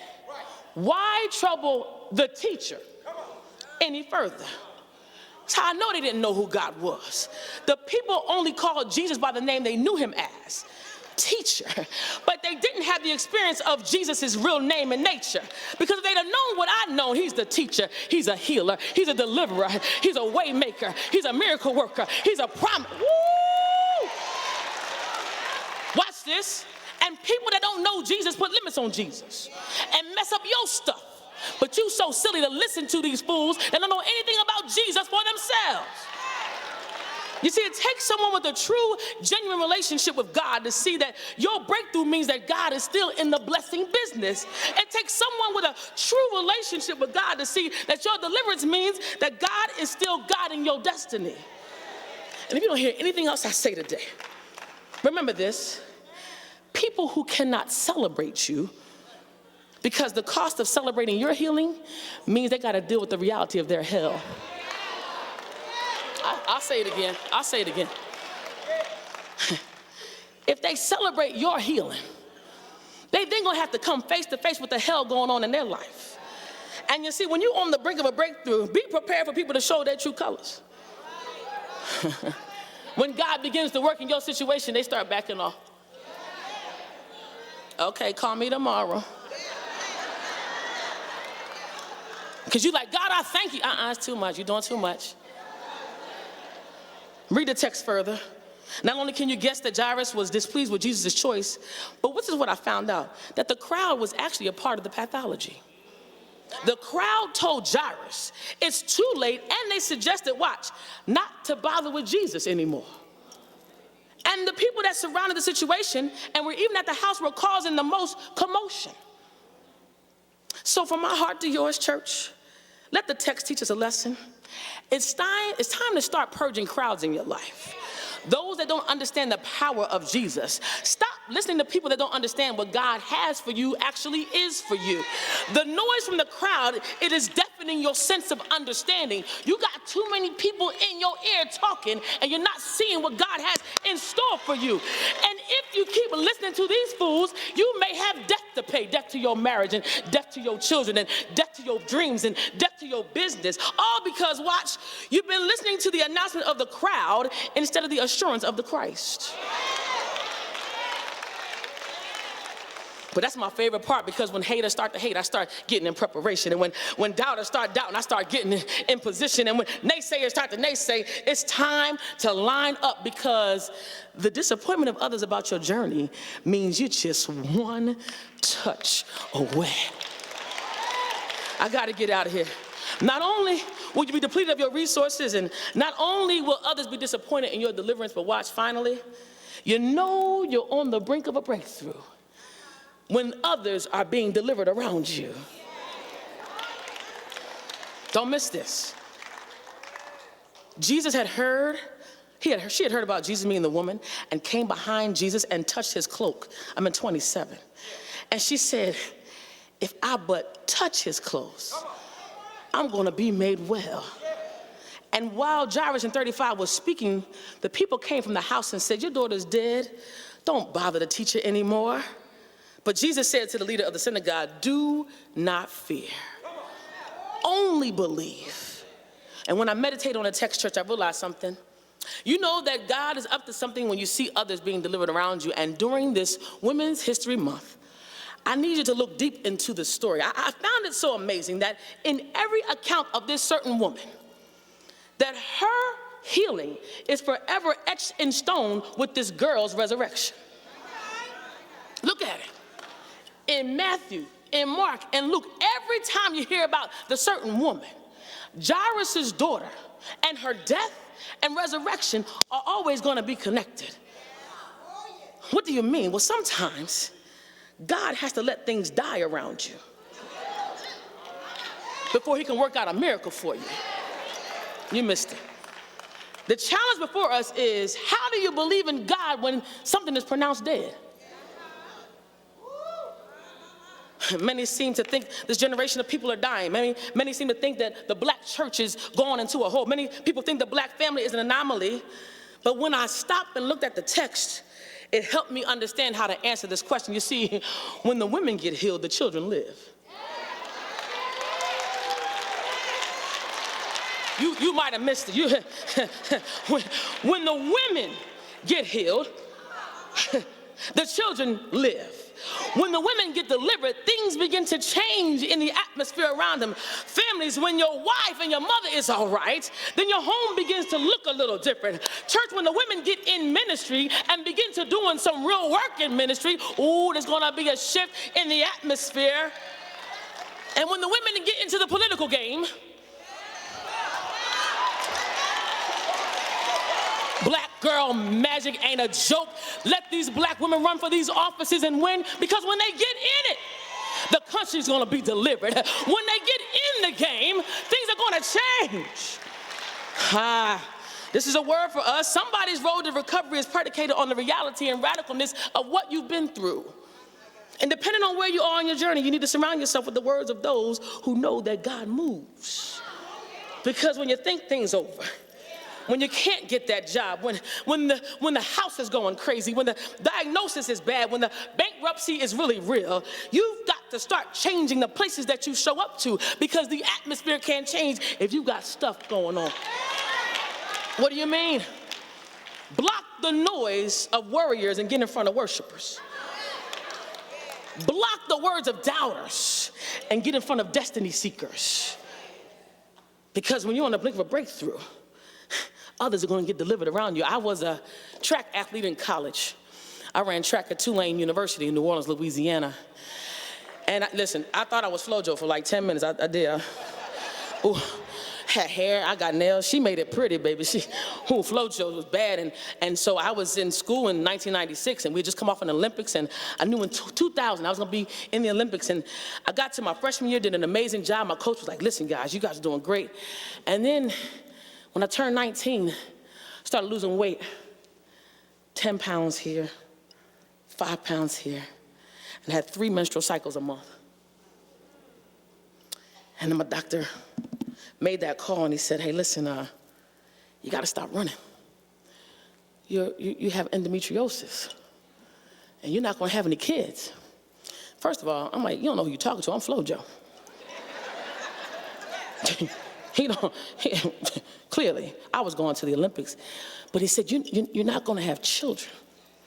And at 19, that doesn't really process for women at 19, because I was young, I was in college, I had a six-pack, I was cool. But then when he gave me that diagnosis, something bigger was going to happen. I wasn't going to be able to keep my scholarship, because when you are a black athlete, there's something called the NCAA. And they have a policy that says, if you can't play, we don't have to pay. And so in that moment, I realized that I had a bigger issue at hand. My parents couldn't afford to keep me at Tulane on their own dime. And so we began to pray, and we began to trust God and believe God. And here's what happened. I got a phone call that said, come on in. It was 1997. We didn't have, video. We had a phone conference, and my mom called in, and she opened the meeting with, God, I thank you for what you're about to do. God, I believe you. And my coach was looking, she said, I'm not done. God, I just bless you right now in the name of Jesus that my child is well. Well, here's what happened. I physically could not run anymore. And my coach looked at the phone and said, Mr. and Mrs. Arline, I promised you that if anything happened, I would take care of your baby. So here's what we're going to do. She's not going to lose her scholarship. As a matter of fact, she'll never have to run another meet again. All she has to do is go to school and help me coach. And here it is. Watch. You're about to miss it. I did that. And then I went to graduate school, but I couldn't pass the GRE. And I said, God, but you've been blessing everybody around me. Folks getting scholarships. Folks are coming up all around me. But I knew I was just one touch. And so I took the GRE and I bombed it. I took it a second, I bombed it again. And I said, wait, you're not praying. I said, God, in the name of Jesus, change this test. I bombed it again. Oh, but then the next day, the phone rang. And it was the dean of the School of Public Health. She said, do not take another GRE. You're going to come in here and provisionally get a scholarship. I went to school and got 2 degrees for free. I'm 40 years old with a baby they said I couldn't have. And I am now living my best life in my own business. I don't know who I'm talking to today. But when others are getting blessed around you, you're only one touch away. Friendship, you need to hear what I'm saying. That's my story. But is there anybody in the building that can put their hands and say, God has blessed me. God has kept me. God has seen me through. I've got witnesses. I've got witnesses. I've got witnesses. He woke you up this morning. He put food on your table. You got good clothes you can wear. You just one touch away. Go to Mark chapter 10. This is Mark's version of that very same story.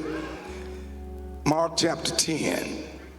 Same story in Mark's version that Marcus ended with. Go down to verse 46.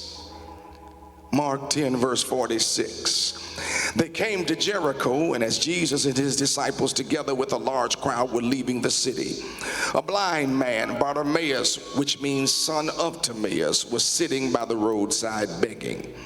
When he heard that it was Jesus of Nazareth, he began to shout, Jesus, son of David, have mercy on me. Many rebuked him and told him to be quiet, but he shouted all the more, Son of David, have mercy on me. Jesus stopped and said, call him. So they called to the blind man, cheer up, on your feet, he's calling you. Throwing his cloak aside, he jumped to his feet and came to Jesus. What do you want me to do for you? Jesus asked him. The blind man said, Rabbi, I want to see. Go, said Jesus, your faith has healed you. Immediately he received his sight and followed Jesus along the road. Amen. Sit down like you ain't never heard it. Amen. You may be seated.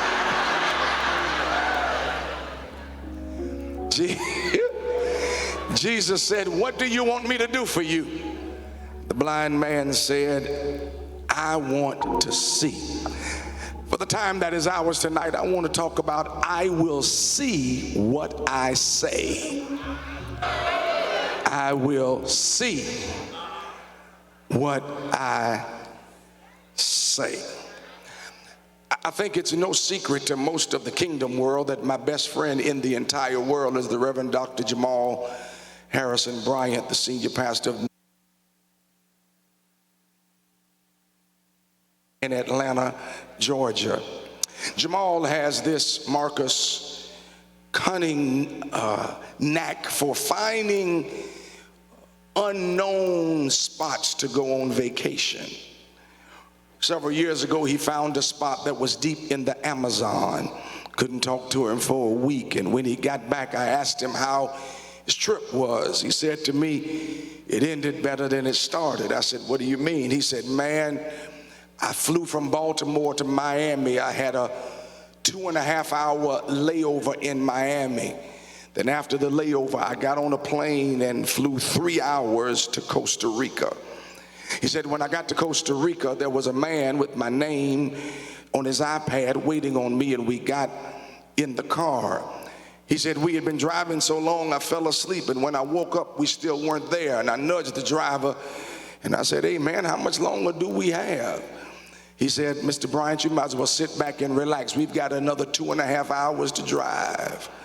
Jamal said, by the time I got to the resort, it was Monday night. I was so tired, he said, I slept most of the day. The next day when I got up, I went down by the pool to get something to eat. Sitting on the other side of me was a family from Minnesota. He looked over at the man and spoke to him, and the man spoke back to him. The man said, where are you from? Jamal said, I'm from Baltimore. Where are you from? The man said, we're from Minnesota. Jamal looked at him and said, my God, I feel sorry for you. To which the man said, why? Jamal began to recall to him all he had to go through just to get to this wonderful resort in the Amazon. And he ended it by telling him this long, almost 3-hour drive from Costa Rica then to the Amazon to get to the resort, and how it wore him out and how it had frustrated him and made him wish that he had never found this resort and never came to this resort on vacation. The husband and the father started laughing at Jamal. Jamal said, man, I don't really know what's funny. He said, oh, I'm sorry, sir. He said, I'm not really laughing at you. He said to me, you mean to tell me nobody told you that when you got to Costa Rica, you could have chartered a helicopter and been here in 55 minutes? To which Jamal said, ain't nobody tell me that. To which the man said, that's a shame. You've gone through all this frustration and now you're mad because nobody told you you had options. I submit to you tonight that that's where the enemy wants a lot of us. He wants you at the place where you feel like the only ride you got is the only ride he's going to take you on. He wants you to the place where you feel like you no longer have any options in your life. It is the devil's aim to make you resign yourself to giving up and succumbing to defeat. He wants to force you into making decisions that you would not normally make because you feel like you have no options. Someone in here right now is feeling like you have hit a wall, where you have hit a rut and are stuck in something or stuck somewhere beneath your purpose, beneath your value, beneath your destiny. But tonight, what you need to know in this moment, as a matter of fact, help me tell somebody, look at him and tell him there are other options.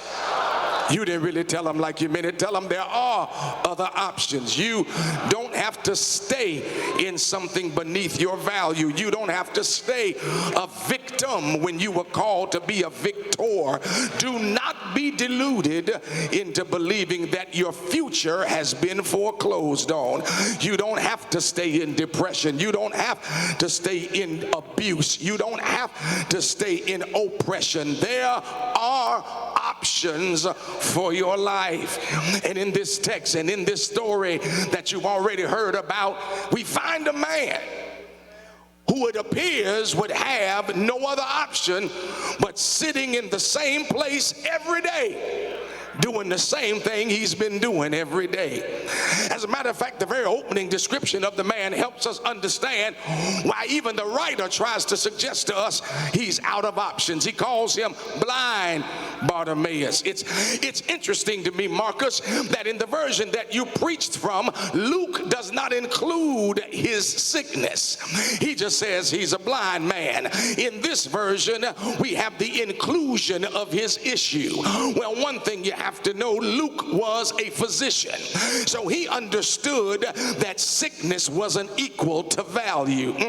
But if you know anything about the gospel, Mark is writing Peter's story, and we already know Peter got problems, and people who have problems always have to magnify other people's problems to get the problem highlight off of them. It was Peter who decided that the only way to describe this man was with the inclusion of your issue. That's why you have to be careful. People who can always critique you and tell you what's wrong with you are really projecting onto you that they've got stuff wrong with them that they don't want anybody to know about. Blind Bartimaeus introduced to the brother with the inclusion of his issue, as if to suggest his value was diminished by his difficulty. Not you, but the person sitting next to you. Have you ever been labeled by your problem? It's not just something you're dealing with, but it's something you are. You're no longer seen or treated as somebody who has goals, or somebody who has dreams, or someone who has aspirations, someone who has gifts. You're just what your problem says you are. The man is sitting by the roadside begging. Sitting implies his life was out of motion. Sitting means he wasn't going anywhere. He had given up on trying and settled in a seated position in a certain spot to do the same thing every day. That's essentially what happens when you have no vision in your life. You settle into a motionless, settled life where your daily success is dependent on who helps you. God help me. He is sitting without motion, watching life pass him by. Not only that, but scholars tell us that beggars had assigned seating. It's gonna get good. Beggars had assigned seating. Watch this. So that it was the government who assigned you where to sit. It was the government, based upon what they decided was wrong with you, that decided where you were to beg. Oh, y'all didn't get it yet. It was the government that said, based on who we think you are, this is where we tell you to sit. Based on who we think you are, go back to your country, because he's too dumb to know that the only one ain't born here out of the 5 was already a citizen here. And if you gonna start sending folk back, start with the woman you sleep with.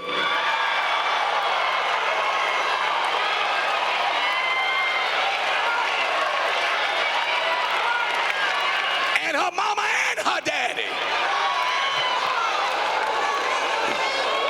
Cause I already told y'all the Bible is very relevant. It's the government who decided where they could place this man. See, when you give over to people the right to label you and to place you, you always give them the right to limit you. Because in the words of Freddie Haynes, if you can define me, you can confine me. If you can box me in, then you can box me out. But tonight we meet a man who refuses to allow himself to be defined, labeled, limited, confined, or anything else, because he discovers that he still got options. And can I tell y'all how he discovered it? Marcus, this gonna mess y'all up, because the Bible says that Jesus is on his way out of the town. Yes, and the brother catches Jesus as he's on the way out of the town. Now, if Jesus is on the way out of the town, that means Jesus had to go into the town. But if Bartimaeus didn't catch him until he was coming out of the town, that meant Jesus must have gone into the town before Bartimaeus got to his spot. Y'all missed your shout. Bartimaeus missed him going in, yeah, but he caught him coming out. Do you know why that should have shouted some of y'all? Because there are a whole lot of y'all in here. You missed it on Sunday. You missed it on Monday. You missed it on Tuesday. But is there anybody in here who can say, I got here tonight and he's got to pass back by my... Shake your neighbor's hand and tell him he's coming back your way. Don't you get worried if somebody got theirs before you. Don't you get worried if you missed him the first time. He's coming back. And Jesus, y'all already know, Jesus said to the man, what you want me to do for you? He gives the man a blank check. He couldn't do that to this modern neo-Pentecostal prosperity church. What do you want me to do for you? Give me a bigger house. Give me a bigger car. Give me a boo. Give me a bay. Y'all done got quiet now. What would you do if Jesus gave you a blank check?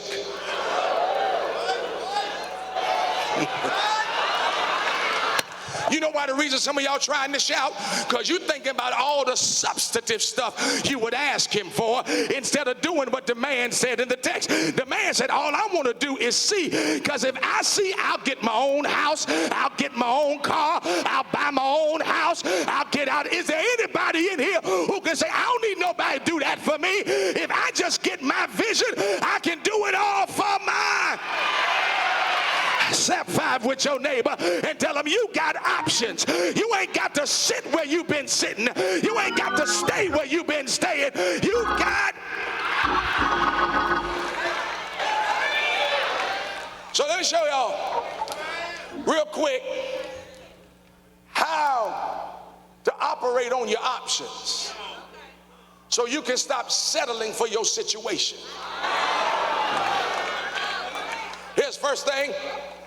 You got to learn how to hear. Okay, Mark has already dealt with it a little bit. I want to throw my Prada boots at him, but that's okay. Here it is. Watch text. Text said, he heard that it was Jesus of Nazareth passing by. Do y'all see that in text? Now that implies either he asked somebody in the crowd or somebody in the crowd was saying who Jesus was. Stick with me. But what's interesting, Freddie, is he doesn't speak what they say. You missed it. They said, the text says, Jesus of Nazareth is passing by. He said the messianic title, Jesus, thou son of David, which also implies that somewhere on some day he heard Jesus being called that, or somebody saying that those who called him that got a miracle. I'm coming, y'all don't see it. The people said one thing. He said another thing. Y'all didn't get it. Now, what the people said to him wasn't inaccurate. It was just incomplete. He is Jesus of Nazareth, but he's much more than that. So you got to know what you need, because what you need will determine who you listen to, and it will determine what you do with what you listen to. Y'all done got quiet. When it comes to faith, you got to know how to hear. You've got to know what to hear and what to listen for. You have to know what it is you need and who to listen to. Look at your neighbor and ask him, how's your hearing? Yeah. You don't have to speak what they say. Y'all ain't happy, I'll come back later. You don't have to speak what they say. If you know what they say is incomplete for what you need, you got to learn how to hear it, dismiss it, and speak what you know needs to be said. You ain't got to say everything they say about you. You ain't got to claim everything they say about you. And I wonder, is there two people on every pew who can say, I've had some people who have said some things about me, said some things to me, but because I know who I am and because I know what I need, I don't have to accept what you say. Look at your neighbor real quick and tell him, I don't have to accept what you say. You don't have to claim everything you hear, but that requires you knowing what you need. See, when you don't really know what you need, when you don't really have a goal, when you don't really have a plan, everything that's cute you think is correct. That's my problem with some preachers, because they have no goal and don't know how to think for themselves. They buy every book, and everything they read in a book that sounds cute is what they start preaching, because they don't really have an aim for what they're doing. You got to know who you are for yourself and know what you need. So when people start telling you what you can't do, where you can't go, who ain't gonna hire you, who ain't gonna marry you, who ain't gonna give you the loan, you got to look them in the face and tell them the devil is a liar. I hear what you say, but I ain't listening to what you say. I will speak what I need. I wish you would tell somebody it ain't about what they say, it's about what you say. It's about what you listen to and what you choose to listen to. Get around the right folk who speak what you need to hear to get where you need to get. I know what they say, but what do you say? Well, let me get something else. You got to learn how to hear. Just because they say something don't mean you got to receive it and speak it. Here's the next thing. Your faith in what you know has to be more powerful than your fear of what they think. Okay. Homeboy says, Jesus, thou son of David, have mercy on me. He asked for mercy because in that cultural day, they believed that all of these sicknesses was the result of some kind of divine disfavor. So homeboy said, I want you to give me mercy. Now we've already learned that people told homeboy to hush. That's a nice, pristine, sanitized, Shakespearean way that they transliterated this thing. You don't really get the force. They told him, shut up. And I cleaned it up because I wasn't in my church. They told him, shut up. Now remember, he asks for mercy. So for them to tell him to shut up means they don't want him to get mercy. God help me tonight. Some folk don't want you to get mercy because they love to watch you in misery. Preach, Rudolph McKissick. Yeah, they don't want him to have mercy. And Marcus said it, but y'all were yelling, so I don't think you got it. See, folk who ain't going through what you going through don't understand the mercy that you need. Because if you can see and I can't see, then you don't understand why I need the mercy I need. That's why don't you roll your eyes and suck your teeth just because you in church with your Migos mentality, bad and bougie, raindrop, drop top. If you ain't never been broke, if you ain't never been abused, if you ain't never been divorced, if you ain't never smoked weed, if you ain't never drank Cuddy Saw, if you ain't never had an affair, don't you dare tell me to shut up because you don't know the mercy I need.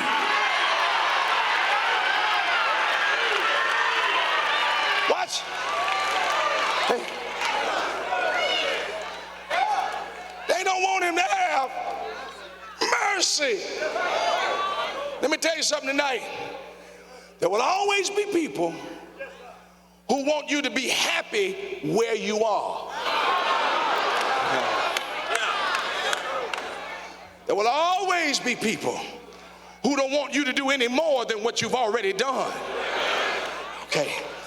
It ain't that they want you to do bad. They just don't want you to do more. God help me tonight. They don't want you to get what they already have. And what I like about him, Marcus, is here's how I know homeboy know he got options, because he could have shut up. After all, he ain't got a bad life. He's getting his cup filled every day. He's made it this long as he is. Why should I get married? Shacking working for us.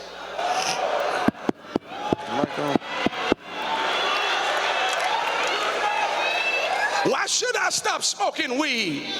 It ain't stopped me from functioning on my job. It's the mic.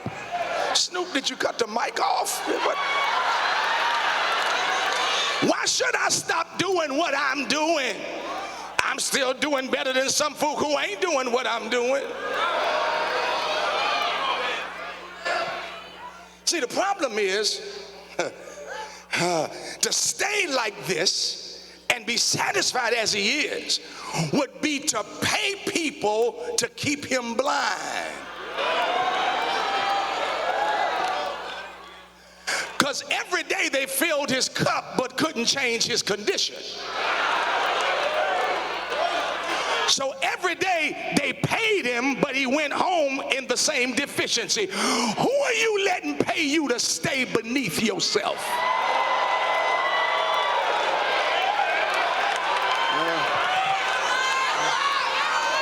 Who are you letting fill your cup so you can ignore your condition?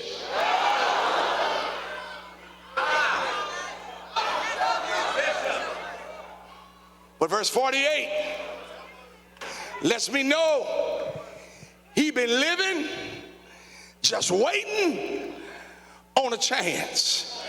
Touch your neighbor and tell your neighbor, I hope you got some more holler in you. Yeah. See, here's what the people missed. They didn't understand the power of desperation. Now, if you ain't desperate tonight, I give you permission to sit there, cross your legs, fold your arms, scroll through Instagram. If you ain't desperate tonight, I give you permission even to leave right now. Most of the time in the Bible, desperate people who tried to get to Jesus were surrounded by religious people who either ignored them or rejected them. Oh, it's finna get good now. Desperate people don't do church well. I didn't say they don't do faith well, and I didn't say they don't do Jesus well. Desperate folk don't do church well because they don't fit, they don't cooperate, they don't bend to the rules. I'm looking for the desperate folk tonight. See, church people label desperate people as strange and unbalanced, and security got to watch them, and they always getting out of control. But baby, when you've been down long enough and Jesus is passing your way, desperate is the way to be. I'm looking for the desperate folk tonight. Desperate people are explosive and focused and uncompromising in their desire to get what they want. Desperate people will crash through the veil of niceness and sophistication.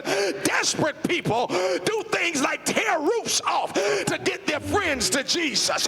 Desperate people do stuff like interrupt dinners just to pour perfume on his feet. Do I have any desperate folk tonight who can say, I don't really do church well? I ain't got time for all the church folk who treat me like I'm out of order and treat me like I ought to shut up and treat me like we in the Catholic Church. I'm looking for the desperate folk, because if you're desperate, I ain't got but one instruction. If you're desperate to turn your life around, if you're desperate to save your children, if you're desperate to save your marriage, if you're desperate to get closer to Jesus, you got to do what homeboy did. You got to holler louder than you've ever. Now, if you ain't desperate, you can be quiet.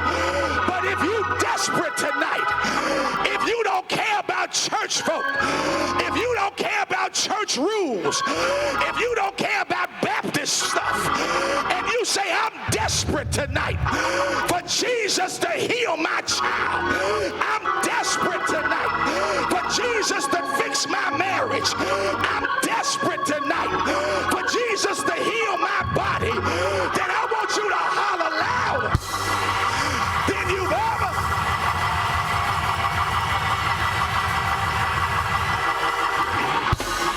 Let me tell you why y'all didn't get it. Marcus's holler was the first holler. But desperate means holler louder, which means if you're really desperate, you got to holler this time louder than you hollered when he told you to holler, because Jesus is passing your way.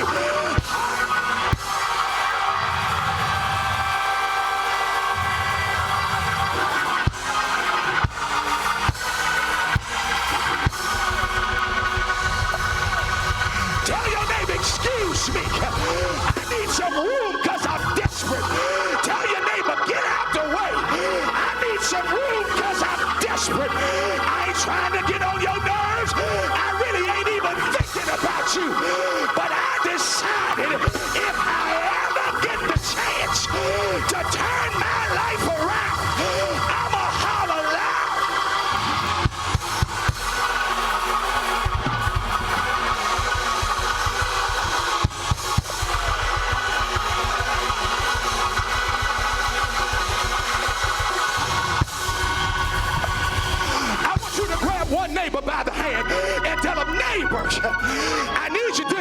use me. But I promise the Lord, if I ever got the chance to get this right, if I ever got the chance to fix my life, I was going to holler louder than I've ever hollered. God said, holler loud.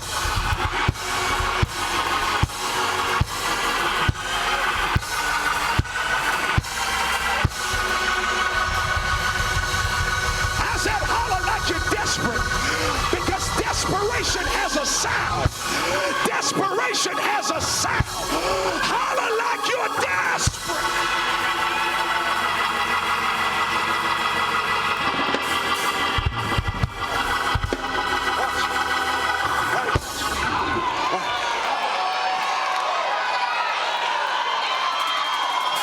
Y'all ain't really desperate tonight. I told y'all hollering like church folk. I told you desperate folk ain't church folk.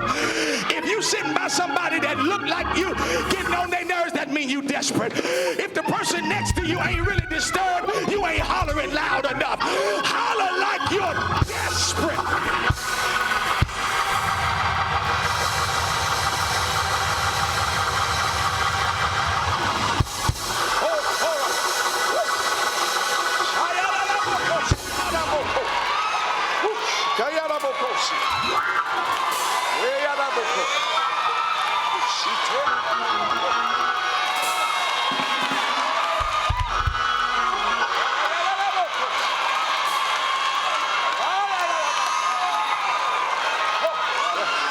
Y'all about to make my Pentecostal come out. Now watch this. Text says, when he hollered, Jesus stood still. I need you to get the context of the text. They're telling him to hush. It's in the aorist tense. In other words, they ain't say hush one time. They keeping on telling him, hush, shut up, hush, shut up. Everybody's saying it. He hollers louder while they're hollering at him. And Jesus stands still. Y'all ain't got it yet. Because there is a holler that Jesus can hear above all the noise that will make Jesus stand still and say, I didn't stand for you, I didn't stand for you, I didn't stand you. Look at your neighbor and tell him, I'm the one he stopped for. Because I'm hollering louder than everybody in my section. I'm hollering louder than everybody in this church. Because there's a sound you can put in the atmosphere that will get heaven's attention. Touch somebody and tell him, he stopped for me. He stopped for me. He stopped for my child. He stopped for my spouse. He stopped for my family. He stopped.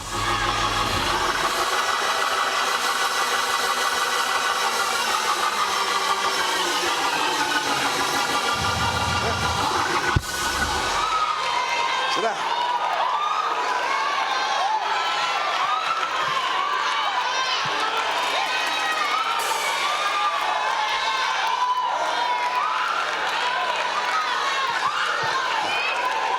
Hold on.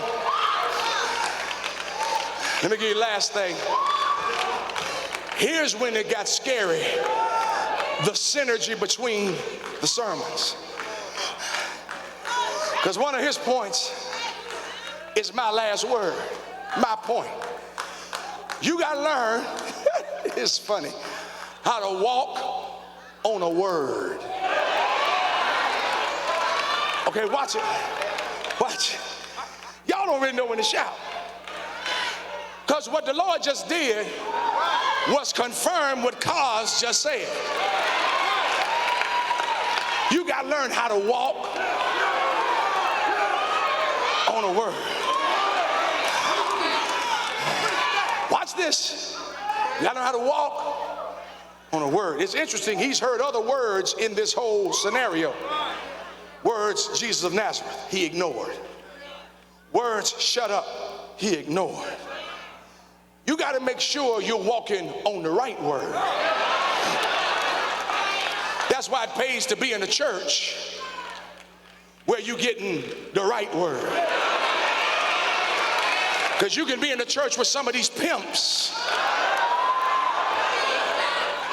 teaching you how to walk and you really ain't walking, you crawling on a wrong word.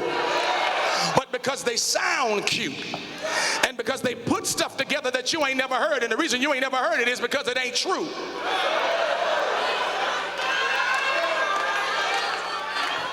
Okay, watch. Because there are two words he walks on in the text. I don't want you to miss this. I want you to miss this. Jesus stops.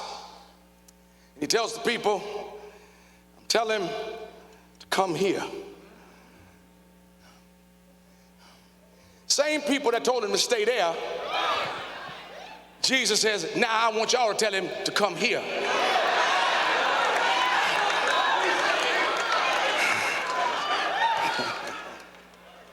God will use the very people that rejected you to have to be the very people that help you. He prepares a table in the very presence of my enemies, which means the only reason my enemies are there ain't to eat with me, but because God put them on the invitation list. Watch, hold on. Watch what they tell him. This messed me up. They tell him, read it so you don't think I'm making it up. They tell him, get up, cheer up.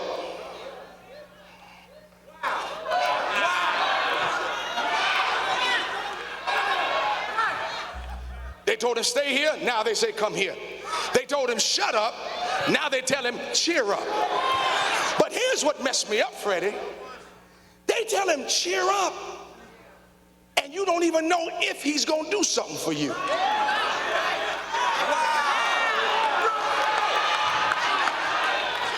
See, most of us don't cheer up till we get what we want. But real faith knows how to cheer up. Watch the text. Just because he's calling your name. I thought I'd get a better shout. I thought I'd get a better shout right there.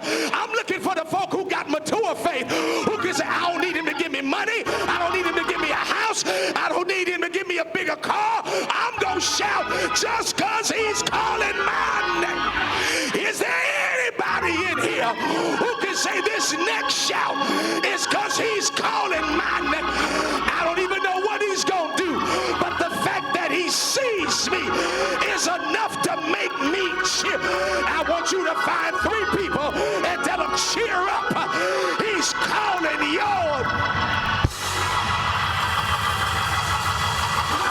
Hold on. I'm about done. Watch text. So he does what they say. Tell him to come here. Bible says he throws off his coat.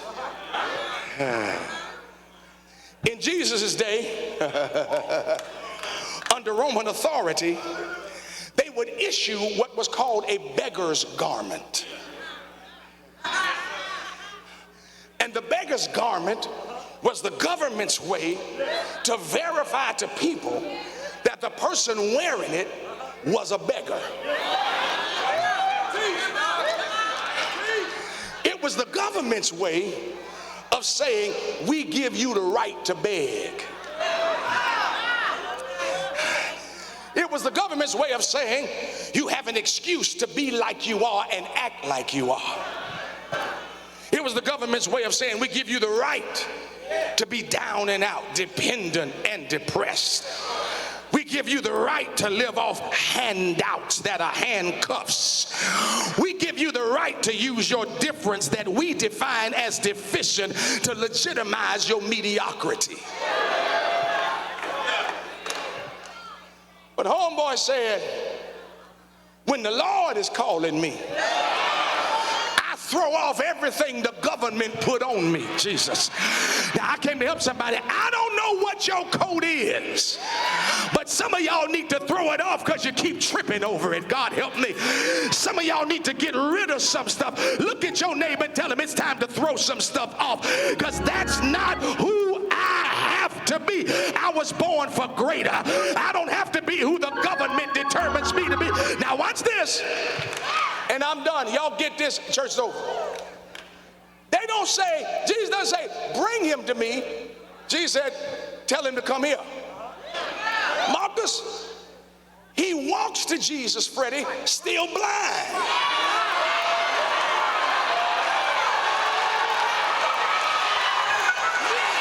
I feel my hope coming. Y'all didn't get it yet. He walks to Jesus still blind. Y'all ain't got it yet. But ain't that what faith really is? Because we walk by faith and not by sight. See, some of y'all are waiting to see before you start walking. But the Lord told me to tell you, start walking and you'll start seeing. Shake 3 people's hand and tell them you need to start walking. Stop waiting on a sign to see it. Here it is. Oh, this is going to mess y'all up. You don't need sight to get a miracle. All you need is faith. And faith don't have to see. Homeboy walking like he already got what he's coming to get. Y'all ain't happy? Y'all have shouted, I could have gone home. He's walking like he's already got what he's coming to get. Y'all ain't shouting either. If y'all would shout, I promise you we'd go ahead and roll out of here. He is walking like he's already got what he came to get. Because you got to start believing that you gonna get it before you ever see it. You got to believe it's already yours even though it ain't in your hand. Shake your neighbor's hand and tell him, neighbor, tonight is the night where you gonna act like you got it even though you're still waiting on it. Come on, Quinn, let's ride. Shake your neighbor's hand and tell your neighbor, tonight is the night where I'ma act like it's already mine. Tonight is the night where I'ma shout like I already got it. Some of y'all ain't got real faith because you ain't learned to shout. But you got to learn to shout just on a word. You got to learn how to praise him just on a word. High five your neighbor and tell your neighbor, I don't have it yet. I don't see it yet. But I'ma shout right now like it's already mine. Y'all ain't touching your neighbor. I said touch your neighbor and tell your neighbor it's time to shout like you already got it.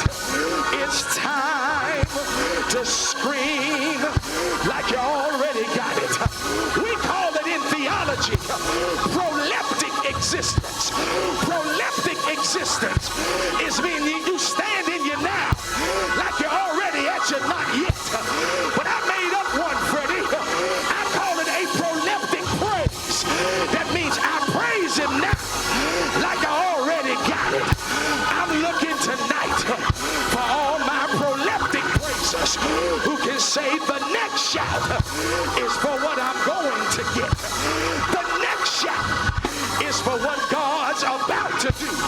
The next shout is for what God's going to turn around. Good night, Friendship West. May the Lord God bless you real good.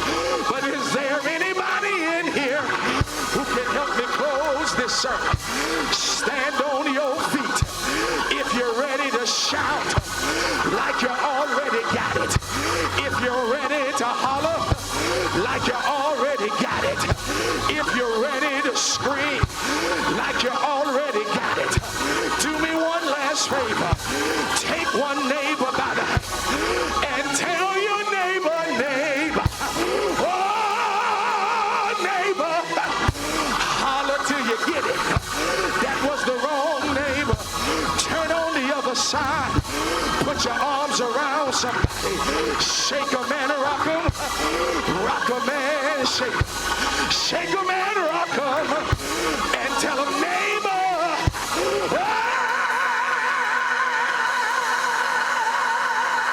neighbor, holler till you get it. Scream till you get it. Clap till you get it. Jump till you get it. Run till you get it. Dance till you get it. I need somebody who can say, I'm ready to get whatever the Lord has for me. And do I have any witnesses that know the Lord will give you what he has for you? The Lord will make a way for you. The Lord will begin to do exceedingly and abundantly above all you could ask and all you could think. Won't he do it? Won't he do it? Won't he do it? Won't he fight your battles? Won't he make your enemies your footstool? Won't he give you joy in sorrow? Won't he give you hope for tomorrow?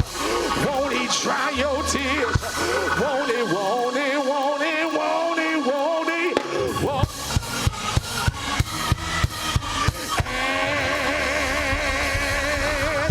Because I know I've already got it. Because I know it's already mine. I'm not going to wait till the battle's over, but I'm going to shout right now. And is there anybody in Friendship West got a desperate praise in your mouth? Got a desperate clap in your hand like it's already yours? Your marriage is healed. Your child is delivered. Your business is blowing up. The house is yours. The car is yours. The healing is yours. And high five your neighbor and tell them, neighbor, it's time for you to get your miracle. It's time for you to get your blessing. Now I'm going to find all the desperate people. The church folk can stay right where you are. The church folk can stand right where you are. But if you're desperate tonight, if you're ready tonight, do something tonight you've never done before. If you ain't never got in the aisle, get in the aisle. If you ain't never hollered, open up your mouth. And when you open your mouth, say, pass me not, oh gentle Savior. Hear my humble cry. While on others thou art calling, do not pass me by. And Savior, Savior, hear my humble cry. Shake your neighbor's hand. Tell him I'm ready to throw off my coat. I'm ready to get my eyes open. And when he opens your eyes, you know what you ought to say. Amazing grace, how sweet the sound that saved a wretch like me. I once was lost, but now I'm found. Was blind, but now I see. And through many dangers, toil and snares, I have already come. 'Twas grace that brought me safe thus far, and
passages of scripture, Matthew chapter 15, verse 1 through 15, and Mark chapter 15, verse 1 through 15, Matthew chapter 27, verse 17 through 19, and I'm reading from the New International Version of Scripture. Mark chapter 15, verse 1 through 15, and then Matthew chapter 27, verse 17 through 19. If you're there, say amen. Very early in the morning, the chief priests with the elders and the teachers of the law and the whole Sanhedrin made their plans. So they bound Jesus and led him away and handed him over to Pilate. "Are you the king of the Jews?" asked Pilate. "You have said so," Jesus replied. The chief priests accused him of many things. So again, Pilate asked him, "Aren't you going to answer? See how many things they are accusing you of?" But Jesus still made no reply, and Pilate was amazed. Now it was the custom at the festival to release a prisoner whom the people requested. A man called Barabbas was in prison with the insurrectionists who had committed murder in the uprising. The crowd came and asked Pilate to do for them what he usually did. "Do you want me to release to you the king of the Jews?" asked Pilate, knowing that it was out of self-interest, one translation says envy, that the chief priests had handed Jesus over to him. But the chief priests stirred up the crowd. Somebody shout, they stirred up the crowd to have Pilate release Barabbas instead. "What shall I do then with the one you call the king of the Jews?" Pilate asked them. "Crucify him," they shouted. "Why? What crime has he committed?" asked Pilate. But they shouted all the louder, "Crucify him." And wanting to satisfy the crowd, Pilate released Barabbas to them. He had Jesus flogged and handed him over to be crucified. Matthew chapter 27, verse 17 through 19 reads, "So when the crowd had gathered, Pilate asked them, 'Which one do you want me to release to you? Jesus, Barabbas, or Jesus who is called the Messiah?' For he knew it was out of self-interest that they had handed Jesus over to him. And while Pilate was sitting on the judge's seat, his wife sent him this message: 'Don't have anything to do with that innocent man, for I have suffered a great deal today in a dream because of him.'" This is the word of the Lord. The grass withers, the flower fades, but the word of our God shall stand forever. As you take your seat, shout my title to your neighbor. Tell him, "I'm with Claudia." This week's theme for this weekend is Speak Up. Today we want to talk about I'm with Claudia.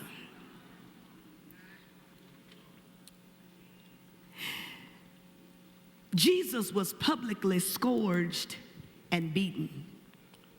The leather thong whip and with tiny pieces of iron and bone chips tied to the end of a leather thong, causing deep cuts and painful bruising.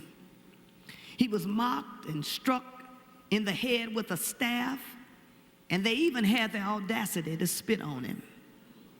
A crown of prickly thorns was placed on his head, and he was stripped of his clothing. And because he was too weak to carry his own cross, the Synoptic Gospels say that a bystander from North Africa, Simon of Cyrene, was recruited to help or to carry Jesus' cross. And they led him to a place called Golgotha, or the skull, where he was nailed and tied and hoisted up and mounted on a vertical post between two malefactors for everyone to witness the public execution and the first century lynching that took place.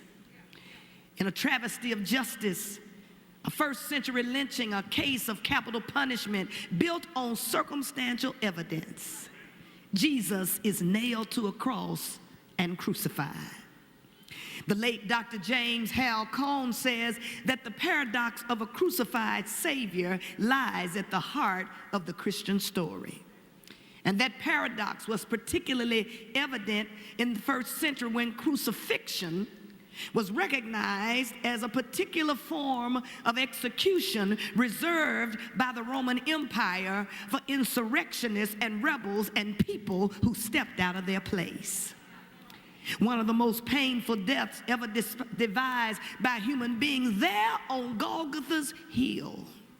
Jesus was put to death by crucifixion, an instrument of torture to dissuade anybody from acting like the ones who were being executed.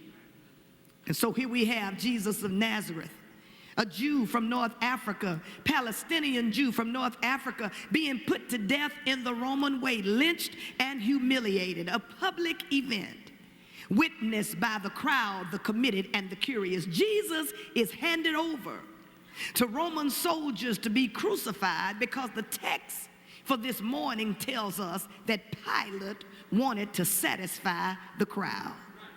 That Pilate wanted to please the crowd, and it was this decision that led to and resulted in one of the greatest and gravest miscarriages of justice, reminiscent of Troy Davis and Trayvon Martin and Sandy Bland and Mike Brown and Eric Garner and countless others that have become hashtags that the world has ever known.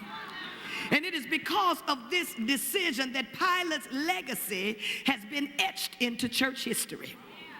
That regardless to our denominational tradition or affiliation around the world, most of us, particularly if we have gone to seminary, are familiar with the Apostles' Creed. We may not recite it in our denomination, but it is a faithful summary of the Apostles' faith and the ancient baptismal symbol of the Church of Rome.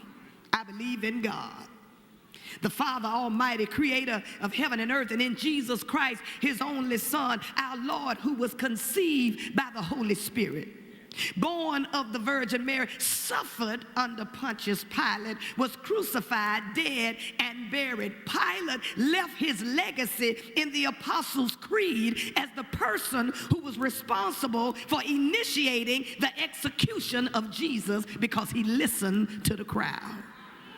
Our preaching passage for today forms a bridge from the high priest proceeding against Jesus to his delivery to Pontius Pilate, the Roman prefect, the Roman governor. The passage takes the reader from the courtyard where Peter has denied Jesus 3 times and darted back inside the chamber where the council completes its consultation. And so by the time of our preaching text, the disciples have abandoned him. One has betrayed him. And the 47% who were looking for handouts and miracles, who ate the 5 loaves, who got the free health care, who received advocacy from his prophetic and priestly and public ministry, have now squirreled away into the shadows. And our passage tells us that very early in the morning, the chief priests with the elders and the teachers of the law and the whole Sanhedrin have now reached a decision.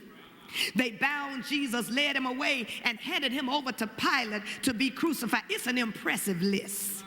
It represents those who were responsible for temple worship, those who taught in the synagogue, those who were charged with the spiritual leadership of the whole community. These were the guardians of right-wing religion.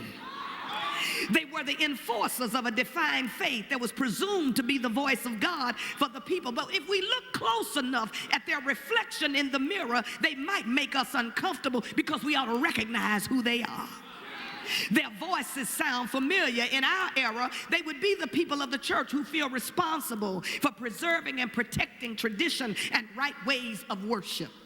Their voices ought to sound familiar to us because they're the same voices who will blow up an abortion clinic to let a baby live, but then starve them to death after they become. They are the same voices who baptize racial bigotry by their refusal to reject the resurgence of white nationalism and racism in our nation on many fronts, including at the highest level of political leadership. Their voices ought to sound familiar. Their voices are the one who endorse misogyny and the mistreatment of women and violent abuse and sexual harassment, even though you got proof and you got written testimony and sexual assault of women at the highest level of leadership. I said their voices ought to sound familiar because they're the same voices that would castigate Michelle Obama for wearing a sleeveless dress, but dismiss pornography at the highest level and call it art. Their voices ought to sound real familiar to us because they are the ones who attack immigrants and refugees and want to build walls in the name of making America great again, but neglect the poor and the marginalized and balance the budget on the backs of the same group in the name of fiscal responsibility, when we already know that the budget or the balance or the debt is already in excess of $800 trillion. We ought to know their voices, because their voices sound familiar because they are the ones who have normalized lying to the degree that it's become a danger to the moral fabric of our society and a threat to democracy. Jesus had challenged their tradition, cleansed the temple, called them whitewashed tombs, pulled them away from religion and called them to a relationship with God. Jesus challenged their status, calling them and challenging their morals and their mores, engaging with people of questionable character, talking to women in broad daylight, healing on the Sabbath, even though the woman had been sick long enough that the synagogue ruler said one more day won't kill her. But Jesus had the audacity to tell that woman in the synagogue that she had been loosed from her infirmity. These are the leaders that can't control Jesus. And so they do what most people do when they can't control you. They find a way to incriminate you, even if they have to lie on you, to lock you up and throw away the key. And so they take Jesus to Pilate, the governor of Judea, the quintessential politician, a Roman and a worshiper of pagan gods, and the ruler of the province of Judea. According to Luke chapter 13, verse 1 through 2, he was a harsh governor who despised the Jews and had the sole responsibility for Roman court's decision. A politically ambitious man who yearned for prominence, but he came from an ambiguous place. Pilate, the governor of Judea, the prefect, not an impressive place. It's the place where Jesus was born, but it wasn't a major place. It was governed by a governor whose only agenda was the appeasement of his supervisor and the advancement of his political career. Sending Jesus to Pilate in tethers and chains insinuated that Jesus was a threat to public order. And so even though Pilate suspects that the chief priests have handed Jesus over because of envy — I wish I had time to talk about what envy will do and how envy will discolor truth. He hands them over because of envy. He still gives Jesus an opportunity to defend himself. But much to Pilate's consternation, Jesus refuses to say a mumbling word. And since Jesus' initial response provided no solid basis for a capital conviction under Roman law, Pilate attempts a series of political maneuvers in an attempt to get a conviction. That's why the old Baptist preacher said they marched him from judgment hall to judgment hall, because he's sending him from one court to another, attempting to get a conviction. And when he learns that Jesus is a Galilean, he sends him to Herod, the ruler of the Galilean, and Herod only mocks Jesus and sends him back to Pilate. The humble carpenter turned rabbi who refused to defend himself on trial in front of Pilate, wearing a purple robe placed on his shoulders by Herod, is not just speaking truth, but he is the truth. And yet Pilate still cannot find any fault with him or precedent to execute Jesus. So in an attempt to pacify the unruly crowd, he has Jesus flogged. And the religious leaders remain intransigent. Pilate takes a stroll down denial lane. A bloodthirsty mob is rising, and yet he appeals to them for their sympathy. He's looking for a way to wash his hands, come on here, of any responsibility. He's looking for a way to recuse himself for any responsibility. And so he remembers the custom of releasing a prisoner at Passover, because even though he wants to set Jesus free and makes the offer repeatedly, he doesn't have the backbone or the courage to do it himself. And so at the behest of the chief priest, to Pilate's surprise, those who have gathered as spectators are now screaming in favor of an insurrectionist named Barabbas, who has been arrested and is being tried for committed murder.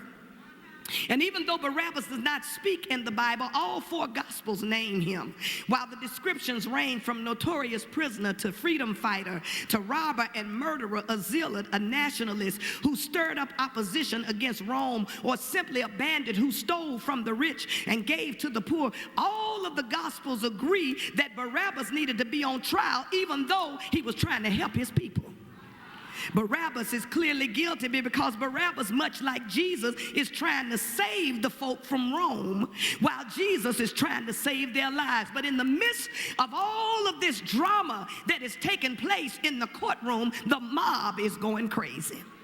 And so to satisfy the crowd in an act of pure expediency, after attempting to recuse himself from rendering a verdict instead of letting both of them go free, Pilate seized his responsibility by taking the crowd and asking them to choose. And because he cedes his responsibility from the crowd who lacks the ability to see through the shenanigans, he asked them, "What shall we do with Jesus?" And the crowd, in choosing Barabbas, chooses crucifixion for Jesus, though it's obvious to Pilate that the chief priests were driven by envy and that Jesus had done no evil. Pilate is indifferent to his responsibility to carry out justice. Mark gives us no insight into the workings of Pilate's mind except that he wanted to satisfy the crowd. The text provides for us a window of insight about the implications of moral ambiguity and moral ambivalence that we as leaders sometimes alike must continuously guard against. Pilate's decision reveals the ethical complexities associated with power and outside pressure and moral indifference. It reveals what happens when leaders possess no moral compass or backbone, or who experience a failure of nerve when they ought to be saying something and they say nothing, and they have the audacity to ask, "What am I to do with Jesus?" The simple answer that many of us often get is satisfy the crowd. Satisfy those that are hollering the loudest. Satisfy your base. Satisfy the crowd. Do what the base is. Satisfy the crowd. He sees his responsibility. Acquiesces to injustice and refuses to risk anything for another. He's the type of leader who forever has his finger in the wind to see which way the wind is blowing, and does something for others as long as it costs him nothing. He ain't looking for justice. He ain't trying to pursue justice. He only wants to satisfy the crowd who has been stirred into a frenzy by the moral majority who cry blasphemy, but who really care nothing about blasphemy at all because they base their findings on propaganda. Somebody shout propaganda.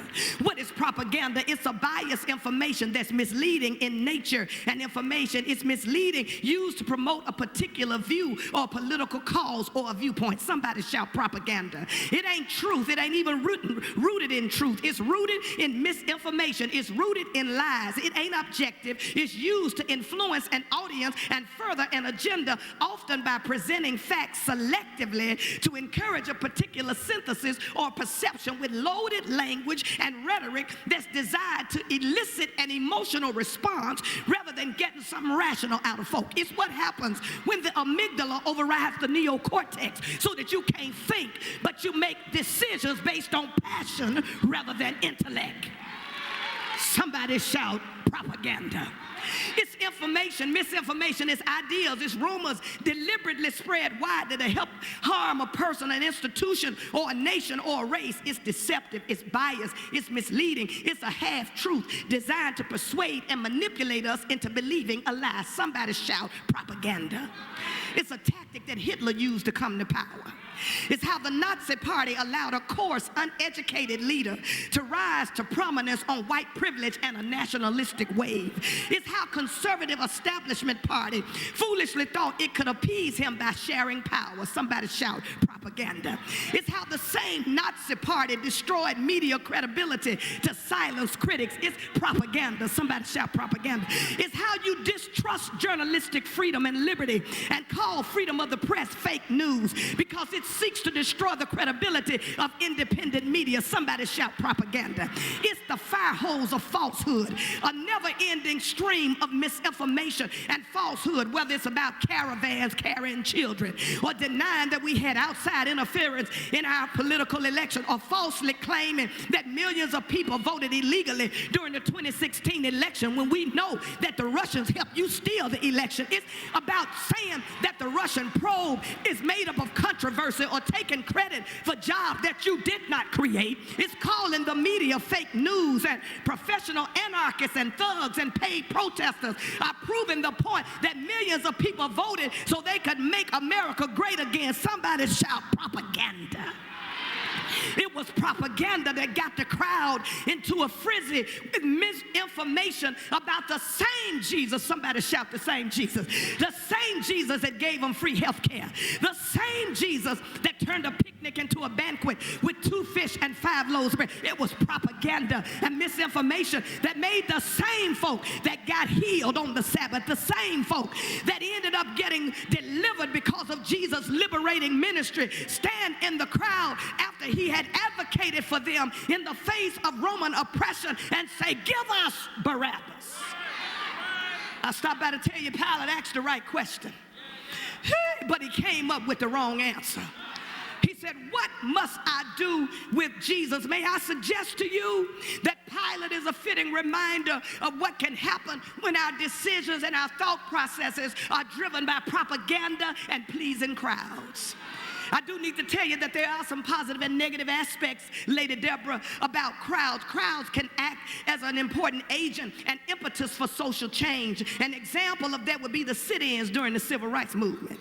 Oppressive and totalitarian regimes like Egypt have been dismantled because of crowds. In South Africa, about 20,000 plus women staged a march on the Union Building in Pretoria to protest what was known as pass laws. And the resilience of these women that stood in that crowd and said, "When you strike a woman, you struck a rock," was the impetus for change in South Africa. It's what we've witnessed and discovered through the witness of Black Lives Matter, that crowds can shut down an expressway, they can shut down a bridge, they can shut down Michigan Avenue, they can shut down Black Friday in Chicago, they can shut down a bridge in Memphis, shut down a city like Charlotte. But while crowds are important agents for social change, we also know that crowds can be aggressive and violent and actively focused. Just ask anybody who's been brave enough to shop on Black Friday. You'll get trampled for a television that ain't even in stock. Just ask any referee who has had to live with the pain of crowd disapproval when he decided to make a call that the home team had court advantage. Just ask any parent who's had to camp out all night long on a school campus hoping to enroll their children in an optional program. Crowd pleasing has serious implications for those of us who are called to be a voice of God in the world. The Bible warns us about crowd pleasing. Exodus tells us we ought not follow the crowd in doing wrong, that when we give testimony in a lawsuit, we ought not pervert justice by siding with the crowd. In the law, God spoke through Moses and warned the people about following the crowd in doing wrong. There's a powerful incitement to side with the crowd, and God calls it a perversion of justice. But despite the warnings, despite the realities that we experience when we see how crowds can often shift, humanity has always struggled with herd mentality. Humanity has always struggled with the need to follow the crowd. And Pilate's handling of Jesus' trial is an ultimate expression of what happens when the decision is handed to a crowd pleaser. When he faced the pressure of the crowd who cried out, "Crucify him," Pilate's cowardly lack of conviction becomes his defining moment in history. Not only is Pilate a reminder of the peril of pleasing crowds, but that we're still living in some times where people will still choose Barabbas.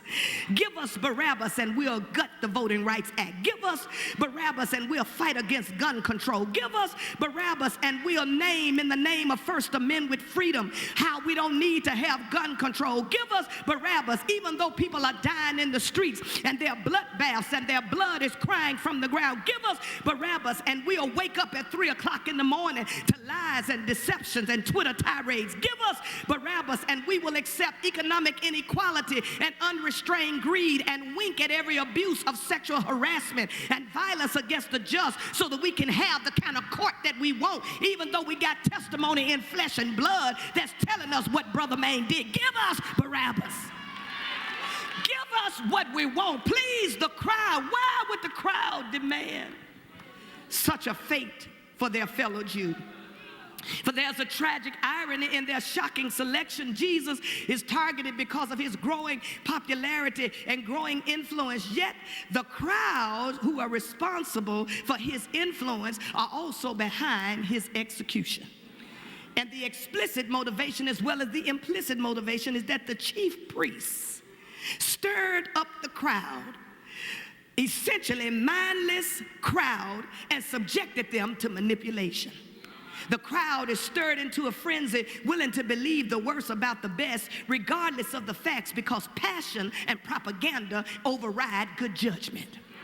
On this particular day, God help me here, the crowd made their wishes known, and Pilate lacked the courage or the conviction to stand up to the crowd. Not only did Pilate lack the courage of conviction, but nobody else who had benefited from Jesus' ministry had the courage or conviction to stand up to Pilate and the chief priests and the rulers. Nobody opened their mouth and said anything. The people that had benefited from his ministry, the people who had benefited from his advocacy, the people who had gone home healed after being sick, the people who had received their sight, the people who had been defended in the midst of legalism, the people who had received Jesus' ministry and benefits. Nobody said a word, but I'm so glad that in the midst of that crowd, there was somebody who did come forth with a prophetic word. I'm so glad that it is on record. It ain't in Mark, but it's in Matthew, that there was somebody who came forth with a word and came to Jesus' defense. There was one somebody who came forth after the disciples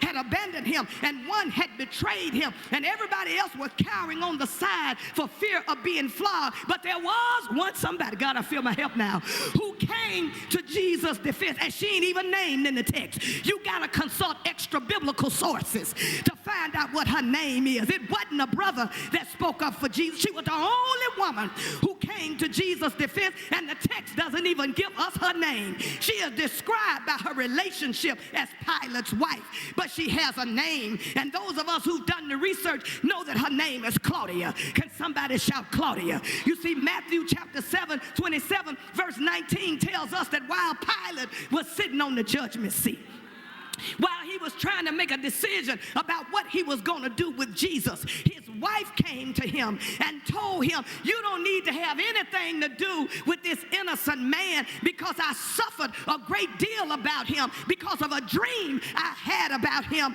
when I was in my sleep. Claudia came to Jesus' defense when nobody else would. And I've just come to tell you this morning that Jesus still needs some Claudias.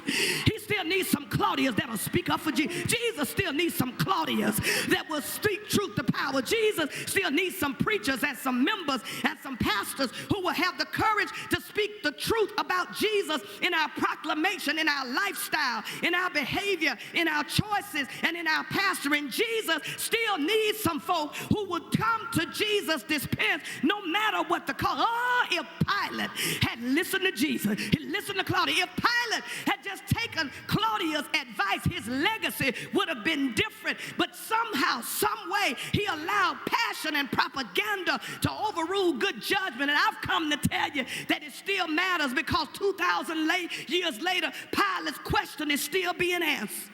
What shall we do with Jesus? Look at somebody, say, I'm with Claudia. I wish I had somebody that could say, I'm just with Claudia. I'm with Claudia because Claudia had the courage. She had the chutzpah. She had the insight. She had the wisdom to stand up for Jesus. She wasn't never scared. Even though her voice was muffled out by a culture and by a society that viewed her as nothing more than property, she had courage enough to open her mouth and say the truth, even though nobody wanted to receive it. Can you preach to somebody and tell them, I'm with Claudia? I'm with the sister who doesn't just talk about Jesus, but she walks the walk and she talks the talk. I've come to tell you that I'm with Claudia because it still takes courage to resist following the crowd. It still takes takes courage to stand up when other people want to sit down. It still takes courage to speak up when other folk want to shut up. It still takes courage to be a differential leader when you can't separate your emotions from good thinking. It still takes courage to disagree even when you'll be ridiculed for it. It still takes courage to stand up for Jesus when everybody else is choosing Barabbas. But I've come to tell you, you ought to tell somebody, I'm with Claudia.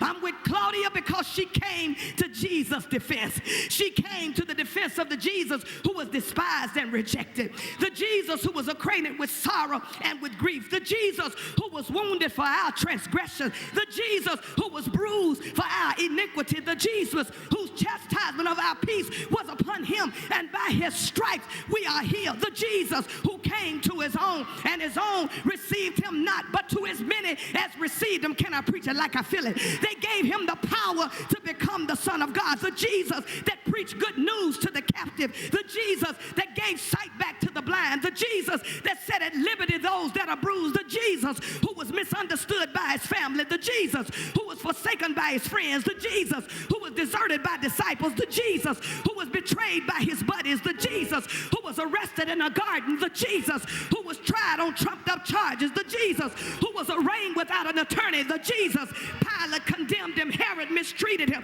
The soldiers mocked him. The crowd scorched him. They marched him to Golgotha's hill. They hung him on a cross. They hung him high. They stretched him wide. They nailed his feet. They numbered him with the transgressors. He hung there from the 6th to the 9th hour. He dropped his head in the locks of his shoulder and he died. The old Baptist preachers would say he did die. But I'm so glad that after they buried him in a borrowed tomb and they were certain that it was finished, this same Jesus went to hell and preached a revival, snatched the keys to the kingdom, and got up early. Can I preach it like I'm at home? One Sunday morning with all power in his hand, and he didn't stop there with getting up, but he ascended back to heaven. He is now seated at the hand of God, and he's making intercession for us. Can you grab somebody by the hand? I'm going to my seat, but can you tell somebody that this ain't no time for silence? This is not a time to listen to propaganda. This is a time where we got to be like Claudia and choose Jesus. We got to come to Jesus' defense. And can I tell you that if you can't shout about Claudia coming to Jesus' defense, can I tell you why you ought to shout and why every now and then you ought to be able to come to Jesus' defense? Because there have been some times in my life where he had to come to my defense. I wish I had a few people that haven't forgot how he made a way, that haven't forgot how he opened the door, that haven't forgot how he delivered you. Can you grab that hand and tell him that every now and then you ought to speak up for Jesus? Because I've been in some places where he had to speak up for me. He made a way out of no way. He made my enemies my footstool. He prepared a table in the presence of my enemies. Do I have any company in here that know that if it had not been for the Lord on my side? Can you shake that hand and tell him he came to my defense? And my testimony is that can't nobody do me like Jesus. Oh, shucks here. I wish I had a few people that know that he saved you, that know that he made a way, that know that he made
record that Pilate's wife's name was Claudia. You ought to just give God some praise. Because she went down in history as the one who came to Jesus' defense. I don't hear nobody saying nothing when nobody else would. You ought to bless him right there. And can I tell you why you ought to bless him? Because Jesus came to our defense. Look at somebody and say, can I shout now? Do I have to wait? He came to our defense when nobody else would. Come on, don't stand in here and act like you've always been who you are and that you've always done what you've done and that you always live right. Most of us would chew through a rock with no teeth to get people from finding out about our dirt. You ought to thank God that Jesus is still coming to your defense when nobody else would. Look at somebody and say, I need to praise him right now. I need to give him glory right now, because when I think of his goodness and everything he's done for me, my soul cries out, hallelujah. I thank God for saving me. Clap your hands and give him glory. Come on, put your hands together and bless him. Put your hands together and praise him. Shall we pray? God, we thank you and we praise you that we belong to you. Oh, we thank you for that good news. That's where we get our value from. Our lives are not our own. We belong to you. Thank you, Jesus. Thank you, Jesus. Praise your name, Lord, that we belong to you. God, we thank you that we belong to you, and now we can give ourselves away. We can give ourselves away, and you use us to make a difference in this world. We can give ourselves away, and you use us to touch others, transform the world. We give ourselves away. We give ourselves. We give ourselves away. And now, God, we thank you for this opportunity to hear from you. You already know what we're dealing with, what we're going through, what we're up against, where we need to grow. We need a word from you. God, we need to hear from you. If we don't hear from you, what shall we do? So please, God, speak to us. Speak to our hearts, Lord Jesus. Speak to our situations. Speak to the spirit of our times. Yielded and still, we wait seeking your will. Speak to our hearts, Lord, today. So speak, Lord. I'm your instrument. Speak, Lord. Stand in my body. Take over my mind and my mouth. Hide me behind the cross and help us to see Jesus. As a matter of fact, don't let me or anything in me or about me get in the way of what you are up to and what you want to say and accomplish through me. Speak, Lord. Show us your glory. Speak, Lord. Have your way. Speak, Lord. Do exceeding abundantly above all I can ask or imagine. Speak, Lord. In Jesus' name, amen. Amen. Go ahead. God is worthy of that kind of praise. God is good. God is good. God is good. Hallelujah. Hallelujah. Hallelujah. Anybody glad to know your life is not your own? Anybody glad to know that your value comes from whose you are? Anybody glad to know, hey, God, I'm giving myself away? That's what life is about. Hallelujah. Come on, let's thank God for the mighty men of the James C. Holmes Male Chorus. Y'all did that. Yeah, they did that. They did that. I love it. Listen, we're sermonically strolling through a series entitled Stay Woke, Stay Woke, as we look at the fact that to be in the church is to be a part of a movement and not just a membership. And so we are looking at this month at what that looks like. In the first service today, we looked at Acts chapter 1, verses 6 through 8. And in those verses, we discovered that God wants us to handle our business when we're in a holding pattern. Because life will put you on hold. God will put you on hold, and you'll wonder what's next. God says handle business when you're in a holding pattern, knowing I got this while you look forward to what you're looking forward to. You keep looking forward, but no, I got it. I'm still running things. And then we also discovered that God, watch this, wants us to come alive, because just because you're alive doesn't mean you living. And God wants us to come alive by having something we commit to that's worth our dying for. Martin King said that until you found something worth dying for, you're not fit to live. And the good news is you're empowered by the Holy Spirit to make it happen. So in this service, I want to lift up in prayer, in your prayers and presence, the 28th chapter of the Gospel according to Matthew, beginning at verse 16. I'm going to share that passage with you from a Bible that's not in print yet. It's called the Haynes Translation. So I want to share with you from the Haynes Translation. You have one translation I gave to Chris on the screen, but I'm going to share with you from the Haynes Translation. The 11 disciples showed up at the place where Jesus had reserved to meet them on the mountain. When they saw him, they were so blown away that they prostrated themselves before him in absolute adoring worship. Jesus came to them, and when Jesus came to them, he spoke and said, all authority, all power, as a matter of fact, I run it all, from heaven to earth, has been placed in my hands. But I want you to go and make disciples of all nations, regardless of their ethnicity, regardless of their culture, regardless of where they are. I want you to make them into disciples, into Christ's followers. Make sure in the process that you teach them to observe everything I've commanded you. I'm going to insist that you baptize them. As a matter of fact, dip them, dye them, and dunk them in the name of the Father, Son, and the Holy Ghost, teaching them to observe everything I've told you. And check this, wherever you go, you ain't by yourself. I got you. I'm with you to the end of the age. That's the Haynes Translation of Matthew chapter 28, verses 16 through 20. You may be seated in God's presence. I want you to be seated because I want to show off, you got to forgive me for this, but this class has a special place in my heart. This is the class of March the 12th, 2017. What a class it is. This is an amazing class. It's a wonderful class. They've completed their discipleship orientation. They are now full-fledged a part of the movement known as Friendship West. I want y'all to see them.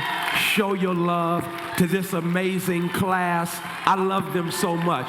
They're my faves. They got it going on. Y'all, what's up? Love y'all, and congratulations. Congratulations. For a few moments with your prayers, I'd like to use as a subject from which to preach, I doubt it, but I'm still about it.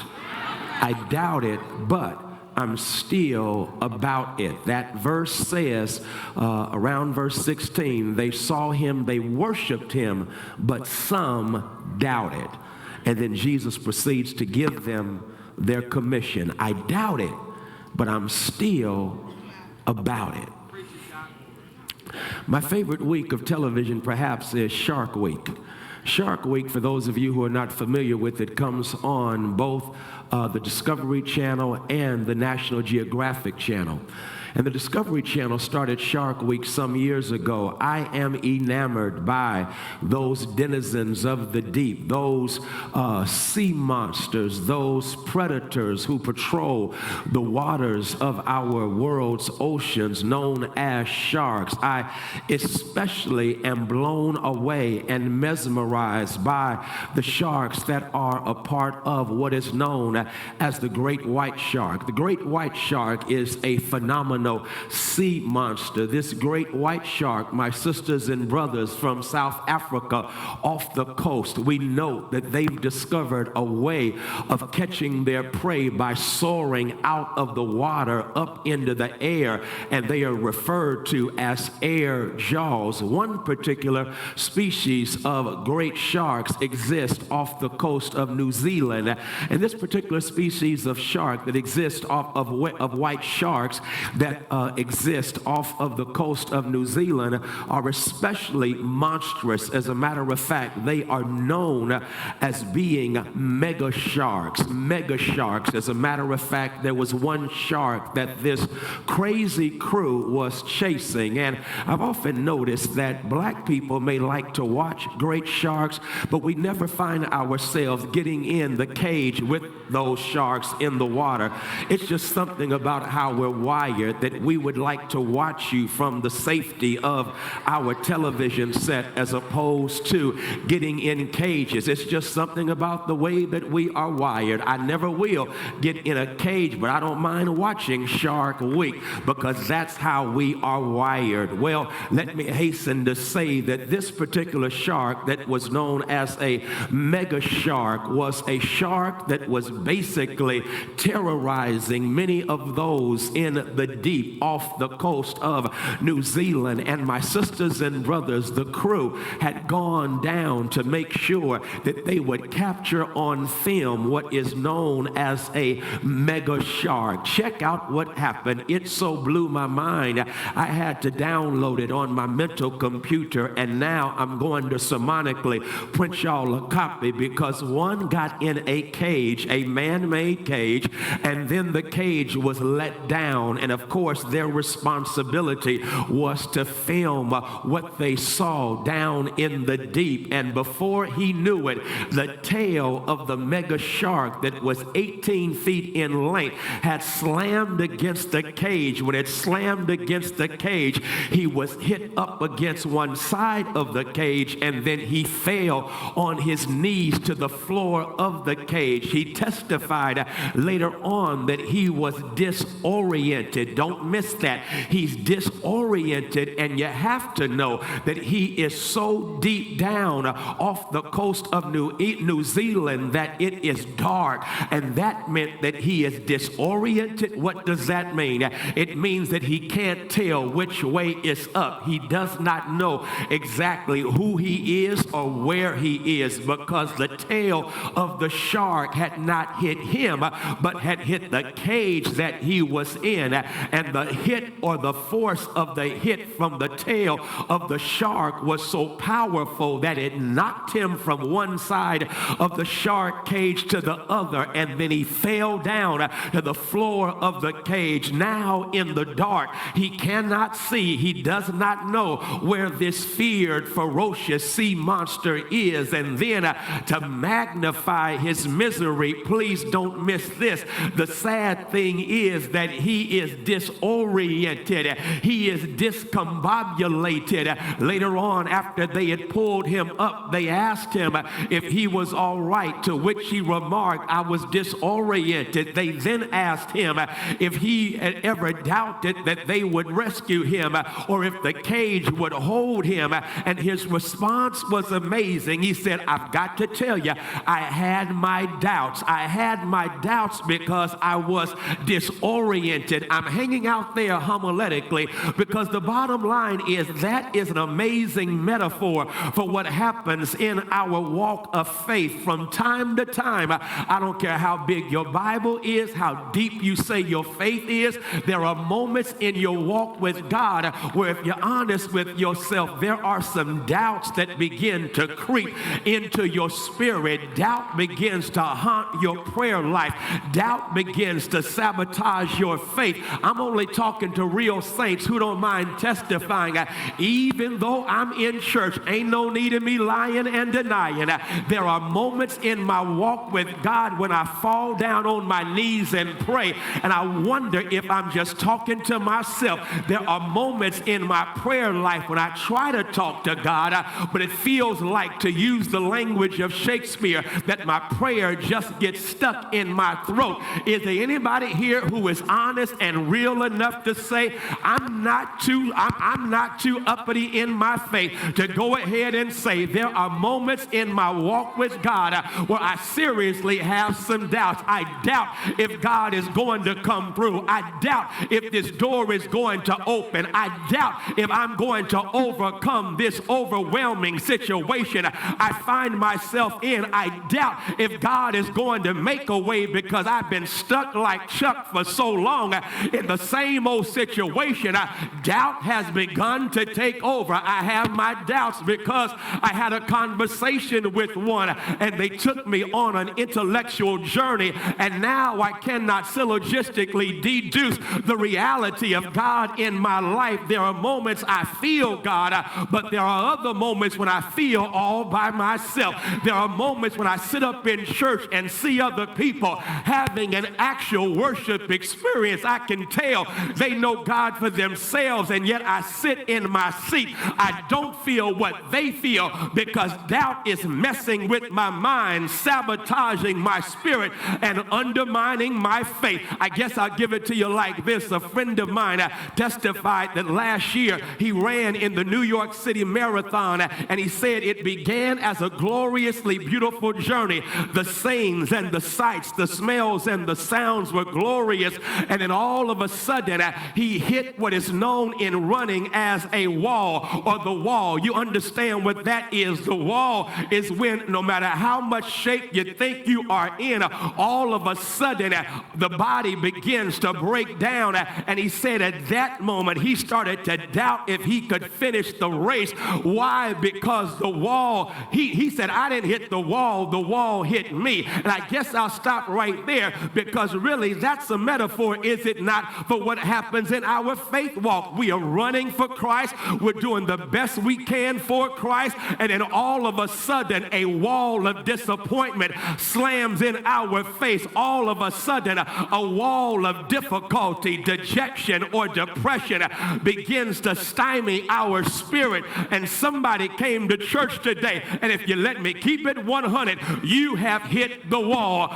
You want to keep running, but you've hit the wall. You want to keep going, but you hit the wall. Your faith, you want to keep walking by faith, but you have hit the wall. If that's your testimony, you're going to love our passage. Why? Because the Bible lets us know that when the disciples, the 11 remaining disciples of Jesus, in the aftermath of the crucifixion on Friday, the resurrection on Sunday, y'all know Jesus could really remix Big Sean and say, Friday night I took an L, but Sunday I bounced back, because he bounced back on Sunday. And when he bounced back on Sunday, the book says he made appearances here and there. But Matthew, interestingly enough, says that there was a conspiracy that was hatched by the Roman Empire. They said, here's what we're going to do. We don't want folk to think he resurrected and overcame death, evil, and injustice. And so we want to hatch a conspiracy and tell people about our alternative facts.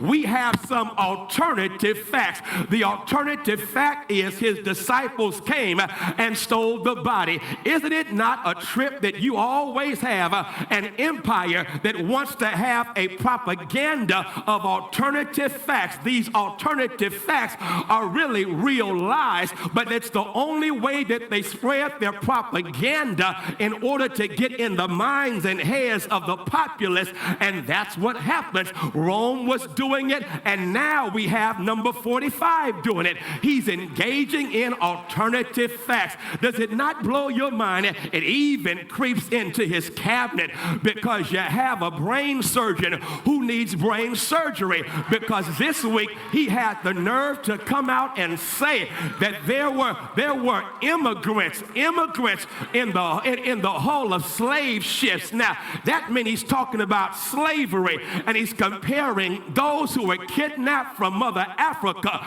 stolen from their families and their homeland, and put on these ships and packed like sardines and made to be reduced to property and commodities. And he called them immigrants. Immigrants, hold on, Doc, you need some brain surgery, because we did not come by way of Ellis Island.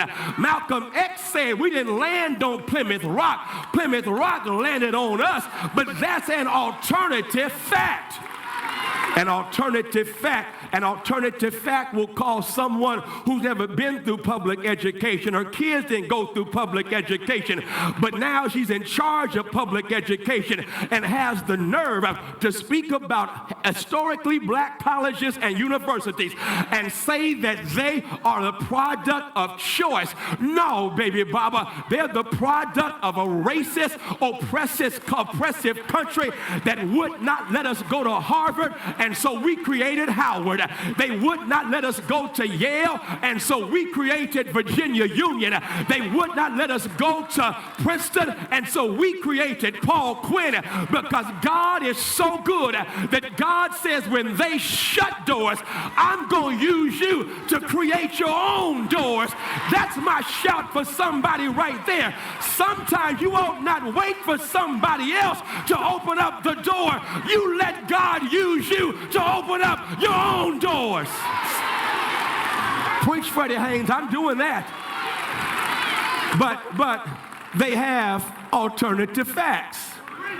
Alternative facts. They have alternative facts, and that's what happened when Jesus was lynched on a cross. He was lynched because alternative facts convinced Pilate to go ahead and sentence him to death. And he died on Friday, got up on Sunday, appears here and there, and now the Bible says that he tells his disciples to meet him on a mountain, and when they see him, they worship him, but some doubted. And that's where I want to hang out for just a few moments, because his own disciples saw him and yet they doubted.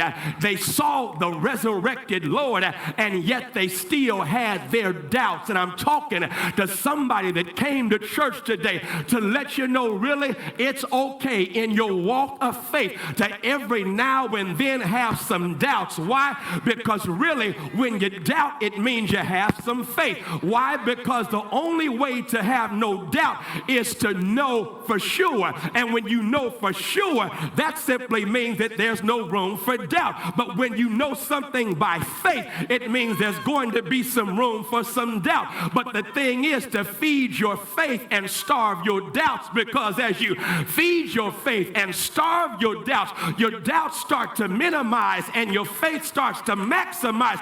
But it does not mean that you won't have doubts. Okay. You know, I'm going to just talk to me, because evidently none of y'all have ever had any doubts in your walk of faith. And so I'll just talk to me right now, because I ain't going to lie. I've had those moments where I wondered, God, are you coming through today? God, are you going to open up a door this time? God, are you going to make a way? God, are you going to keep on blessing folk who are trying to hate on me? Are you going to finally come through for me this time? Is there anybody here who is real enough to say, yo, God, what's up? What's up? What's up? You mean you're going to let them and here I am working hard for you, praying every day, and they dogging me and stabbing me in the back. Now you said you're going to prepare a table before me in the presence of my haters. I'm waiting on the dinner. You said no weapon formed against me shall prosper. Now, the weapon has formed. I'm starting to wonder if you're going to let them prosper. I've got my doubts. I've got my doubts. I've got my doubts. I've got my doubts. And so all I'm trying to come to tell somebody today is doubt is a part of the Christian journey. You think I'm making this thing up? Read Acts chapter 12 when you get home, okay? Acts 12, the Bible says James, the brother of John, is killed with the sword. And then the book lets us know that Peter was thrown in jail. He's put on death row. The church prays. God sends an angel. The angel sets him free. Peter shows up at the prayer meeting where they are praying for him, and the book says he knocks on the door. The servant, Rhoda, answers the door, says, "Who is it?" Peter says, "Yo, it's me, Pete." And she says, "Oh my God, Peter, hold on. I know you're going to tell everybody." She doesn't open up the door, but runs back to tell the folk who are praying, "Yo, God answered prayer." Peter is at the door, and the text says they said, "Quit playing." They were praying for him. The answer is knocking at the door, and they don't believe that God came through. I ain't judging them because they had heard James get killed. Peter is on death row. Everything says that Peter is going to be dead, and now they're praying for somebody and not expecting the answer knocking at. I'm going to give y'all a moment to shout just a moment, because maybe that's the part of the sermon that God brought some of y'all to church for, and that is you've been praying. You've been on your knees for quite some time, but God sent you to church to say the answer is knocking at your door. The answer is waiting on you to get up off your knees and go ahead and open up the door. All right. So how does this thing work, Freddie Haynes? I'm almost done, okay? This text just makes me shout because the text says they worshiped him, but some doubted. Okay, let me see how this works. It works like this, and that means that when you walk by faith, but you have some doubts, and you still want to be about it, it means you show up for your appointment with God, anyhow. Because listen, can I be just 100 right now? And that is, most of us, if we're honest with ourselves, we ain't in church today because we just feel like it. Some of us came here anyhow. It's some anyhow saints in here who can testify after all the hell I done been through this week. I got to church anyhow. I didn't feel good this morning, but I'm here anyhow. I had a headache this morning, but I'm here anyhow. God did not operate like I thought God would this week, but I'm here anyhow. I'm here anyhow. I'm here anyhow. And really, that's how this faith things work. Faith means you keep on going anyhow. Faith means you don't feel it, but you do it anyhow. Faith means I don't feel good right now, but I'm going anyhow because I've discovered something. If I go on anyhow, then God will handle the somehow. Oh, Freddie Haynes. You just said something that wasn't even in my original sermon notes, okay? So tweet that for me, okay? God says if you keep going anyhow, keep waking up anyhow, keep walking by faith anyhow, God says if you handle the anyhow, I'll show up somehow. Somehow I'll make a way. Somehow I'll give you peace. Somehow I'll give you strength. Somehow I'll open doors. Somehow. Oh, hallelujah. Oh, thank you, Jesus. Oh, bless his name. I see some somehow saints over here who can testify God gave you just enough strength somehow. When life beat you down, you kept going somehow. Oh, yeah. Oh, yeah. Oh, yeah. Okay, can we just take a moment for some somehow shouts? Some somehow shouts who just want to say thank you for coming through somehow. Thank you for doing exceedingly abundantly above all I can ask or think. Thank you for somehow. Here it is. Here it is. And this messed me up. The text says they worshiped anyhow. Worship, oh my God. When you sure enough know God for yourself, sometimes the more mature you are in your faith, the more you learn to worship anyhow. Anyhow. Doors ain't open, but you worship anyhow. Because worship ain't about what God has done for you. Worship is about your relationship with who God is. You praise God for what God has done, but you worship God for who God is. Oh my God. Oh my God. Oh my God. Come here for a second, Doc. Come here. I'm going to show y'all how this thing works. This is Sean Martin. Sean, 7-time Grammy Award winning. He's a bad Negro. Sean right now is just standing here. He's just standing here. Sean ain't leading us in worship. Sean ain't playing. Sean ain't singing. But I know him. And because I know him, he ain't doing nothing for me right now. But I know him. Got a history with him. We've been together almost, 20 years? 20 years now. So for 20 years, we've been hanging. I know him for 20 years. So I ain't asking Sean to give me another thing. I know what Sean has done. I know what Sean can do because I know who Sean is. Sean, just keep being Sean. And as long as you keep being Sean, I got to hug you. I got to love you, not because of what you've done, but because of who. Now, if I can do that for Sean, and Sean didn't wake me up this morning. Sean didn't start me on my way. Sean didn't save my soul. But I know somebody. May I say his name? I worship him because he's Yahweh. I worship him because he's Elohim. I worship him because he's Jehovah Jireh. I worship him because he's Jehovah Shalom. I worship him. Now, hold on. I worship him anyhow. Because here's the thing. They worship him anyhow. Because they done been through a lot. You know what they went through? They went through one of their own, betraying them and him. They've been through a lot. They've been through so much hell, they watched their Lord get lynched. And he gets up on Sunday.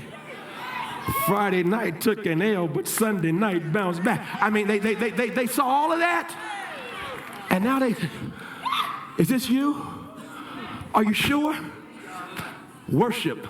This is so hot. This gets me. I shared with you before that the word worship, it's a picture. Here's worship. Worship is a picture of a lap dog licking the hand of its master. That's worship. Worship. And there I saw this. A dog, watch this. A dog got run over by a bike rider on his bike. Got run over, and the dog is now wounded. Its owner ran out, picked it up. The first thing the dog did, licked the hand. I said, what? Why are you licking your owner's hand and you just got hit? And y'all know the dog talked to me. And the dog said, what you mean, why? I ain't got no choice. You don't know what these hands have done for me. These hands pick me up. These hands feed me. These hands protect me. These hands are going to carry me to my healing because I know what these hands have done, because I know who these hands belong to. Come here, let me shout you, because some of y'all this week got hit. You got hit and hurt by disappointment, but you made your way to church anyhow. And now that you are in his hands, worship him. Worship him anyhow. Why? Because you show up for the appointment anyhow, because you've been set up for your purpose. Everything you've been, oh my God, through has been a setup for what God will do through you. This is so good. See, when you're going through, you're in the process of being qualified to handle what you're going to. I I am preaching up in here. Thank you, Jesus. So everything you going through, you get hit. You get, but you go on anyhow. And what's happening is God is depositing in you strength that you wouldn't have had you not been through what you went through. Matter of fact, y'all looking real holy if you want to, but some of y'all will testify the strength you have right now is not because of the fact that you read about strength in a book, but you done been through enough hell, you done had enough disappointment, and now you're stronger today than you were last year at this time, not in spite of what you've been through, but because of what you've been through. Okay. Man, I'm trying not to shout, but this thing is really good. It's what I'm going through that deposits strength, wisdom, because I'm learning stuff about God and about people and about myself I would not have learned had I not been through that. Some of you got to know yourself a whole lot better because of some stuff that you've been through.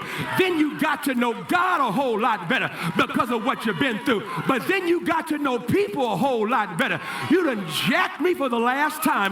That's the last time I'm going to trust you. You showed me who you are. I believe you. I learned my lesson.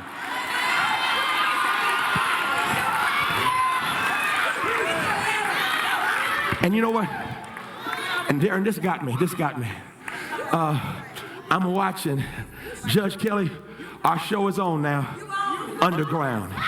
Underground is back. If y'all ain't seen Underground, check it out, okay? It's so cold because this season they got Harriet Tubman in. Oh, sookie now. Harriet Tubman, Moses. Okay, so I just knew my church would shout on Harriet. I'm talking about Harriet Tubman, who's going to be the face of the $20 bill. Oh, yeah. Harriet. And I shout about it all the time because right now, you know, they got Andrew Jackson, who is a genocidal, slave-holding racist. He's the face of the 20. Matter of fact, to show you what we need to be concerned about policy-wise, do you know that the presidential hero of our current president is Andrew Jackson? Read it. I ain't making it up. Read it. So you're going to pattern yourself after a genocidal, slave-holding racist. Okay, do your thing. But there's a God that sits high and looks low. Because Jack is now moving to the back. And Harriet is now the face. Because our God is so awesomely good that God can raise you up in the very face of the people who didn't think you were much. And y'all playing like you're not getting this thing. But God is so good. That's why God says, vengeance is mine. I'll repay. You ain't got to pay nobody back. God says, I'm going to bless you in front of them so good that they're going to have to know I did that thing and you are in my hands. And but now, can I tell the whole story about Harriet? Harriet, y'all, escaped. You know, she escaped. And once she escaped, she said, I got to go back. I got to go back. It's not enough for me to be free. I got to go back. So her third trip back, Harriet goes back with the intent, is really jacked up, of getting her husband. Her husband. They referenced it Wednesday. She goes back to get her husband. And when she goes back, of course, she got to hide. She's on the Underground Railroad. And so she sends a message. Tell my husband, I'm here. And they said, Harry, we got bad news. Your husband got married. Ain't that some mess? Ain't that some mess? Folk can be low down. I mean, y'all all booed up, and now she went to go get free. She coming back to get you, to take you to freedom, and you gonna marry a slave?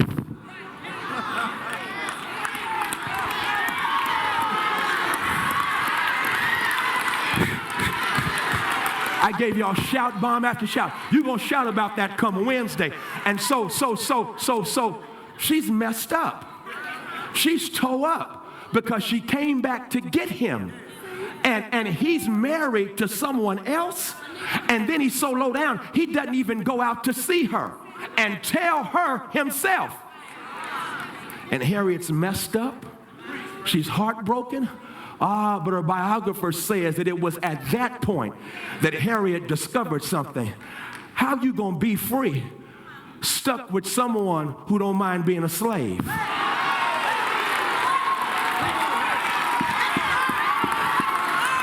I am preaching up in here. And Harriet, at that moment, said she heard from God. And her message was simple, and that is God said, Harriet, your your second trip, you came back to get family. But from now on, when you come back to get people who are not related to you, because this is your calling. This is your purpose. Because sometimes God will let people let you down in order for you to look up and discover the purpose and assignment that God has. Is there anybody here who's been let down enough by low down people? While you're down, just look up and watch God show you what's next. Okay. So here it is. Here it is. I'll quit with this because I've held y'all too long. This thing just got too good to me, okay? I'm sorry. Please forgive me. I got a whole lot more to tell y'all, but God kept speaking to me while I was up. And so watch the text. The text says this. He says, so go and because I got all authority in my hands, okay? You've worshiped me while doubting. Now go. You're wounded in your worship. Now go. You're hurting because you're doubting. But I got an assignment for you. So though you have some doubts about it, I want you to be about it while you're working through your doubts. Why? Because a lot of us want to wait until we aren't confused about anything and our faith is clear and we know for sure that we know. And God says, no, don't you wait then, because what you can do right now is as you're working through your doubts, you now have what it takes to be real with other folk who are working through their doubts. And because you are still working through your own stuff, you can say, listen, I don't have all the answers, but I do know God is good. And as long as I know God is good, let's walk through this thing together and make disciples for Jesus. Go make disciples, baptizing them. It means the literal word is to dip and dye. You know, when you take a t-shirt, dip it in the dye, and all of a sudden what it was, it no longer is because of what it's been in. That's what baptism does for you. Baptizing them in the name of the Trinity, Father, Son, Holy Ghost. Teach them to observe everything I showed you, commanded you. And here it is. And lo, I'm with you always. You ain't never by yourself. That's some good news right there. Because see, my thing is this. As long as I know God is with me, I'm going to keep waking up. As long as I know God is with me, I'm going to keep pressing ahead. As long as I know God is with me, I'm going to keep on keeping on. Because God says, I ain't got to take you out of a bad situation. I'm going to get with you while you're in that situation. Let me show you this, and I'm done. I know I've told this at 8 o'clock. I don't know if I've ever told it this service, so let me share it with you. And that is, and I ain't bragging, I'm just testifying right now. But people still trip out. Like when I go preach someplace else, y'all really don't trip because y'all used to me. But when I go preach other places, they trip out when I stand up, no notes, and preach. Recite rap, recite poetry, and they trip. They trip out. And it always sends me back to how this whole thing got started for me. Because the first time I spoke publicly, it was a disaster. A disaster. I was about 9, 10 years old at Jerusalem Baptist Church, Palo Alto, California, and we had our church play. And I was in the play, and my role was David the shepherd boy. And my line was Psalm 23, the Lord is my shepherd, I shall not want, etc. And so I'm 9, 10 years old, daddy's pastor, and scene now comes to me, and it's my turn. And I come out on the stage, I see them people, I look at them, and I forgot the first word to the 23rd Psalm, the. I can remember the, so I can remember the rest of it. So I just stood there, and then finally, you know, black church folk are real supportive, you know. It's all right. It's all right. Take your time. Take your time. It's all right. And that didn't help me a bit. And so finally, I just started crying, and they started clapping for me, crying. And I walked off the stage, humiliated, embarrassed. It was horrible. Walked off the stage, but check out what happened. My daddy was pastor of the church. And so daddy said to the director, my son's gonna do his scene again. I said, Daddy, I can't. I didn't embarrass you. I didn't embarrass me. I don't even know the first word of the 23rd Psalm. My father said this. He said, never forget, he said, son, I'm pastor of the church.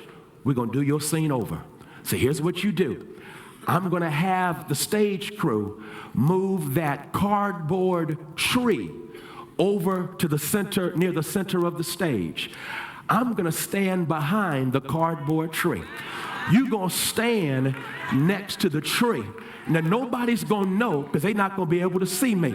They ain't going to know I'm there, but you going to know I'm there. And you're going to stand up there, and if you ever forget a line, I promise you, I'm going to give you what you need. I wish y'all had seen me that day. Oh, Sookie now. I went out and stood in the center of that stage, and my daddy said, the Lord is my shepherd. I said, the Lord is my shepherd, I shall not want. My daddy said, he makes me lie down. He makes me lie down in green pastures. I had all kind of power that day. And then when I got to that good part, yea, though I walk through the valley of the shadow of death, I'll fear no evil. And I said, surely goodness and mercy shall follow me all the days of my life. And my daddy was right there. And the crowd, they got up and gave me a standing ovation because they couldn't understand how one moment I messed up and the next moment I stood there daring. I stood there courageous, but they didn't know that my daddy was on the stage with me. Y'all go to work tomorrow, and if folk wonder why you walking so tall and proud, why you handling your business so good, they don't know, but your daddy's on the stage with you. Do you know your daddy? He walks with me. He talks with me. He tells me I'm his own. Is there anybody here who knows? You may have some doubts, but you're going to be about it. Hallelujah. Hallelujah.